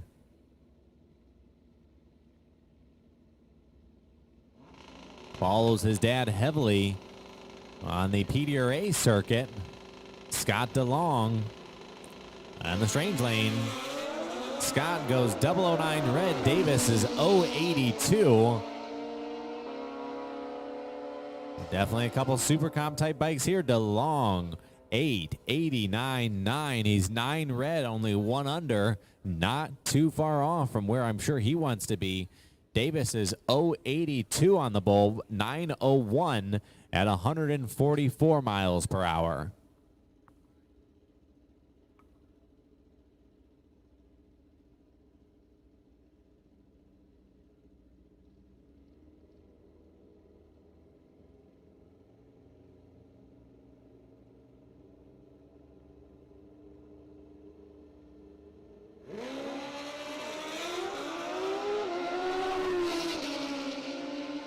Couple of respectable reaction times here, both starting with a 0, and an even more respectable ET on the Summit Racing side, 8:18 for bike 141, a 9:54 for bike 945.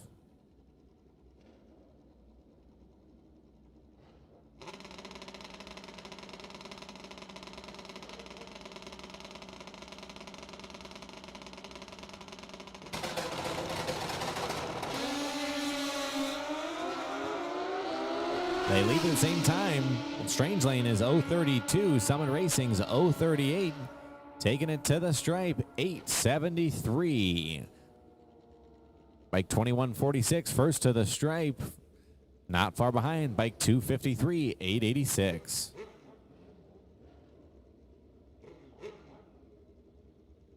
The Harley Livewire is back. It's Chad Rawlings on the Summit Racing side.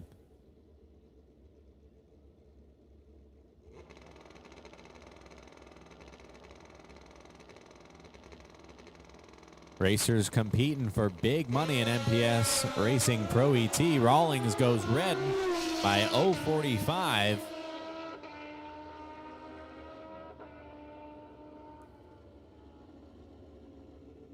Bike 225 goes 885 at 147 miles per hour. Rawlings 1152, a model of consistency at 112 miles per hour.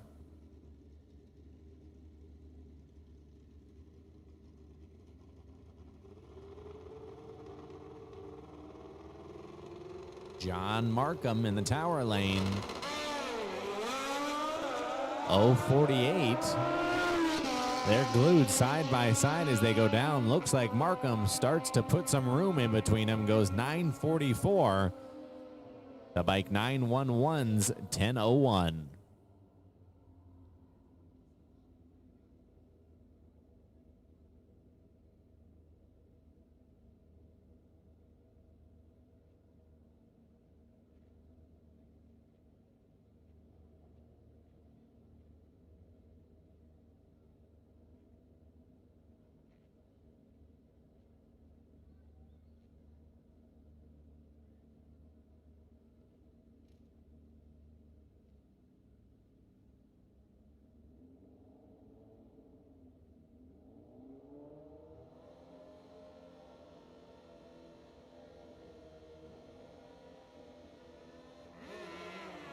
Two Busas, a couple different generations though. Gen 1, Gen 2.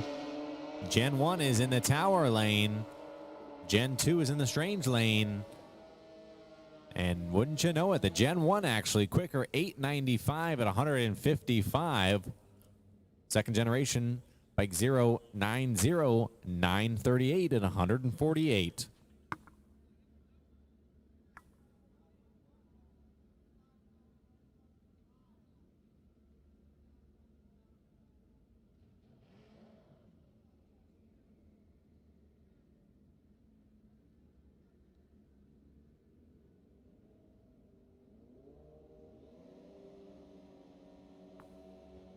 Juan George on a beautiful red Gen 2 Hayabusa in the strange lane. A little eager on the bulb, 020 red. 022 green on the opposite side. George goes 866 at 155. Bike 1995 goes 932 at 142. We continue to work our way through MPS Racing Pro ET. The lanes are clearing out on day number 1 of the Manufacturers Cup Fuel Tech World Finals presented by Wiseco. The folks who make the most laps over a weekend are MPS Pro ET racers, still going at it here for time trial 1.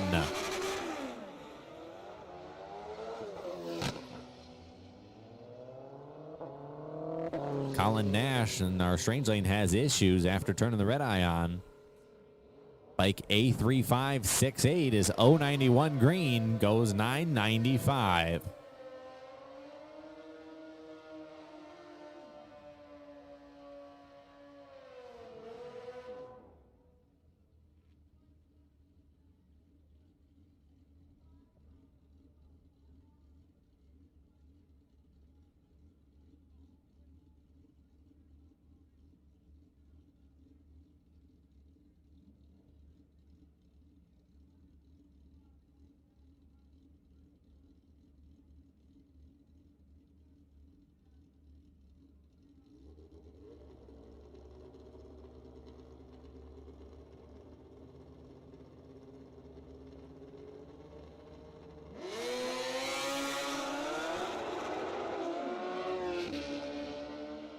Neither bike in much of a hurry to leave the starting line. Our Summit Racing entries 098 goes 879 at a good 155 miles per hour.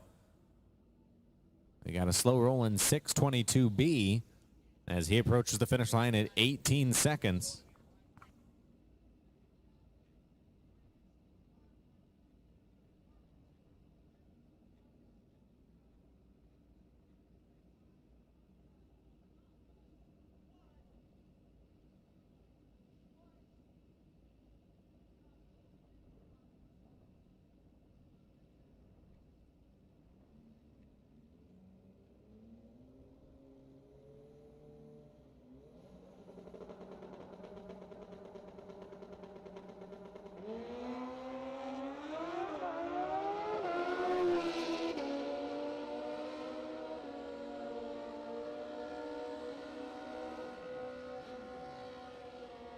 Our single goes 073 red, but doesn't matter here in time trials. Takes it 1,320 feet to go 860 with a 9.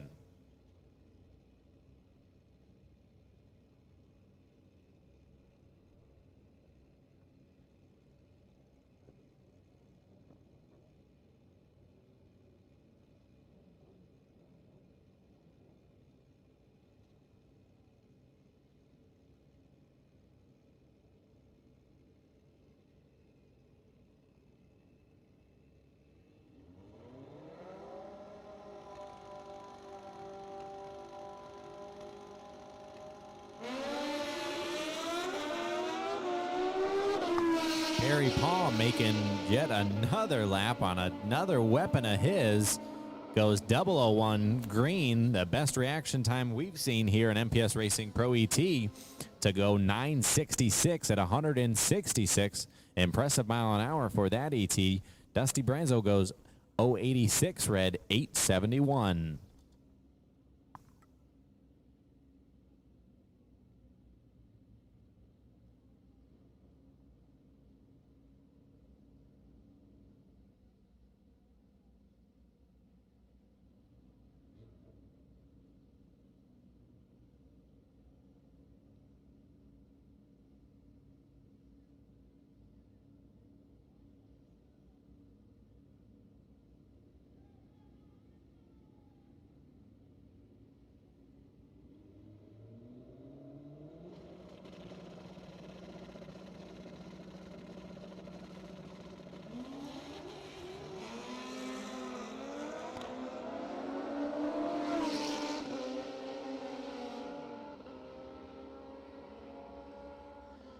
Our Puerto Rico entry in the strange lane goes 126, 939 at 142 miles an hour.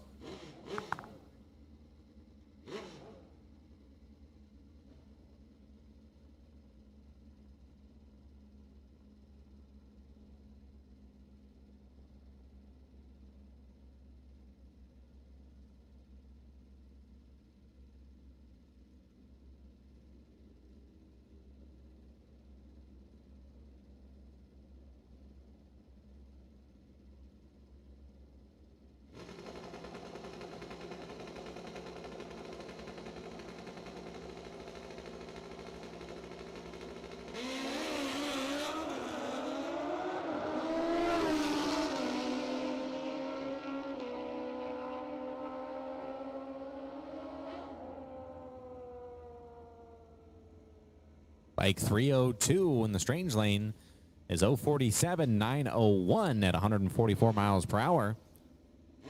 Bike 3994 is 933 at 152.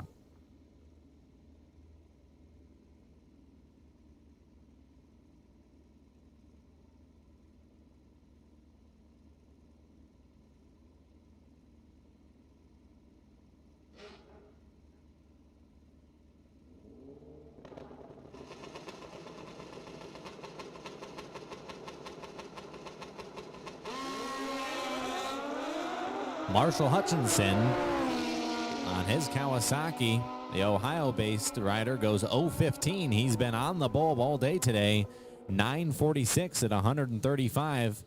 A combination that he is running in Street Fighter this weekend.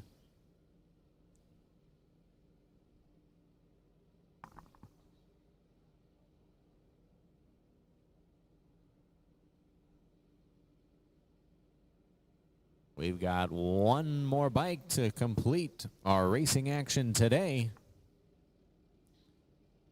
After driving nearly 20 plus hours to arrive just in the nick of time, it's Brunson Grothus.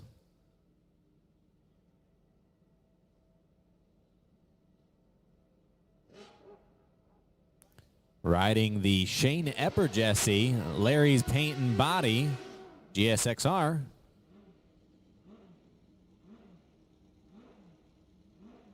Bike has a new ignition system on it as of late. Proudly representing the Grothus Drag Bikes flagship. With the front end, billet grip set, wheels, brake systems, you name it, this bike's got it. Looking for top gas-like numbers out of this combination. Certainly doing their best to try and refine it.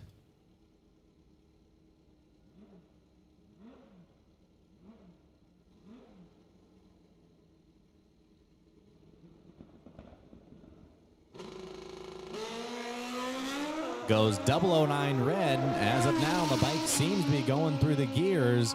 A little slow, goes 535. But not too shabby, ladies and gentlemen. He goes 819 at 177 miles per hour. A nice showboat Shane Epperjesse type combination there, ladies and gentlemen.